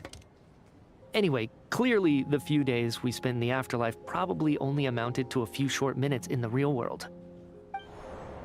This also aligns with previous reports of widespread temporary memory loss among the Armory Palace personnel. Now it seems likely that those were all brief deaths caused by the Grim Reaper's so-called curse of death. To those unaware of the truth, dying and coming back to life must feel similar to a short bout of catatonia. This leaves me with a couple big questions. What are the conditions that trigger this so-called curse of death?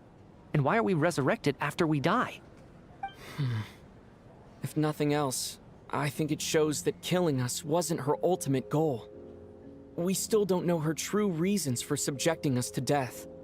Right. This time only got complicated because of the situation with the theater's ley lines.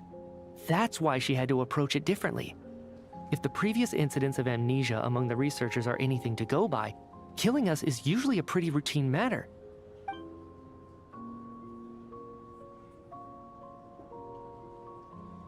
Come to think of it, wasn't I about to note something down before I died?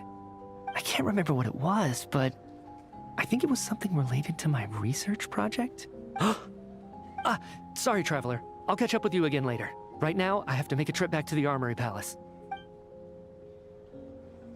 Sir, if I may, no one of your description has ever shown up in my investigations into Mr. Mitya's friends. Yet, you two seem very familiar with each other. Could you perhaps tell me where he was in such a rush to get to? And, by the way, have we ever crossed paths? Forgive the presumptuousness, but Man, I feel a vague and indescribable sense of familiarity about you. I can explain everything. Could you help me gather everyone in the theater in one place?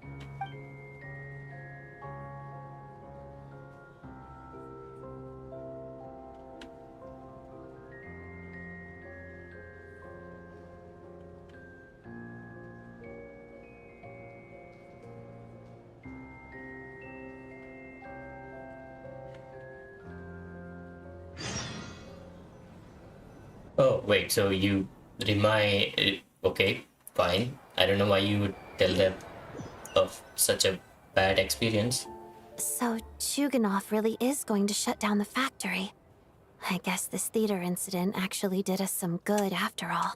So, You said I promised to take you to the Armory Palace while we were in the afterlife, yes? I believe you. I think I even have a vague memory of it. You want to go back and check on Paimon first? Even though not much time has passed for her. Agreed. Let's check in on her first. The whole reason for our trip to the Armory Palace anyway is to figure out what's going on with her health.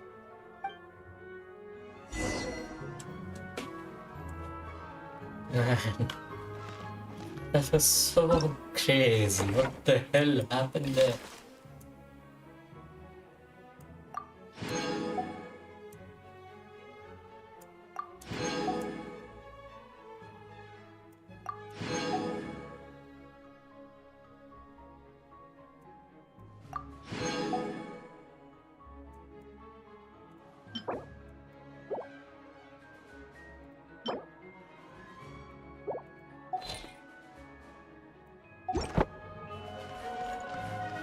Ooh, it was 4 hours of absolute cinema, and we haven't even.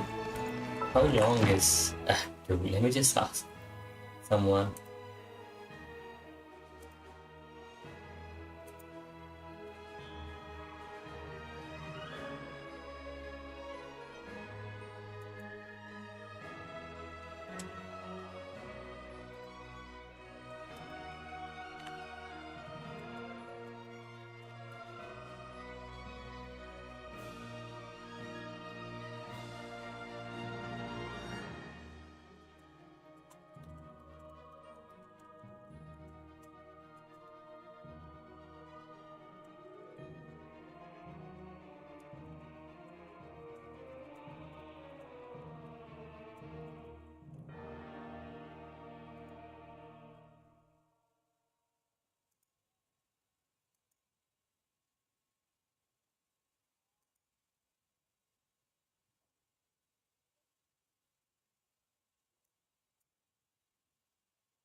Ooh. Let's go. Just be back. I'll just stay up for 2 minutes. Ooh.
The snow in Snezhnaya is always bitterly cold, and it never seems to end.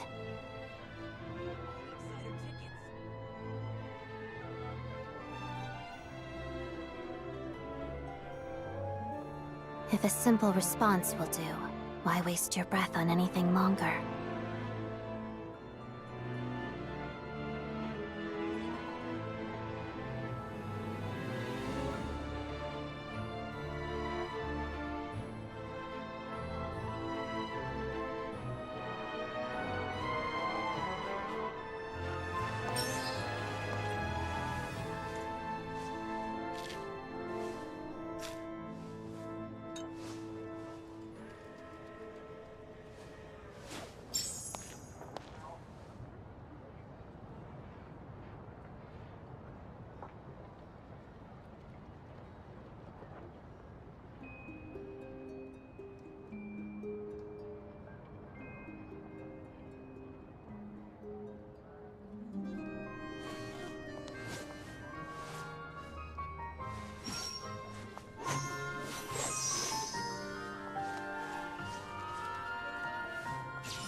And I'm back.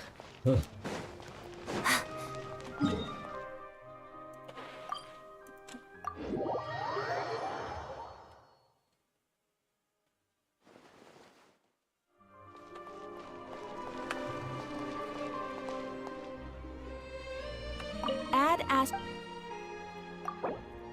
Thank you for completing today's...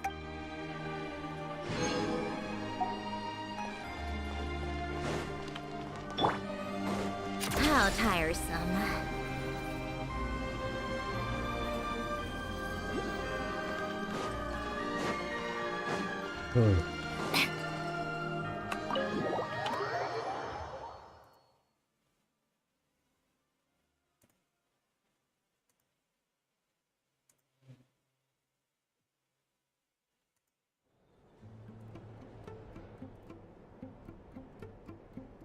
I'm finally back, even though a long time has passed from my perspective. As far as Paimon's concerned, I probably just went out to watch a very short show. I should keep my emotions in check when I see Paimon again, or it'll seem weird. Wait. The atmosphere here feels off. Is there danger? Shh. Stay quiet. Let's go inside and take a look. Have we still not been able to notify Child yet? We need new orders. What if that person comes back again? Oh no. Is Paimon missing? What happened? I'm so sorry. Under the circumstances, there was really nothing we could do. Tell me, what happened to Paimon? It was the Jester. He came here in person and escorted Miss Paimon away. He's the director of the Fatui. His authority supersedes all others and cannot be questioned. There was nothing we could do. The Jester. How long ago did he leave? And what was Paimon's status? It was about an hour ago. Miss Paimon was fast asleep at the time. The Jester simply walked off with her as if it was only natural. I assure you, he absolutely did not use any force. Do you know where they went? Wait, did Paimon collapse as well? The Armory Palace, most likely. Lord Piero, the Jester, has been overseeing the experiments there lately, keeping a close eye on their progress. Everyone in the Fatui has heard about it by now. I'm surprised he came in person. Whatever his reason for taking Paimon, he'll most likely return to the Armory Palace first, which is exactly where we were headed anyway. Then lead the way, Odette. Okay, let's go. Run, run, run, run. No way. What's with this saving again? We are inside another cutscene now. No, It's another just 4 up ahead. hours. Quick, 4 let's get more inside. hours of this. No, I'll go alone. You know I'm planning to force my way in. You're with the Fatui, so you should stay outside. I was hardly planning on taking you through the official channels anyway. I'm here to force my way in, just like you. I may be a Fatus, but I'm also Lelik, enemy of Project Stuzha. Paimon's safety is paramount right now. With me around, you'll have an extra pair of hands. There might be devices inside that are easier for an insider to deal with. If you say so. Let's go. There's no time to hesitate.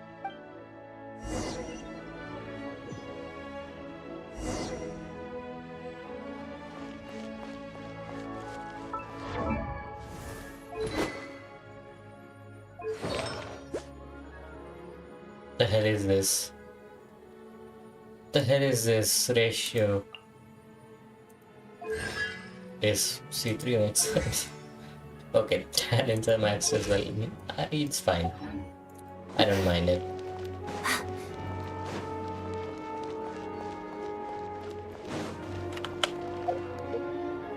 Yes, I can. Okay, fine. Hey, who are you? This part of the Armory Palace is under restricted access. What do you think you're doing? No questions, please. We're short on time. Fine, just go down.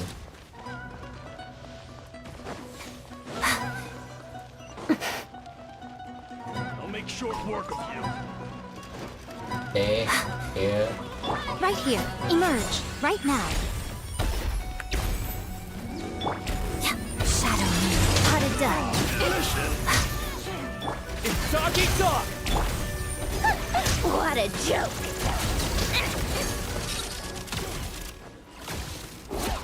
Hey, that's got magic.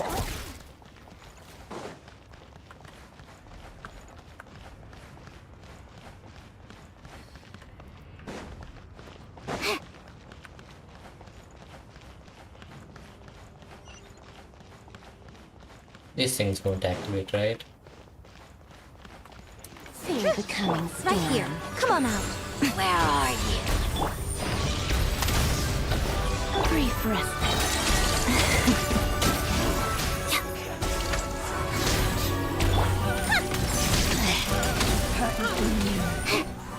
Shatters.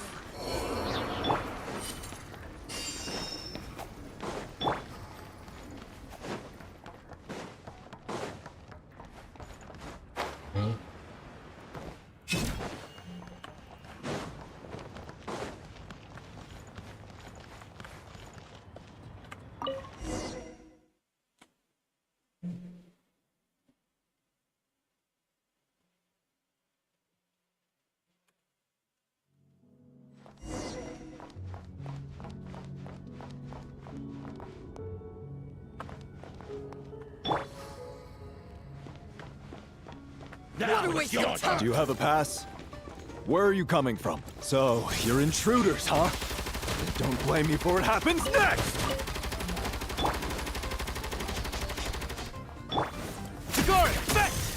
Right now. Show them. Come on out. Pirouette.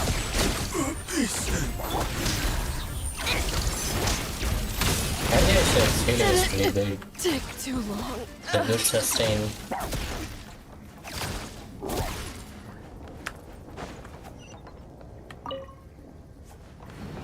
The Armory Palace is hidden this deep in? This place is much bigger than I imagined. They're conducting top-secret research, after all. The deeper it's hidden, the better, is standard Fatui logic. What's this? Is outside? The style doesn't really look like the Fatui's handiwork, though. They must have requisitioned some structures from a past civilization. It also serves as a bit of a disguise.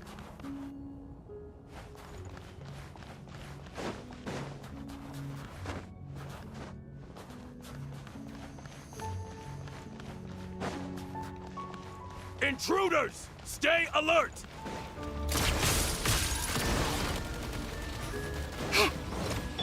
Emerge! Show them. Let's begin. Hadida. Crystalline Adagio. I surrender.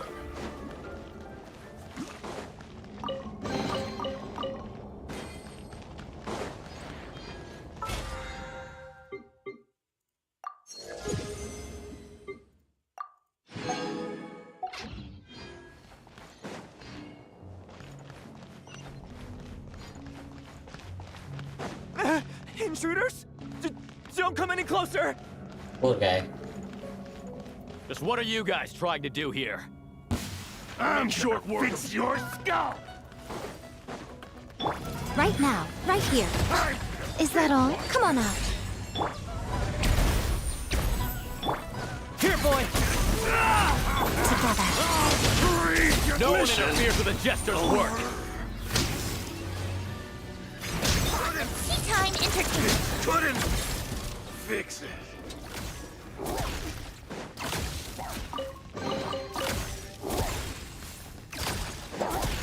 Nice. The hell is this? Giant chess dice? Interesting dice there.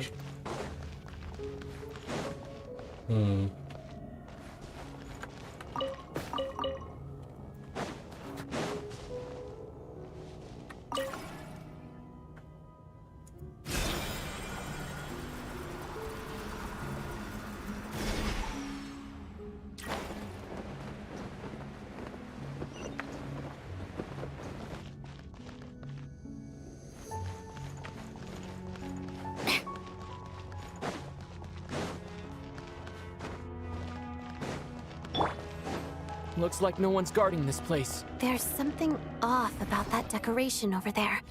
Look out! Let's deal with these before we move on.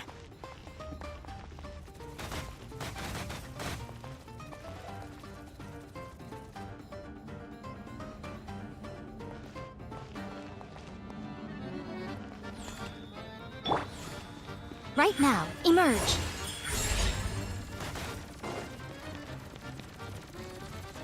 We can pass through walls? Okay, now it makes sense. Everything makes sense.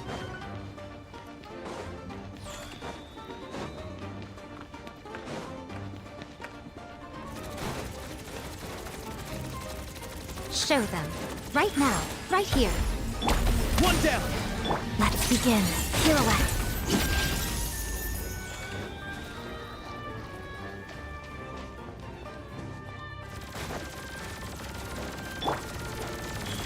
Emerge. Together. Pas de deux.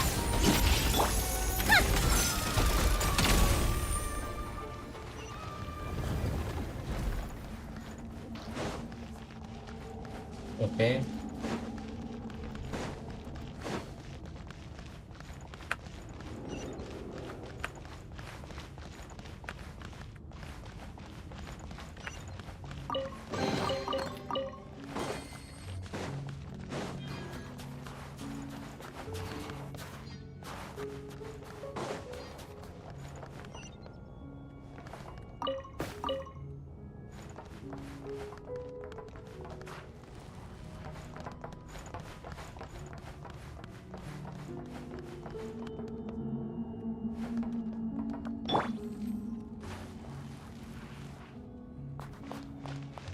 The researchers here probably don't know that we're uninvited guests. Let's try not to hurt them. What's the big star from the theater doing here? That's Miss Odette. She's a member of the Fatui. Don't tell me you didn't know that.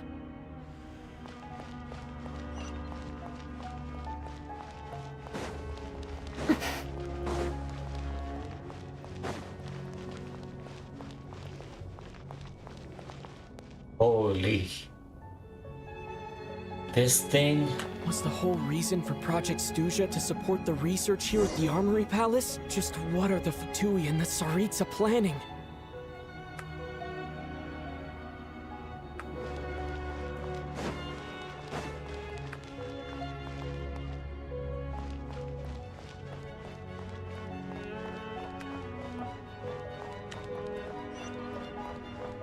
No one knows anything here.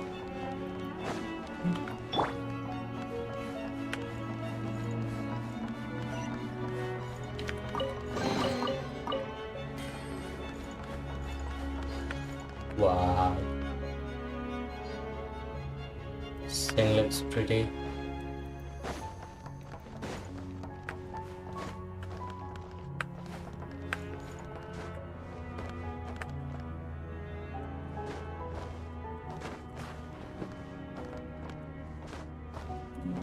Come on, keep up.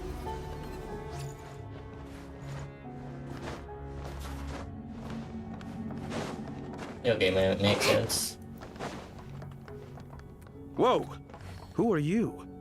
Never seen you around here before.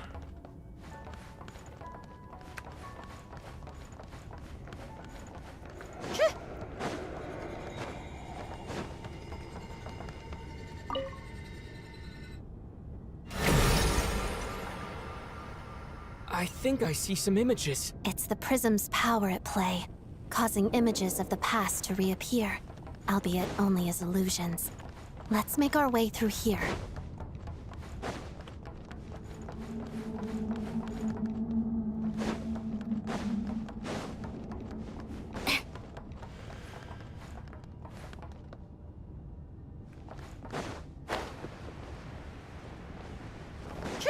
Paimon.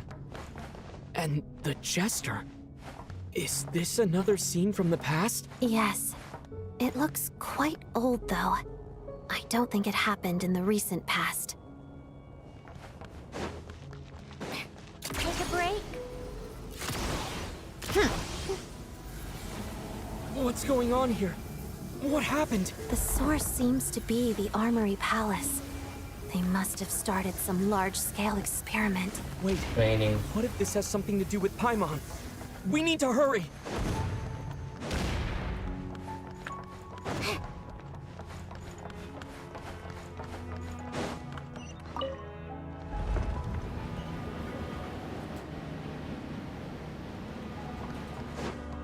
We're almost there. The Armory Palace is just up ahead. Paimon, please be okay.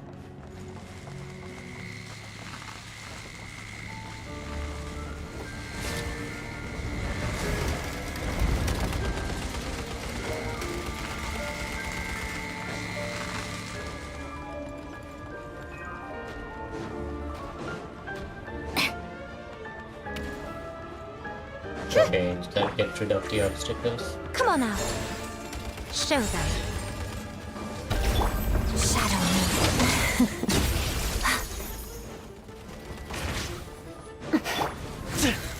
It's dog eat dog! Witness the snow spawn's grace.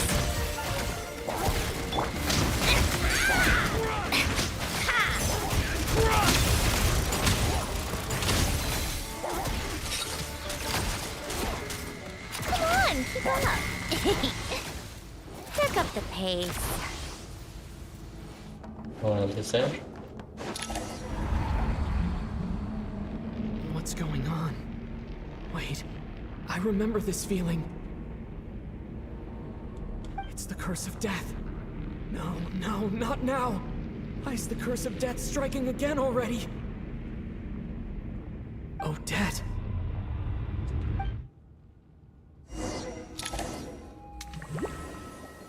Oh, not this nonsense. Is this the afterlife again? I need to find a way back to reality. Is that Odette's core Ignis? Could that be what just woke me up?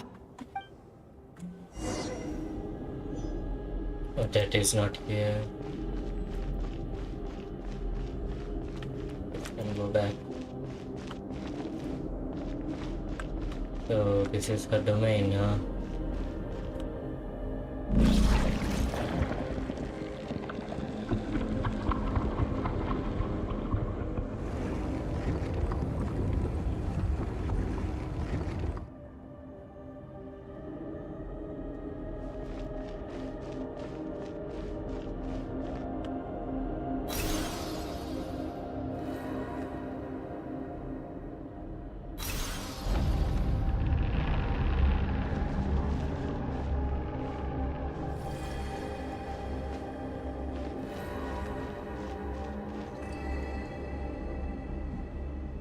The heck?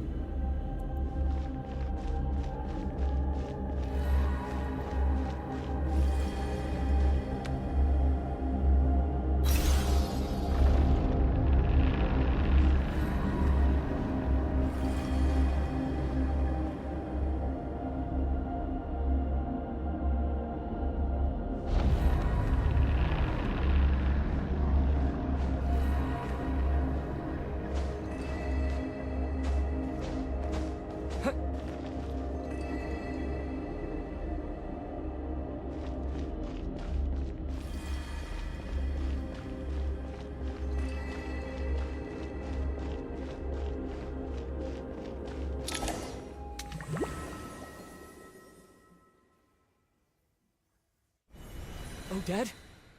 Odette! No signs of life. But past experience says that she should be resurrected before too long. Right? Did Odette intentionally use her core Ignis to guide my soul? I feel like something similar happened in a dream I had before. Thank you, Odette. If not for you, my soul wouldn't have found its way back to my body so quickly. And I might not have woken up so soon. But I'm sorry. I don't have time to protect you. I have to use the time you bought me to get Paimon back.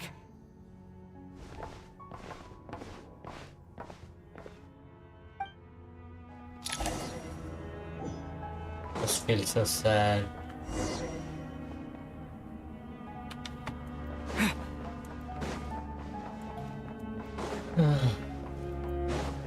Shh. Everyone here has been affected by the curse of death. Paimon! Paimon! No, wait. Paimon probably didn't escape Renova's curse either. She won't be able to respond to me right now. I'll have to find her myself.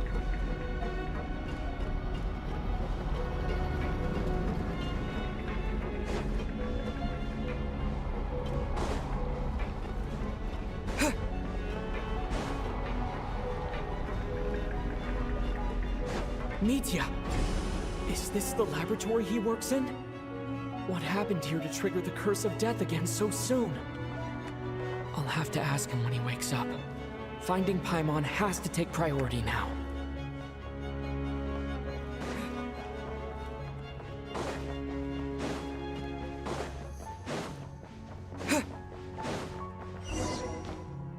Found her! Paimon really is here!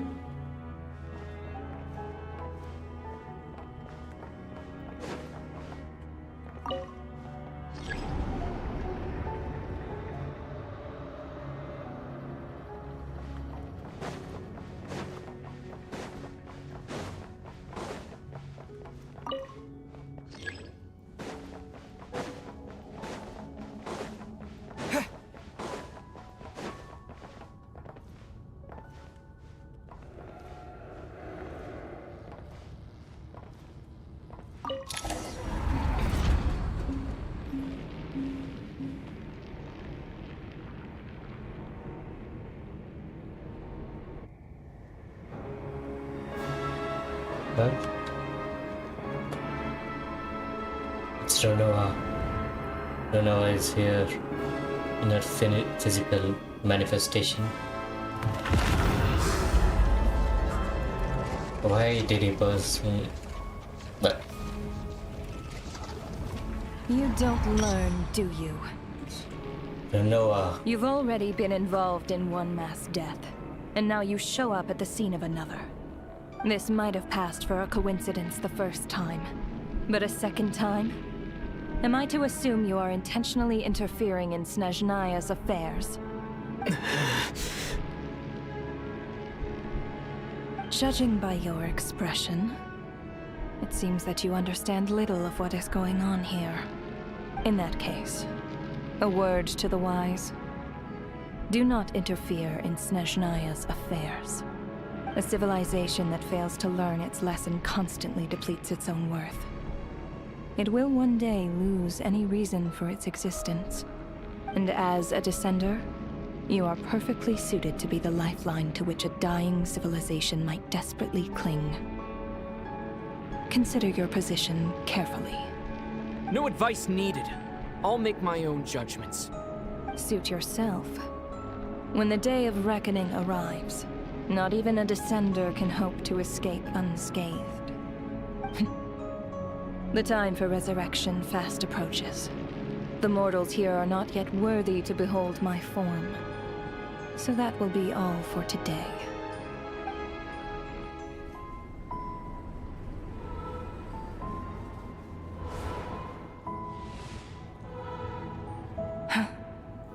That thing is coming with me.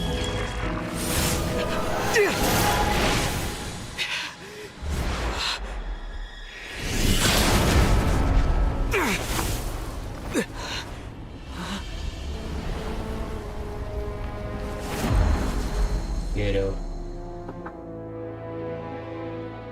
Alice is here to Sooner protect than I us. thought. The curse of immortality is stubborn, unable to enter the ley lines, yet not content to remain a spirit. Ruler of death, what do you want? You perplex me. Both you and you. That thing may be a creation of Celestia, but it possesses none of Celestia's power, let alone authority. Your obsession with it baffles me. No matter, the resurrection will soon begin. It's worthless anyway. I'll reclaim it next time.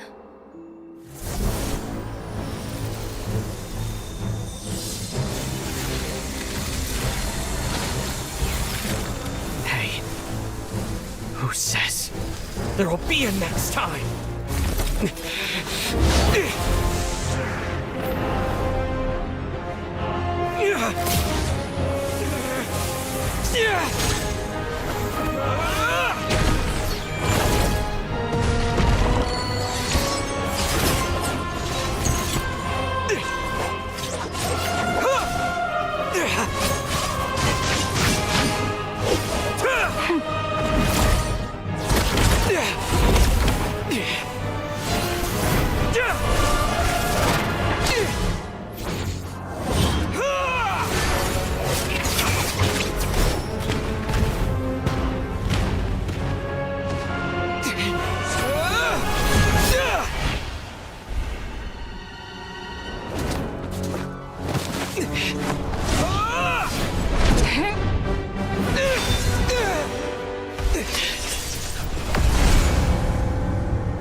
Holy, that is I missed you, Paimon. What are you talking about? We haven't even been apart for that long, have we? It was different this time. You seem to be in pretty good shape. Yeah, Paimon's back in tip-top condition. It's the weirdest thing. Paimon fell asleep earlier, and when she woke up, she found herself here. The Jester and that guy talking to him used some kind of energy on Paimon. And she could kind of feel it canceling out that other thing that was making her feel unwell. So, Mitya helped too? Apologies for leaving in such a hurry at the theater earlier. I was in a rush to verify some theories. Rest assured that your companion is perfectly safe. We reversed the effects that the experimental energy had on her. The Jester specifically instructed me to do so. I suppose this is our first official meeting, Traveler. I could not let Paimon suffer in her condition for a moment longer, and so I simply took her without explanation. I hope you do not mind. Oh my god, I hope you don't mind that I beat a few people up on the way. But why would a big shot like you care about what happens to Paimon? As I said when you first arrived in Snezhnaya, we once spent some time together. In the distant past. Oh yeah, you did mention that. And Paimon did think you seemed strangely familiar the first time we met. I'm afraid the reminiscing will have to wait. Mitya, let us continue with the report. What conclusions, if any, did you reach from conducting the final experiment of our energy research ahead of schedule? The good news is, my hypothesis regarding the Ruler of Death has been verified. As for the bad news, I recommend we suspend the experiments and Project Mistelton until further notice. Currently, we have no means with which to make a breakthrough. I say this purely as a scientist, guided by reason alone. I will trust your judgment. We shall put the project on hold until the Ruler of Death has been eliminated. What? No, wait. Huh? What are you guys talking about? You want to get rid of Renova? Like, how? By killing her? By whatever means necessary, so long as it removes the threat she poses to us. Until then, everything we do will be in vain. After what just happened, I've ascertained Renova's goal. Or rather, the trigger condition for the Curse of Death. Okay, let's hear it. What she's doing is blocking Snezhnaya's technological progress, preventing us from possessing any means with which to threaten the heavenly principles. Just like the little lapdog she is. So, any ideas, research, or experiments that lead to technological progress can trigger the curse. Just now, for instance, I was set to launch a final phase energy experiment ahead of schedule. If the experiment was successful, we could have achieved a crucial breakthrough. As expected, though, the moment the experiment began, all the researchers, technicians, and witnesses died from the curse. All that effort, not to mention the energy and materials we relied on Project Snezhnaya to gather for us, went to waste. In the end, nothing was gained. Does that mean something similar happened when we were at the theater? That's right. During the performance, I thought of an important breakthrough regarding the experiment, and wound up dragging everyone into this. So the nature of the curse seems to be something like, when moments of technological progress occur, all life in the vicinity is taken away. What a violent method. Of course, that meant the curse was normally limited to the Armory Palace. Since outsiders are forbidden from entering, this mass death phenomenon went unnoticed. Until Odette came along. I believe she was the first witness. The curse of death was triggered just before she infiltrated the Armory Palace that day. But you mentioned something about a final stage experiment.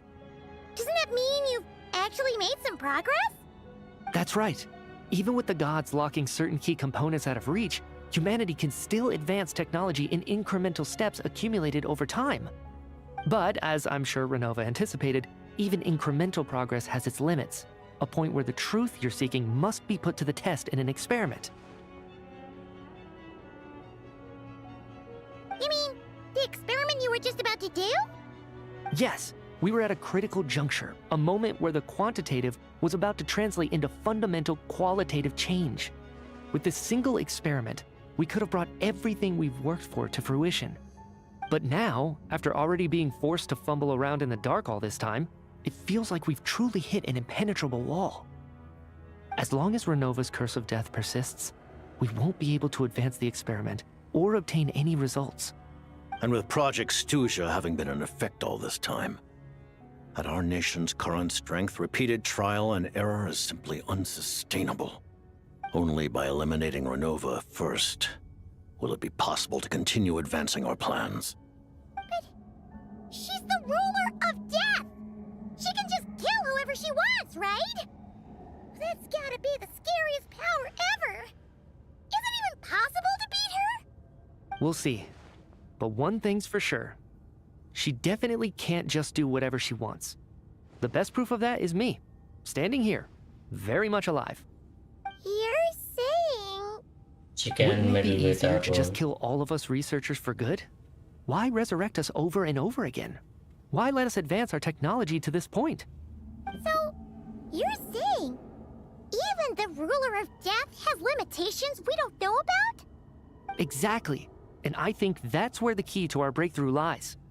Regardless, the ruler of death has always been an obstacle we must overcome. Indeed, we must face life, death, time, and space. After all, our goal is the heavenly principles. The Fatui want to challenge the heavenly principles? For a long time, I've had a vague suspicion the Fatui and the Tsaritsa were targeting the heavenly principles. But hearing the Jester admit it is still a shock. No wonder the Tsaritsa's goal has always been kept a secret from the people. What kind of road will that lead Snezhnaya down? In that case... Lord Jester, I would like to request some leave. I'd like some time to organize my thoughts and go over the data. Granted. Get some rest, put the experiment out of your mind, and take care that the curse of death doesn't affect any civilians.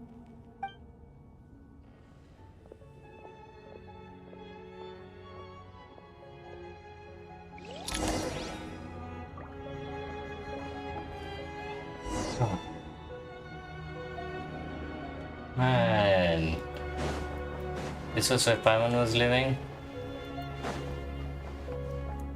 and his model, pretty good, I can say myself.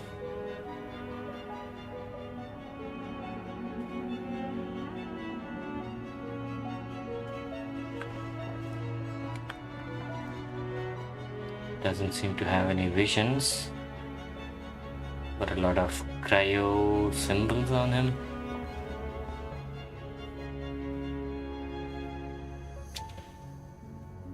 Or is it just the symbol of Snezhnaya? I mean, there's the Fatui symbol on him. Looks pretty detailed. There's only... that's not even an earring.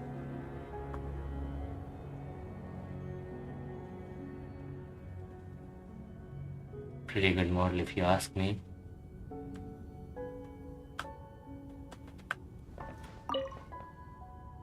While there is yet time, allow me to offer you my hospitality, honored guest of Snezhnaya. Is there anything you wish to know? About Project Mistleton. I remember hearing the term Mistleton from Columbina. Yeah, Paimon wanted to ask about that when the name came up just now. What is it? Paimon's heard of Project Snezhnaya, but not this one.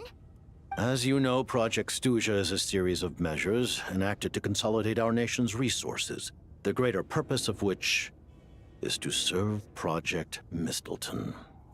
Many of the things you have encountered thus far are essentially for the advancement of that project. This includes the Kuvaki Experimental Design Bureau in Notdry. Researching Kuvaki was merely a facade. Its core objective was to use local resources and research findings to build Mistleton itself. And that's a weapon built for the final battle against the Heavenly Principles, isn't it? Huh? How did you know that?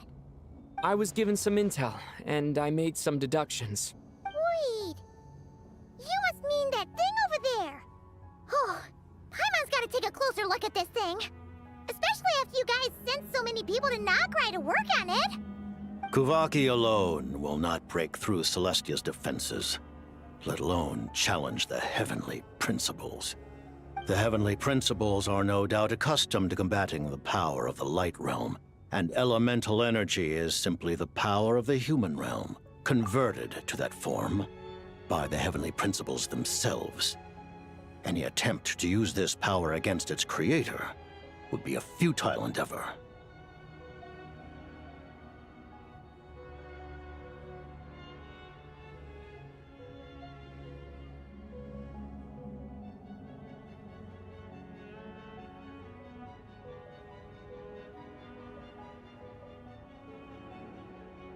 For now, therefore, we have set our sights on the form of energy associated with the Third Descender and the Stellar Linchpins. This may hold the potential to allow Mistleton to contend with the Heavenly Principles.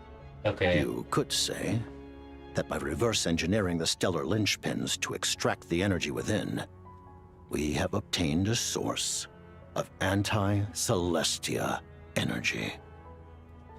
This is the energy research that Mitya is in charge of. I never imagined it was such a major project. Kuvaki Experimental Design Bureau, Project Snezhnaya, and the new energy experiments. Huh. So, Project Mistleton is what ties it all together. And it looks like your plan is almost complete. No wonder the Ruler of Death came after you. About the Tsaritsa of Snezhnaya. Her Majesty the Tsaritsa has embarked upon an expedition to vanquish a monster. Were it not for this, I imagine she would have been delighted to grant you an audience. Seems like the powers that be in Snezhnaya don't intend to hold my past conflicts with the Fatui against me. The Harbingers have been granted significant autonomy in retrieving the Gnosis. But by the same token, they do not completely represent Snezhnaya's official stance. You read my mind. Speaking of the Gnosis, Paimon's been dying to ask this question since forever.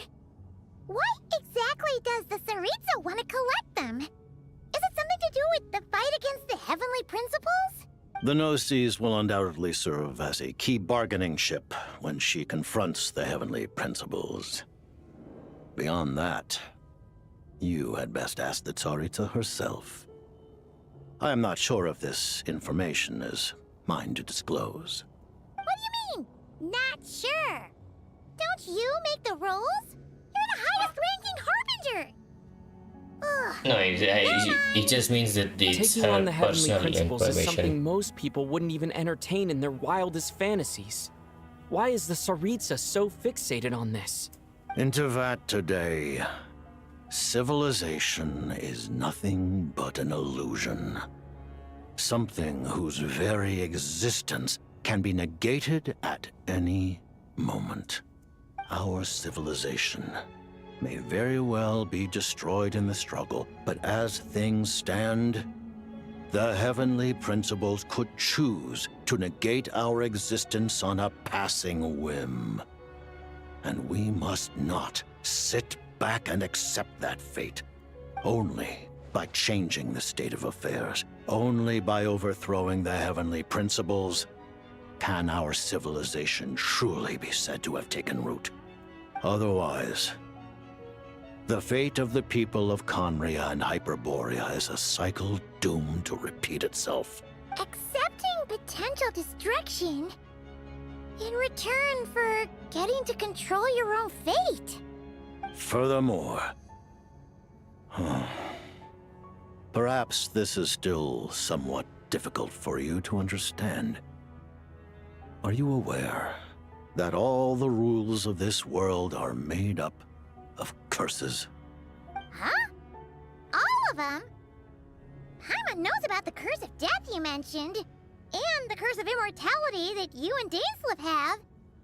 Then the birth of the Hilichurls, the rules of Natlan's Ode of Resurrection, those are curses too? Farina's long life seems to stem from a curse placed on her by Focalor as well. Yes. Even a god's love for humanity is a curse the heavenly principles inflicted upon the gods. What? The Tsaritsa has always had ample reason to hate the heavenly principles. If she can seize their authority, she will reconstruct the entire world, and when that time comes, humanity will be completely liberated from curses and lies. Look forward to it. It will be a world beyond your imagination. Though the ordinary people of Snezhnaya may not understand these details, in this frigid land locked in a ceaseless struggle against the environment, in this nation to which the gods have never shown favor, we all believe that standing in solidarity with the Tsaritsa in our shared struggle will surely usher in a new and better world.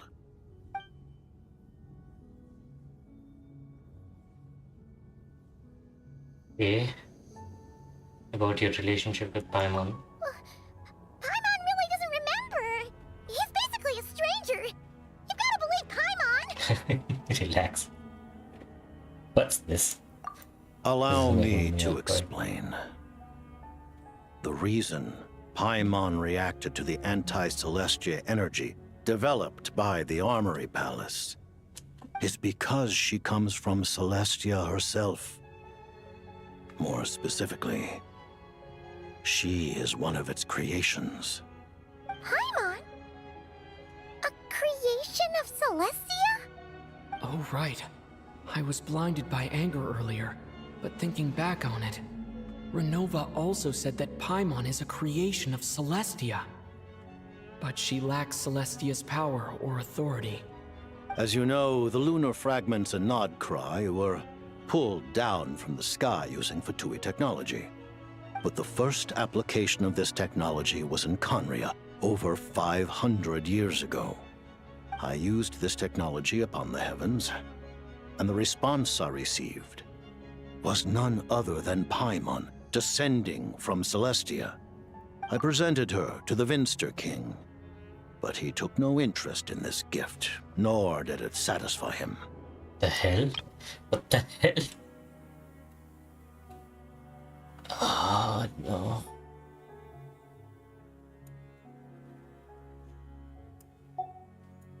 Paimon then took up temporary residence in my palace until, of course, the arrival of the Cataclysm. Wait, Paimon's a little confused. You're talking about things that happened in Conria 500 years ago. You're saying That means Paimon's at least 500 years old. But Paimon doesn't remember any of that. Falling from the sky? Being given away as a gift? None of it.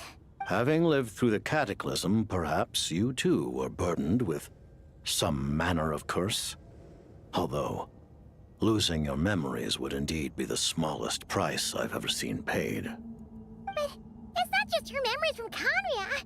Paimon doesn't even know how she spent the last 500 years. She only has memories from the past few years. No matter how hard she tries to remember, what was Paimon like back in Conria? Did she know a whole lot because she came from Celestia? Was she super smart? Unfortunately, when you arrived in Conria, your consciousness was like that of a newborn infant. None could say what kind of being you once were in Celestia. During the time you lived in Conria, your personality was no different from how it is now. At least you sounds like you were able to fly under the radar. Aw, man! Paimon's plan to get her memories back and become super smart is ruined before it could even start. You know, even though Paimon lost her memories, she still feels weirdly close to you for some reason. That must mean you took pretty good care of Paimon back then, huh? On the contrary, I completely ignored your existence. I was entirely focused on my struggle against Troptatir the Wise. But now, as I see it, it is as if you are the only sane thing that survived that era of insanity. And thus, are worthy of protection. Noted. Man, Paimon's gotta stop projecting friendship on everyone she meets. But, Traveler? Even though you know Paimon's some creation of Celestia now, you still want her, right? Yeah, as long as you're not the heavenly principles with Abandon it. her? Oh, phew! That's a relief. Paimon's just learning about this too. She's barely even processed it. I don't have any other questions. Thank you for telling me so much. I'm a bit surprised, honestly. I didn't expect you to be quite so transparent with me. Given the circumstances, the Fatui need not hide anything from our allies. Allies? To advance Project Mistleton, we must first resolve our issue with the Ruler of Death. And, if I presume correctly, you have no intention of letting her actions go unpunished either, do you? That's right. Ever since she said she intends to reclaim Paimon when we next meet, I figured reconciliation was out of the question. Against an opponent of this caliber, deliberating over our allegiances would waste time we do not have. We must join forces unreservedly with whomever we can, if we are to stand anything like a fighting chance. You're going to challenge the Ruler of Death? Just for Paimon? But Paimon's only... I won't back down and pass to you, Paimon. Thank you! Oh, thank you! Oh, gee! Now Paimon doesn't even know what to say! Anyway, Paimon's super touched!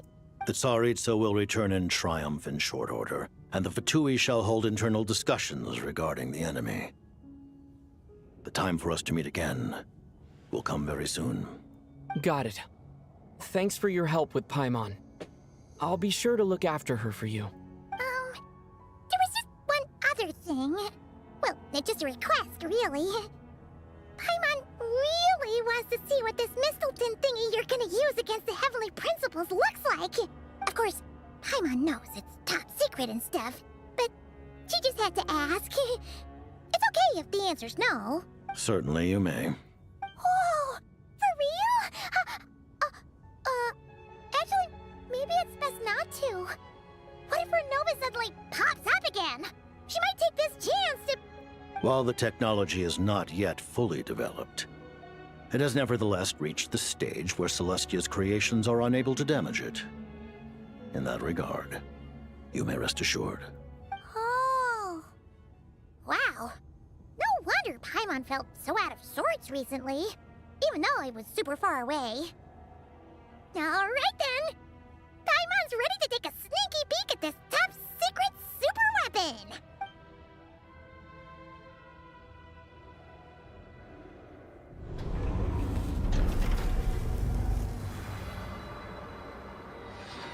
Oh, I see. So this is what that Saritsa was using in the trailer. I see. Okay, is this a cutscene?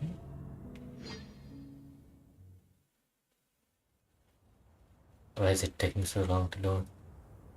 Huh? Hello? Or are we just coming out? Huh? Oh, hey there, Odette! Paimon? You're okay. Thank goodness. You look well. Have you recovered? Long story short, yep, Paimon's all better. What are you doing here? Were you waiting for us? That's right. When I woke up, I wanted to go in after you, but the guards had woken up as well. It would have been tough to take them on alone, and there was no easy way to sneak past them. So I returned the way I came and waited for you here. It was thanks to you that my soul found its way back to my body so quickly. Thank you. Huh. That actually worked? Nice. I just figured I'd try my luck when that ominous feeling struck me. Really, you should be thanking this thing instead. Anyway, and now that things here are all taken care of, I have other things I should get back to.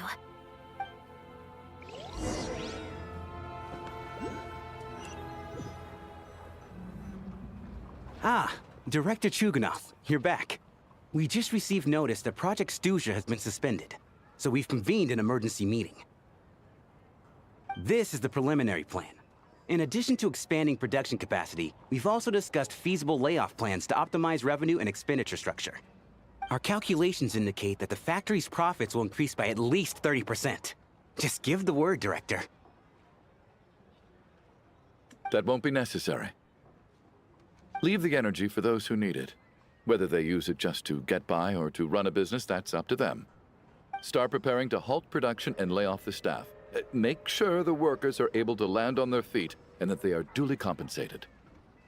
Thank you all for your hard work during this time. Am I hearing you right? Why? After all the tough times we made it through, now is exactly when we should start to turn a profit.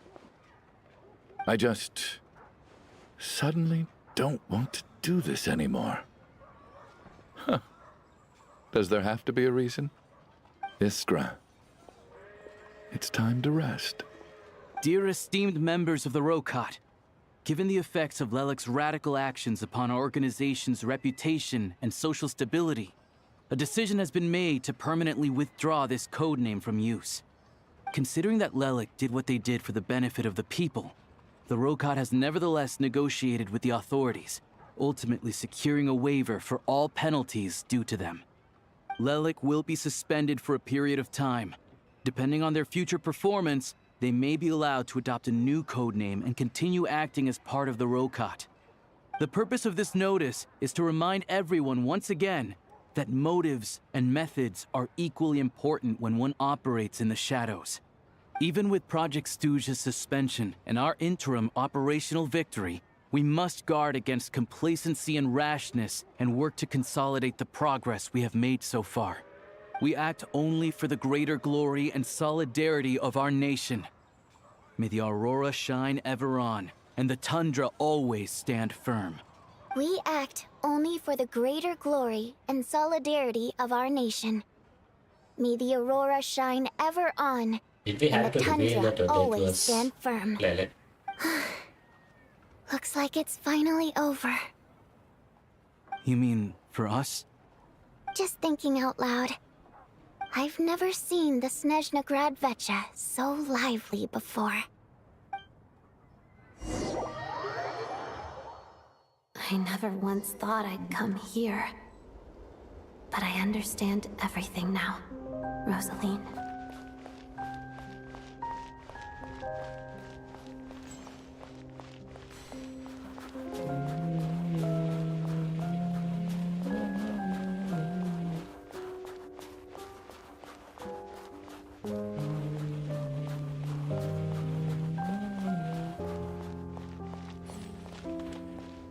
I've seen Spirit Seeker performed many times, including by your mother.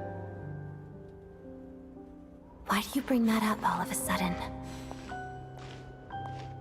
Even though the choreography is always identical, every dancer finds a way to make it her own.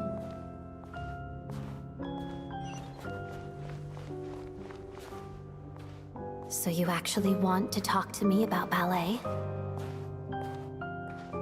I just think it would be a pity if the dance was lost to history. She didn't teach it to you, did she? That was an unusually subtle taunt for you.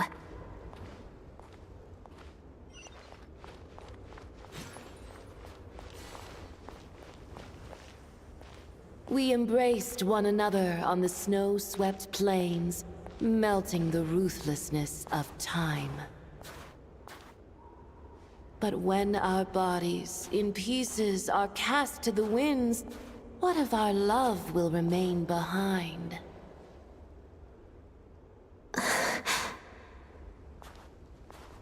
Don't tell me you can't sing.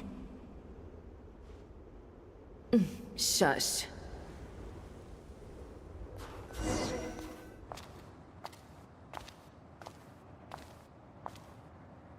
I understand her hatred. The Fatui robbed her of the life she should have had. I never opposed her dancing. Yet still I became an enemy of her ballet. I'll just keep my distance. Many despise me. I'm used to it. You're certainly not one to shy away from confrontation. But children, they need a different approach. I'm hardly the most maternal figure. Yet, she is a child. In my experience, while a father commands authority, he must still yield to love. You should tell her what you think about her dancing.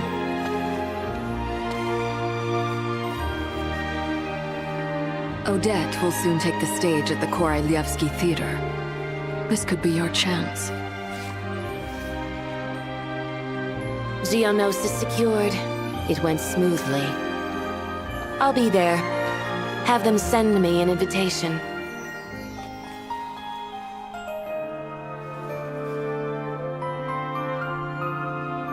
Sadly, things didn't work out.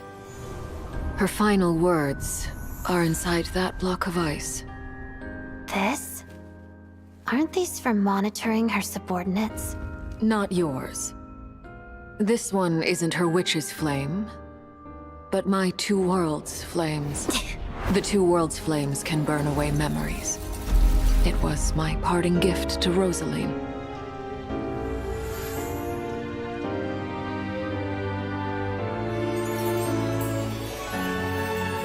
If all goes to plan, she and I will both live to see the Tsaritsa succeed. I believe she'll find peace. But if anything happens to me, she needn't follow in my footsteps. The cryo energy will fade away in time.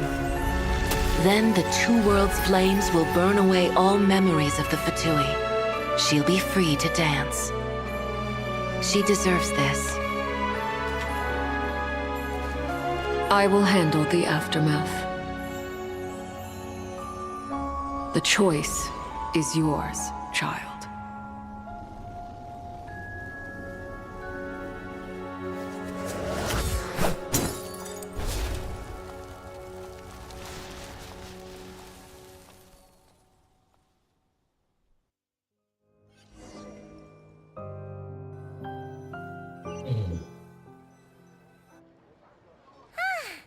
Fresh air at last!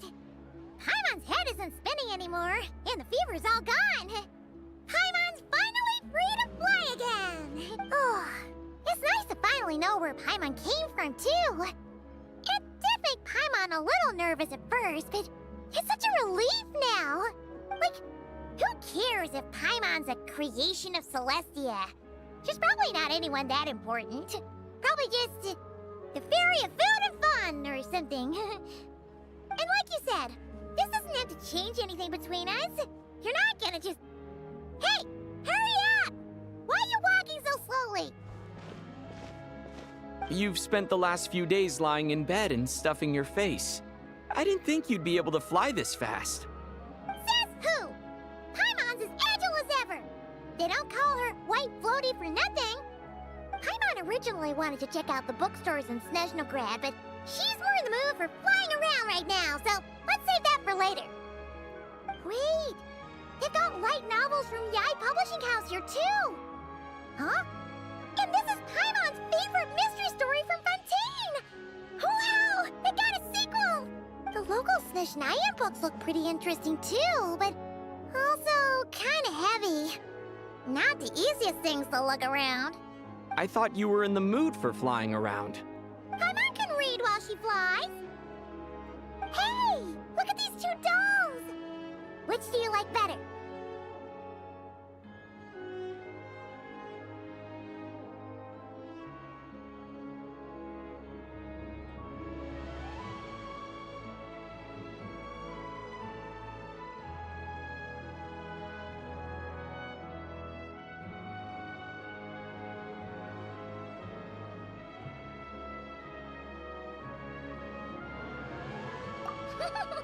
All right, boss, we'll take both. Paimon will have the other one. Oh, I thought we were only getting one. All right, fine. I'll pay. There you are. Thanks for visiting. Paimon will grab this and then... Huh? Huh?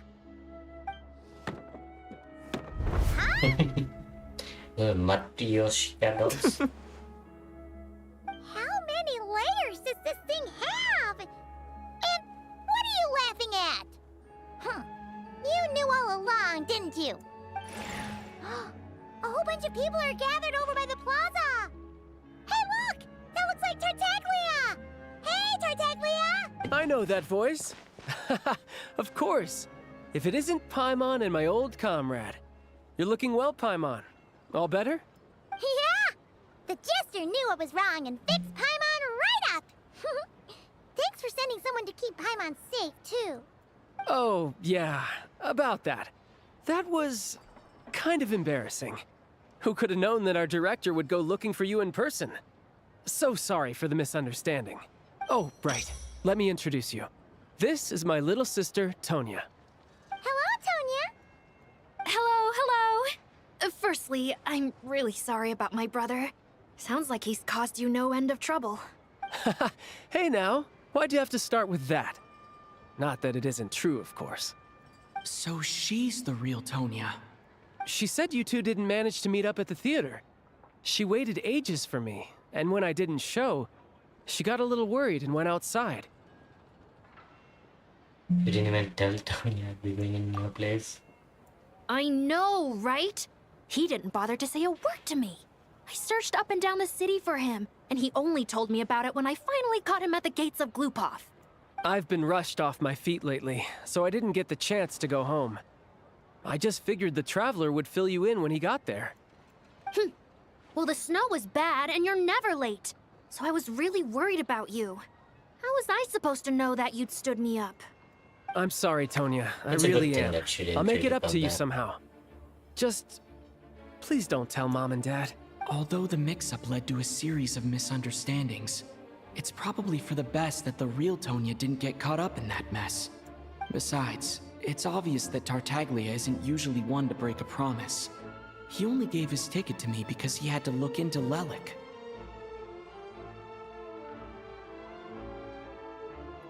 It's really my fault for being late. I should have gone find you first. No, it's fine. It just meant I didn't get to see the show in the end. By the way, what did you think? You were one of the first people to see it, you know? I would say the best is yet to come. Huh?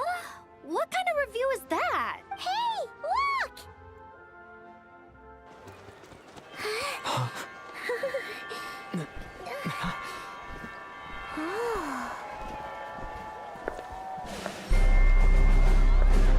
Царица.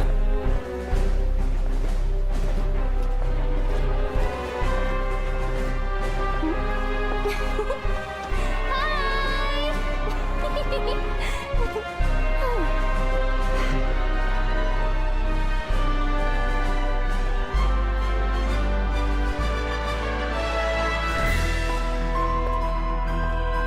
She's back.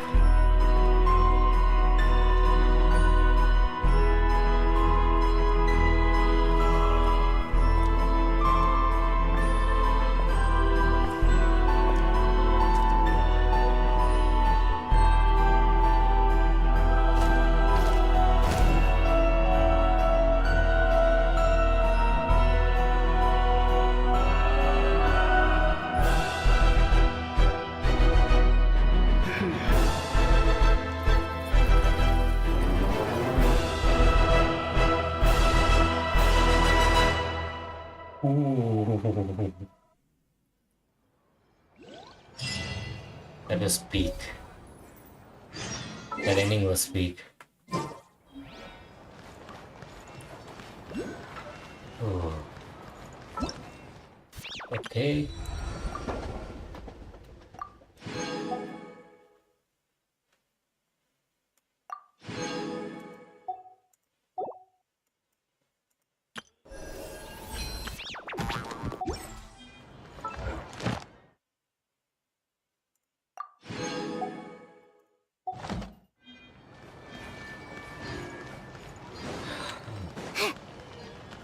That was crazy.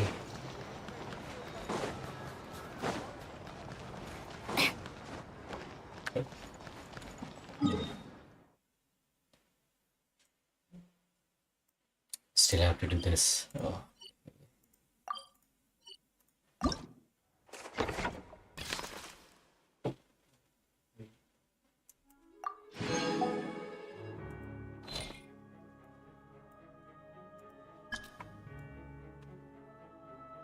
There's 2 more.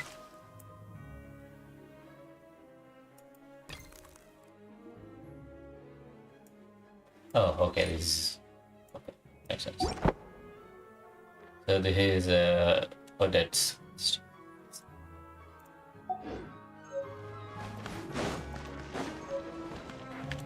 Okay, now the question is, should we level up Alyosha or should we farm artifacts for Odette? That's the thing. And surely we level up Alyosha, right? At least till 70 or 80.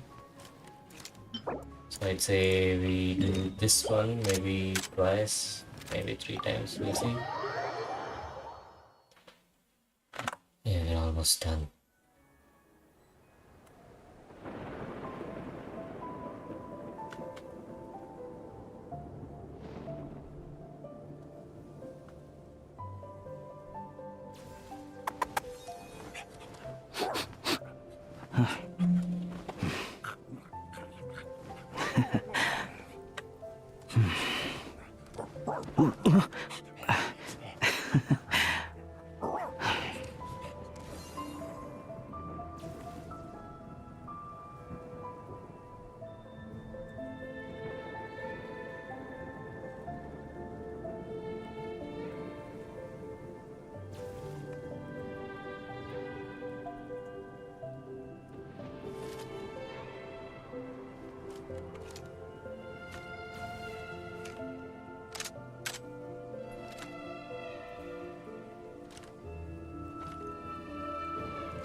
Right here. Emerge. Right now. Bullseye! Walls of the snowflakes. Pirouette. Together. What a joke!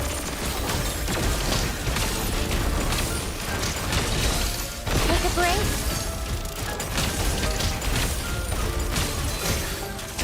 Sigari! Fetch!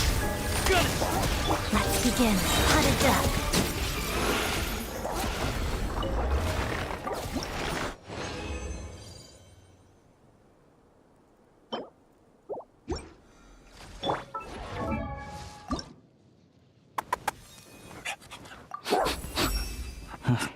got?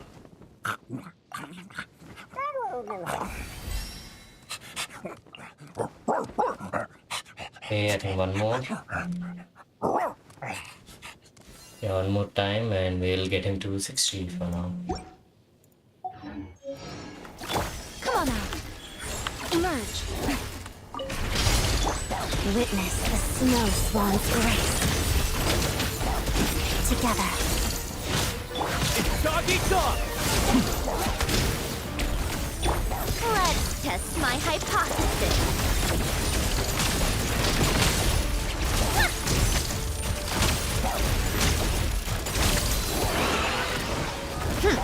Yeah, it's pretty quick.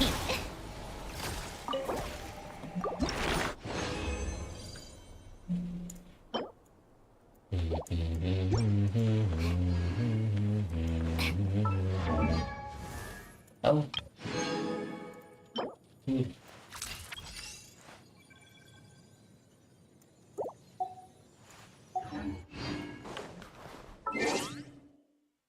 See, time card.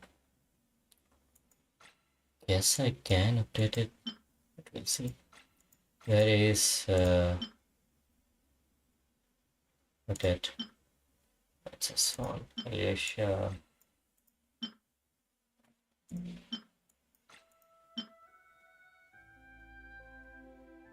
Not really. None of them really getting me. Oh wait, I don't have rune, right? Okay.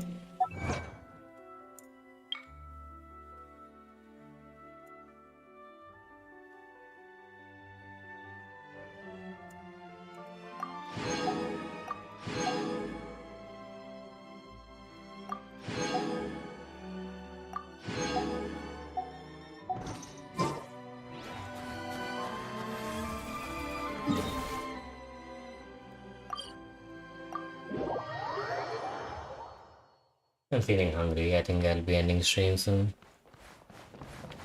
It was really nice. It's crazy.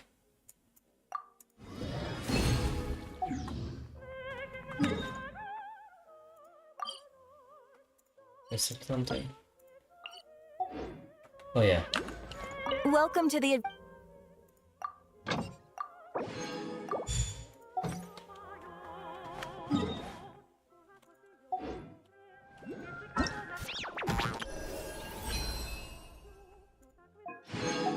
Nice, one week done. Okay, 1712. And we're looking for an attack, right? Yeah. Attack, couplet maybe.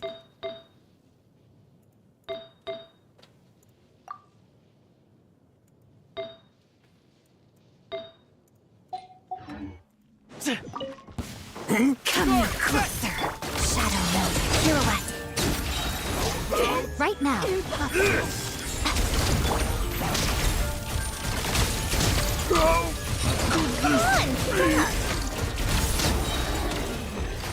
Okay, that was a lot quicker.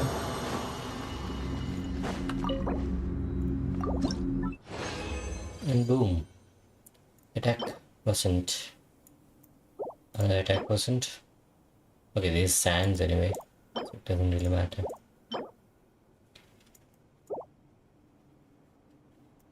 That's good. Good stuff. Good stream. This absolute quest. Ooh. Very much done. I'll probably do this off stream. Let's go have some food now. It's really been a crazy day. Ooh.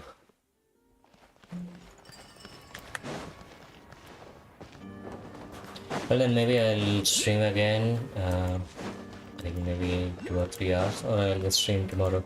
Thank you very much for joining my stream. I'll see you guys again next time. Bye bye.